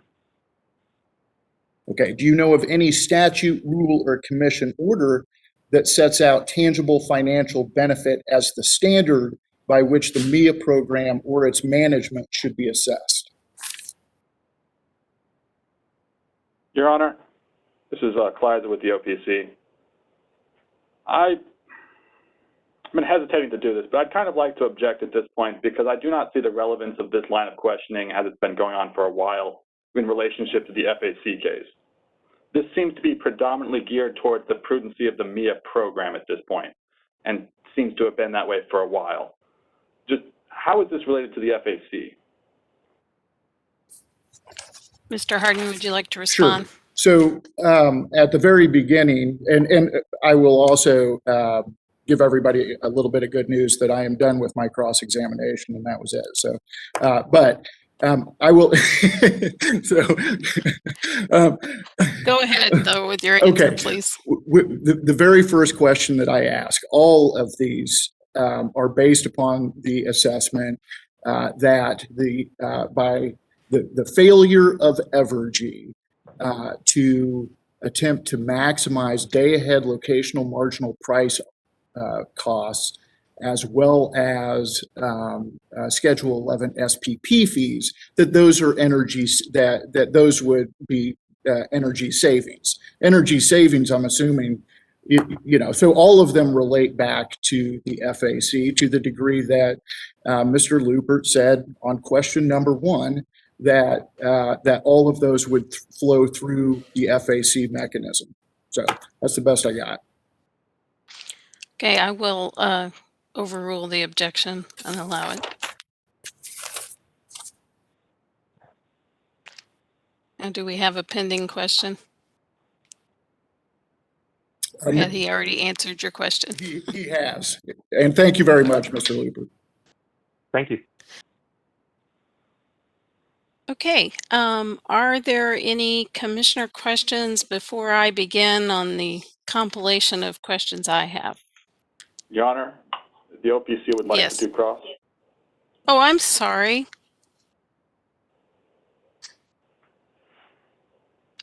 I had you in the wrong order. Oh, wait. No, you're right. I apologize. I forwent my cross. I don't know what I'm saying. I thought the order was wrong, too. I apologize. That was my mistake. Okay. It's all right. It's getting to be late on a long day. So if we're back, I didn't see any commissioner questions. I do have a list. And I will go ahead. Oh, Mr. Harden, did you have something? I'm sorry. We were under the impression that OPC had waived cross. They did. They Okay. did. So what's happening now? Right now, I'm going to ask some questions Okay, I on got you. behalf All of right. the commission. Thank you.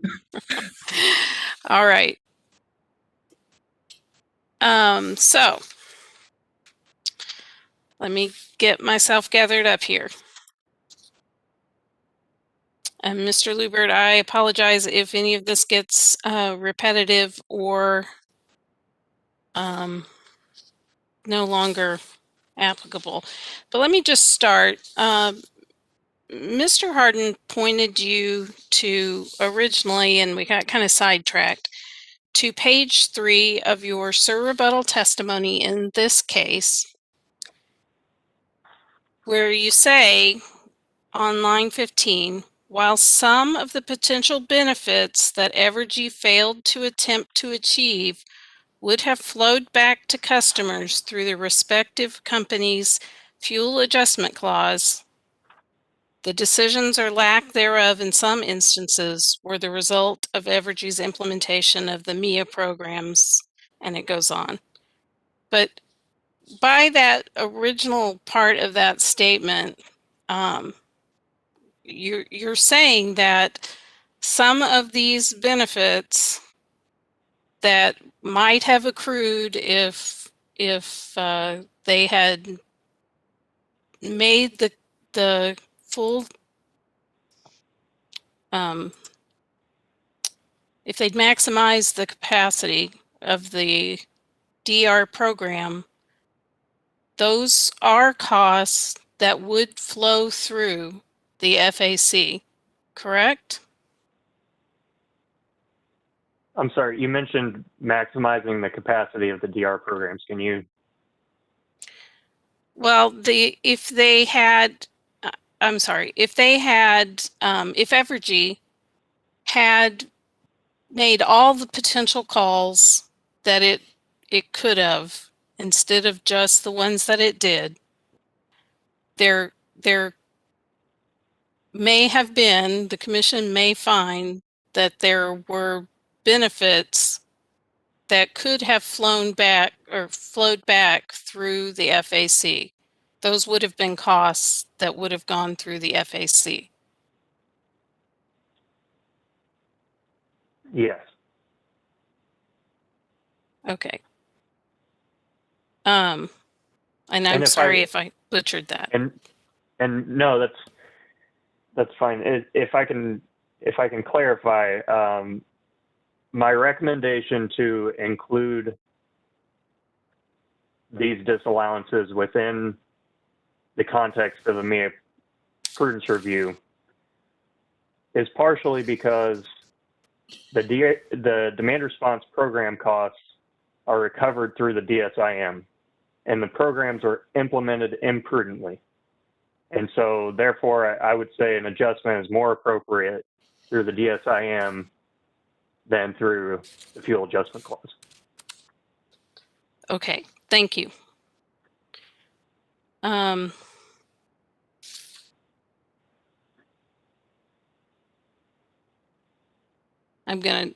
reviewing my questions here, so bear with me on the silence.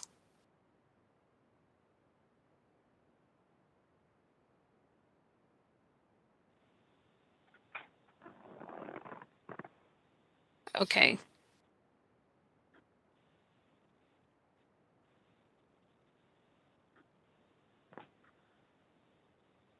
So were you present? Were you listening to Mr. Carlson's testimony? I was. And did you hear him discussing possible ways to calculate if the commission should find their Evergy's actions imprudent, possible ways to calculate that imprudence? Were you hearing that? I was listening. If you could refresh me on what he said, I would much appreciate it. Well, he talked about some averages. He talked about looking at the calls that were made. Yeah. So I do recall that, and I guess sorry. I'll let you ask your question. Well, I'm not wanting you to go back and look at hindsight. We're not wanting to do that. We're trying to get an idea of how to calculate the amount of the imprudence and what method should be used to do that. So if the commission determines that it was imprudent for Evergy not to use the demand response programs to the maximum amount of their design capability, what method would you recommend the commission use, and what would that calculation be? I would recommend that the commission, well, I guess first and foremost, I would recommend that the commission make that finding within the context of a MIA prudence review. And then after that, I provided an estimation for those costs.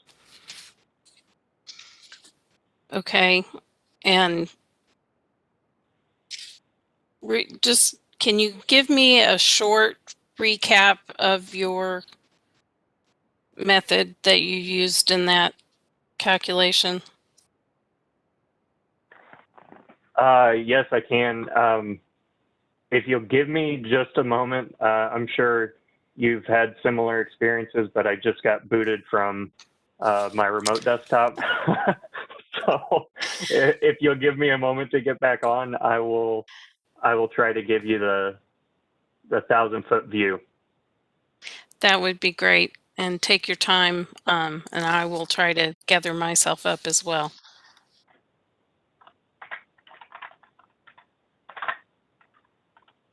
And for those that aren't aware, the commission has a remote desktop that it uses for its employees to work remotely, and every now and then we get kicked off of it.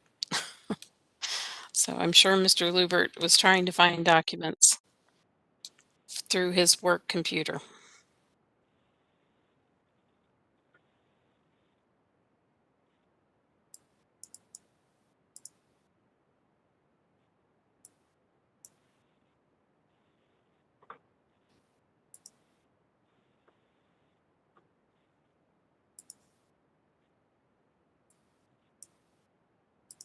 Okay, and I'm guessing when you're asking about the estimation, you'd be asking about the estimation of those costs that have been raised within the context of this case only, correct? Correct. Well, and I mean, I'm most interested in the context of this case. I'm not interested in the context of the MIA case, if that's. I understand they might have some crossover.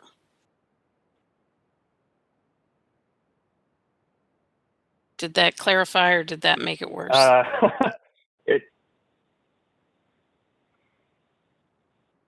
It clarifies, but only to a certain extent. Well, give me your answer as related to the first half of that, as it's related to this case. Okay, so I guess I would.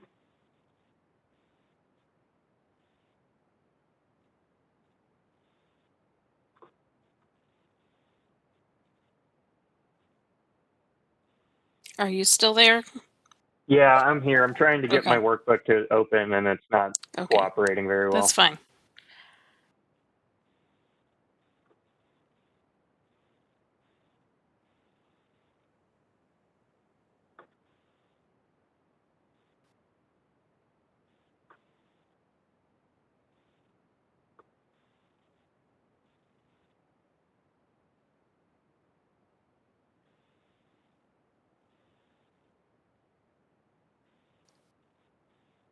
And I've just gotten booted again from remote desktop. Okay, well, let's move on. That's all right. Let's move on from that one. Let me just ask you some basic. Circle back to. Yeah, let me just ask you some basic questions, and maybe this'll answer it along the way. First, what when does peak demand normally occur? It depends on the time period in which you're looking. So a system can peak on a daily basis, it can peak on a weekly basis, a monthly basis, and even an annual basis. And what factors should the company be looking at in projecting or forecasting that peak demand? What factors should they be looking at to forecast that peak demand? Yes.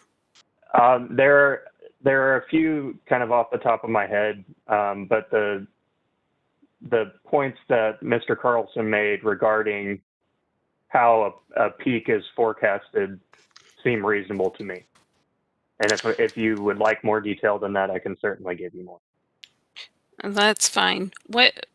And along with that, then what factors should be considered in deciding when to make the curtailment call?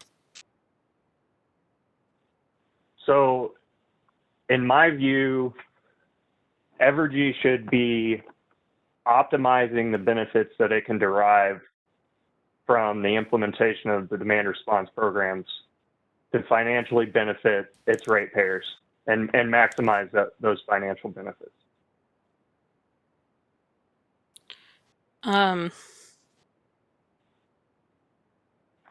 Okay, so this is worded a little awkwardly, but I'm going to give it a try. Power purchased when usage needs exceed company generation is purchased power, correct?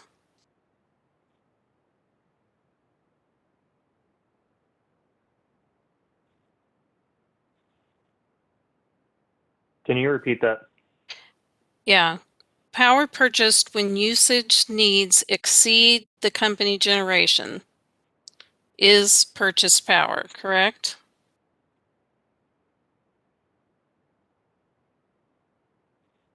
That is my understanding, yes. During peak demand, power prices are generally higher. Is that correct? I'd say that's a fair representation, yes.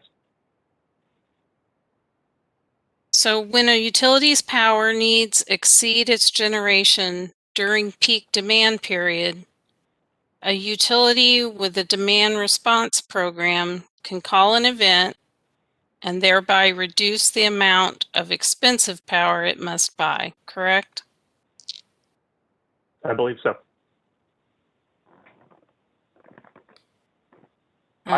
So I guess, can I clarify, because I think part of this needs to be caveated with the fact that on a daily basis, Evergy is both selling all of its generation into the SPP and purchasing all of the energy necessary to meet its load back. So to the extent there was a netting there, then I think my answers are still in line. Okay, thank you for that clarification.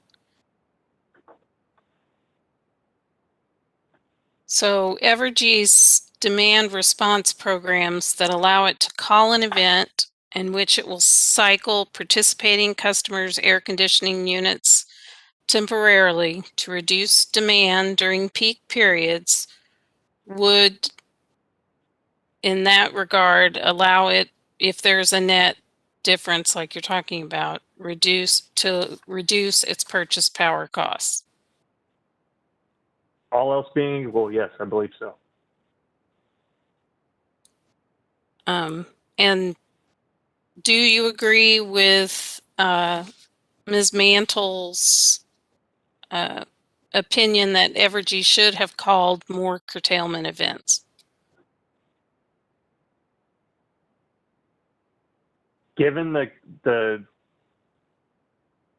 design or the sorry, let me stop and rephrase that. given the way that the incentive structure was designed by Evergy, yes, they should have called more demand response events than they did.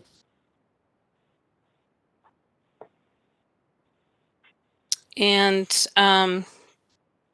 did you hear the dates of the events that Mr. File testified to earlier? I did. Do you have any disagreement with those dates? I mean, does that sound like the dates that you were familiar with?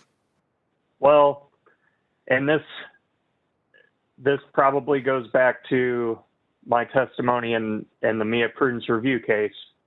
There's some confusion around those dates. First, I know I filed testimony in that case, which stated that it was unclear whether or not they had met that threshold because there was some information that was provided to the EM&B evaluators that differed from the dates that Mr. File has provided. And then there was also some data requests from a previous case, which may not have been updated to reflect additional events that would have been called. Okay. So I guess the answer is I'm not certain at this point. Okay, that's fair enough.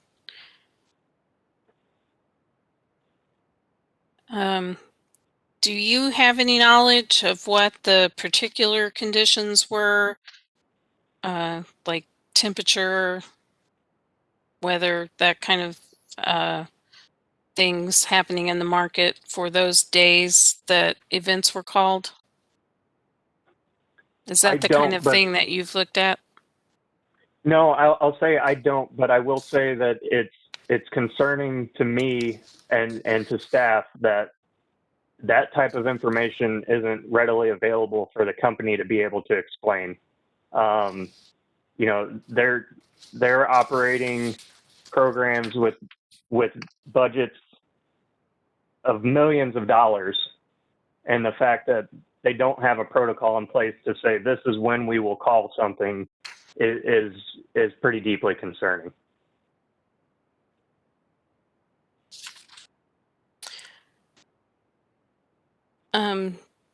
Do you have additional dates that you believe Evergy should have made calls? I believe Evergy should have utilized the information that it had and the institutional knowledge of its employees to attempt to maximize the benefits from calling events.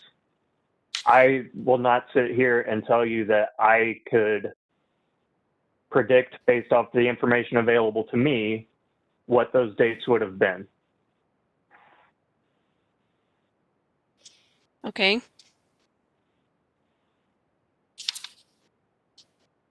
All right. I think that may be all of my questions. Let me look really quick and make sure I didn't miss some.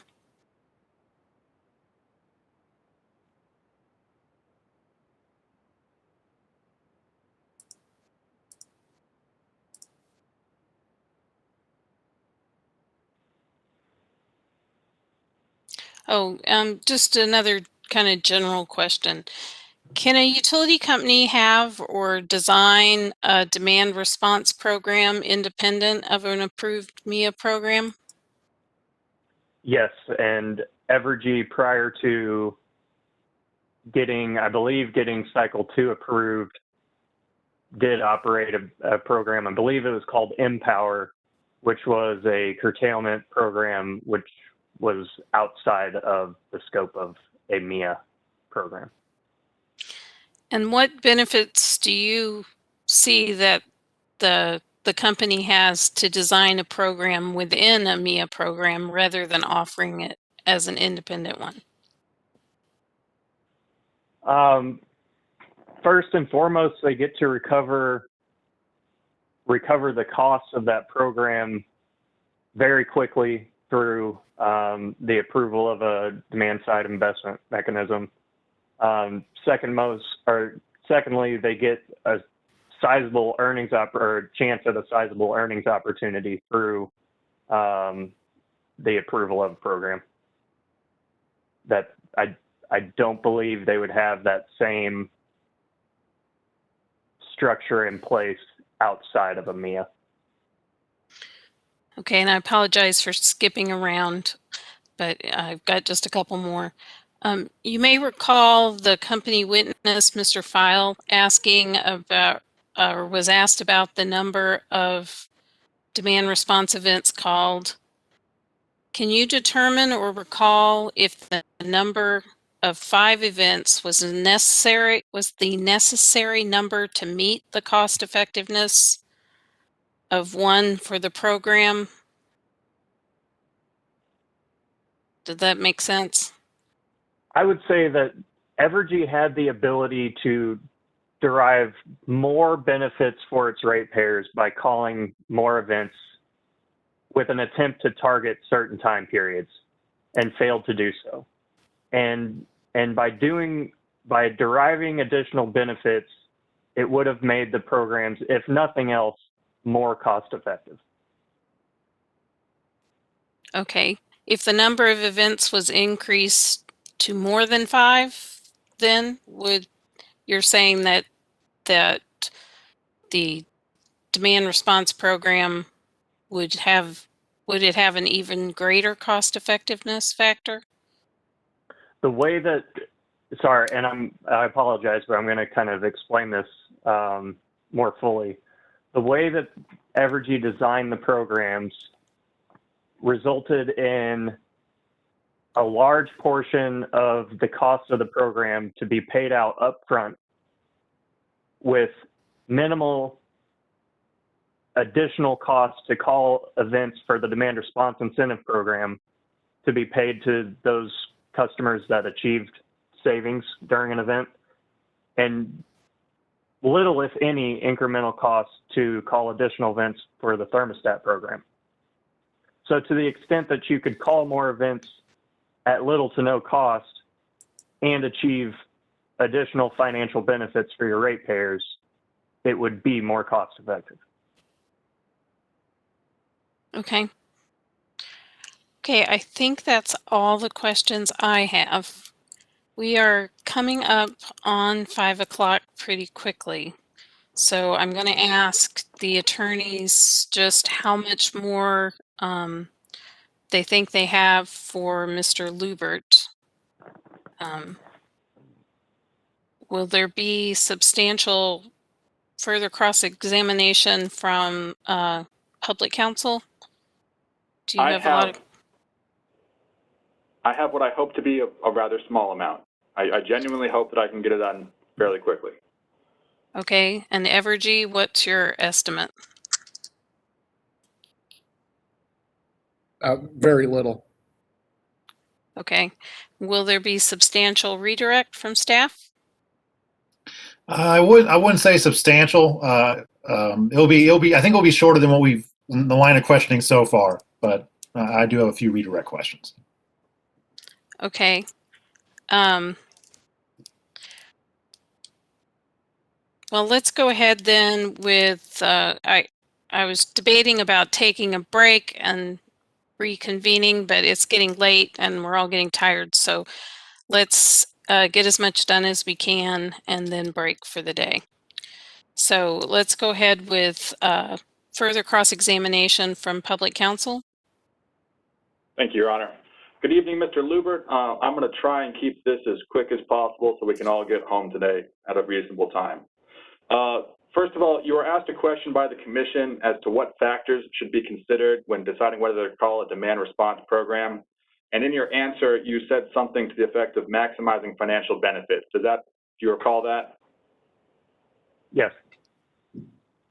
Are you familiar with the tariff sheets of the demand response programs that were in effect during this prudence review period? I am. Are you familiar with the fact that those tariff sheets refer to the ability of Evergy to call demand response program events for economic reasons? Yes, and I believe I stated as much and quoted those sheets within one of the rounds of my testimony and one of the cases that we're talking about today. Well, I won't ask too much further on this, just to simply say, would calling a demand response event for economic reasons be an example of how they could have maximized financial benefits? It certainly would have increased it.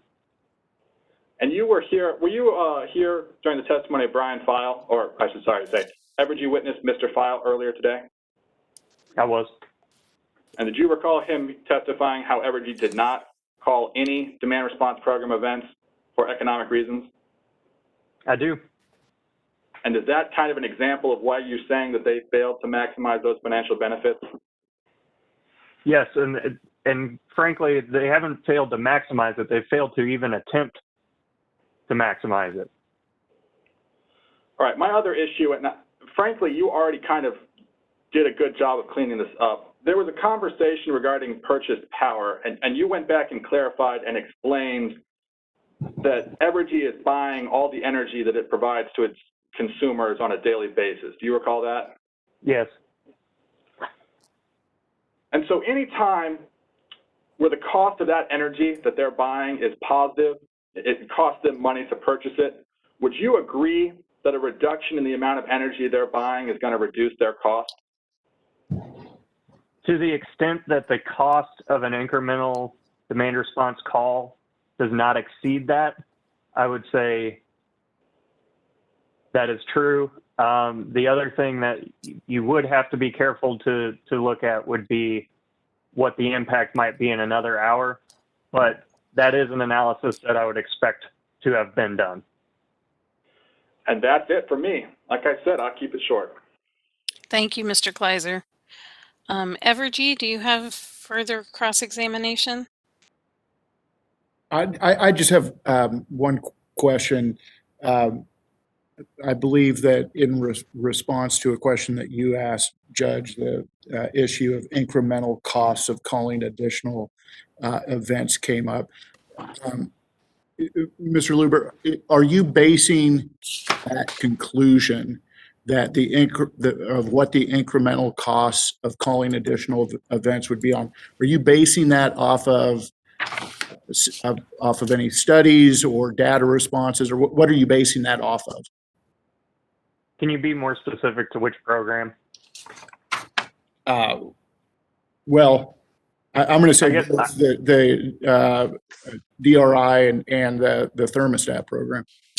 Yeah, no, I can. The answer differs between the two, so that's why I asked for the clarification.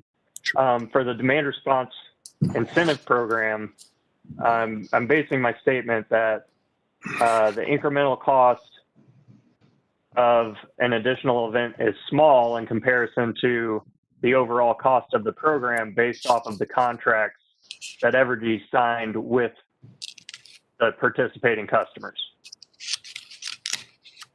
As far as the thermostat programs goes, I'm basing that off of the customer agreement that Evergy has with the customers that receive it and a thermostat free of charge, and then are paid a flat annual sum for participation and no additional incentives to participate in additional events.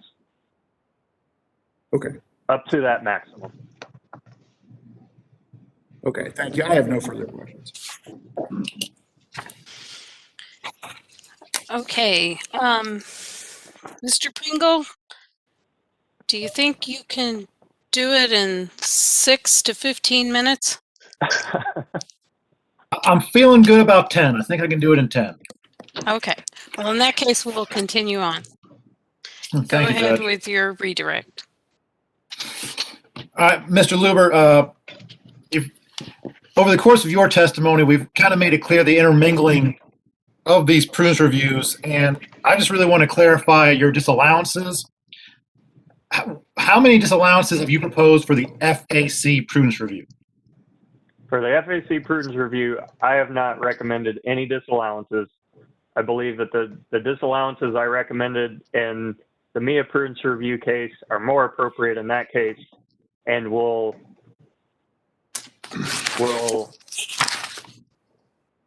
alleviate much of this confusion that I think is unnecessary. And then want to go back real fast to, there were talks about statutory language earlier in cross-examination. You are familiar with the MIA statute? I am.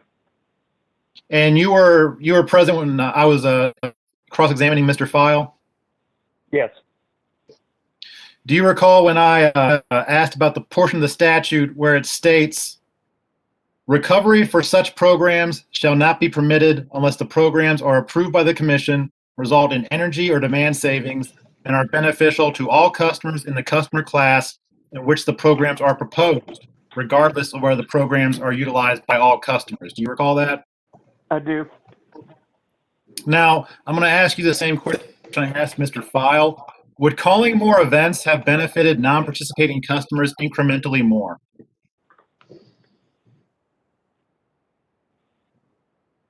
Targeting events in a way that would have provided additional benefits to all ratepayers would also incrementally benefit non-participants more than if that had not been the case. And do you see as the company having an obligation to maximize those benefits? Absolutely. Ratepayers funded these programs with the expectation that Evergy would derive as much financial benefit as possible from the programs at a minimal cost. And Evergy failed to maximize those benefits, despite the fact that they could have achieved, or at least attempted to achieve, additional benefits without impacting dramatically the program costs. And speaking of benefits, Mr. Luber, do you recall during your cross-examination by Mr. Harden the deemed and perceived benefits discussion? Yes. Are those deemed and perceived benefits based on proxy avoided capacity costs? Yeah, so within the context of requesting a MIA application be approved, the company provided some proxy avoided costs, and specifically avoided capacity costs, as estimates of savings. The problem is that Evergy hasn't implemented the demand response programs in a way that ratepayers have been able to realize actual savings that come even close to those proxy estimates.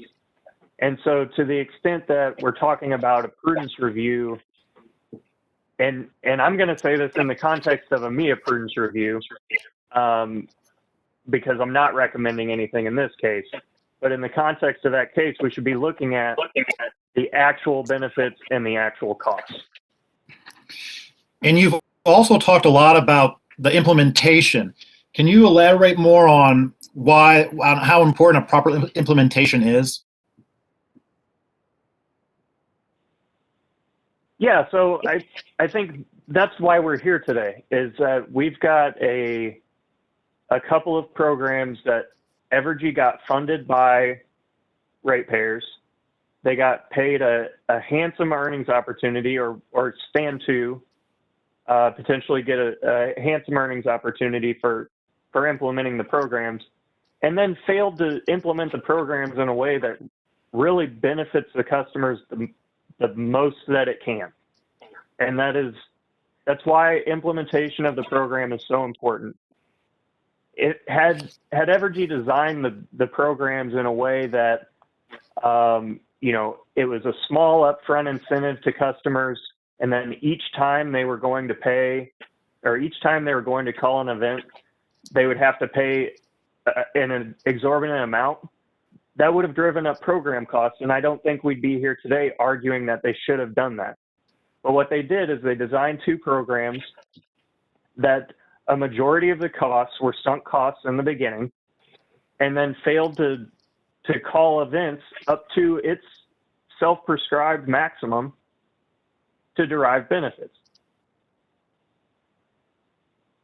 And then speaking more about the MIA costs, would you agree that the MIA costs, such as program costs, throughput disincentive, and even earnings opportunity, are recovered immediately and contemporaneously by the company? Yes, through the DSIM. And the benefits customers receive are deemed and perceived and never actually quantified to know what the realized benefits actually are. Through the MMV process, that is true. That the benefits that are looked at in the EMMV process are deemed, and in fact, the avoided capacity cost value that the EMMV evaluator looks at is provided by Evergy as a given. Mr. Pringle, I'm going to interrupt you there for a minute. Can we get back to the FAC instead of the MIA Prudence? Yes, I'm going back to the more about the events themselves right now, Judge. Okay, thank you.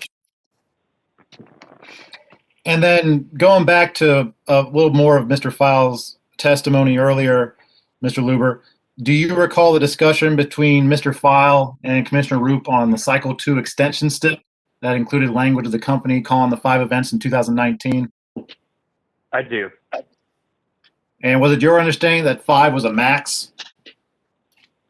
No, and actually quite the contrary. So throughout that proceeding, it was recognized that Evergy was calling fewer and fewer events as the program years went on, and realizing that the potential benefit based on the cost structure was there, we pushed for a minimum, and that's what I would view that 5 events as, is a minimum number of events, recognizing the fact that the contracts that Evergy had in place and the customer agreement that they had in place already prescribed maximums.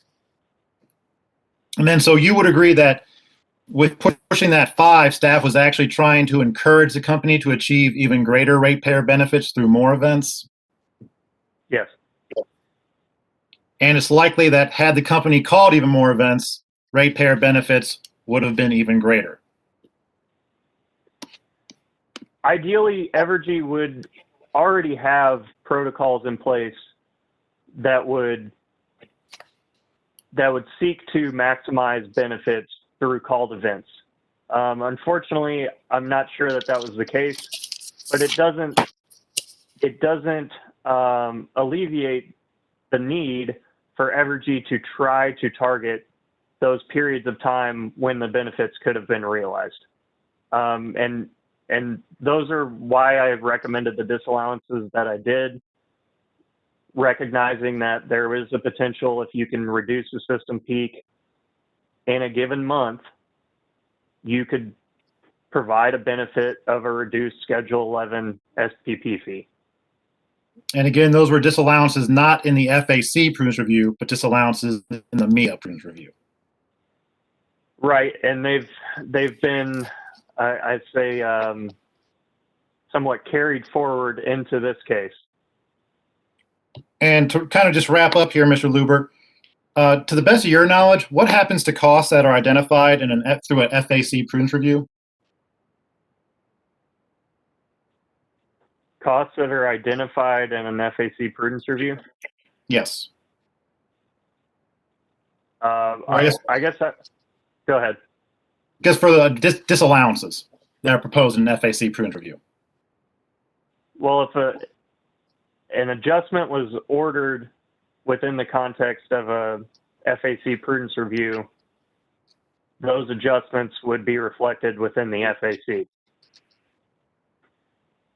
And then what happens to costs identified and adjustments made through a MIA prudence review? Those adjustments would be reflected as an adjustment to the DSIM.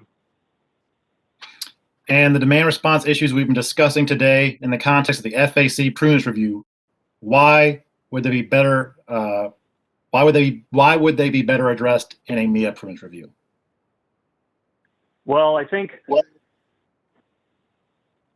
the first reason is that this all goes back to the implementation of the program and the program costs being recovered through the DSIM. So to the extent that the implementation was imprudent, those changes should occur through the DSIM. Now that said, if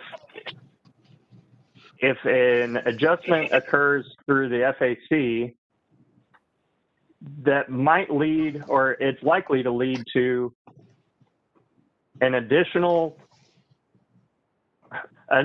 round of just where we are today, in that we may have to raise the same issue within a general rate case as well. So handling this in the FAC prudence review, we run the risk of confusion. I think that's, at least in my mind, been made pretty clear today. Thank you, Mr. Lubert. I have no further redirect, Judge. Okay, thank you very much. I believe then that ends your testimony for today. Mr. Lubert, I hope that you will be available tomorrow as well in case we have additional questions after Ms. Mantle I'll be testifies. available. Thank you. Is there any other housekeeping matters before we adjourn? What we will do is adjourn for tonight and return at 9 o'clock in the morning. Judge, Yes, Judge. Mr. Fisher. I don't know if this is housekeeping or not, but because we settled the IRP issue, and if the commission could take official notice of a stipulation and an order, I think I could reduce my cross of Lena Mantle to just a handful of questions, and you might be able to wrap up the whole thing, but whatever you want to do. Well, are you talking about wrapping up tonight? I was, but I understand we're getting late. No, I'm gonna Okay. say no to that idea. All right. I think it's this our new technology and everything else to do with the way we have to handle things gets pretty tiresome. So I think we would be better with fresh minds in the morning. I understand. So we'll Judge, adjourn. Yes, Mr. Steiner. I had one issue. You wanted the clarification on the Metro West tariff sheet 1509, if that should be tariff sheet R-86. Yes. And that is correct. It should be R-86. Okay. Very good. Thank you. Thank you for getting back to me so quickly. Okay, so the procedure we will do is we will log out tonight, log back in tomorrow. I would ask that you all be logged on by 8:45 so that if we have any technical issues or procedural issues that we need to take care of before we go on the record at 9, we can do that. Your Honor, sorry, OPC Yes. real quick. Go ahead. I'm not going to ask for this to be done right now tonight. Obviously, I'd like to get home. But can we take up the issue of taking judicial notice or administrative notice of the tariff sheets tomorrow morning? I was going to do that. I just feel like we'd like to get that out of the way. Yeah, we can do that before we begin the testimony. That's fine. All right. That was all. Thank you. Judge, from a technical standpoint, could I ask, do we just log in on the same team invitation that we had today, or will there be a new one sent out?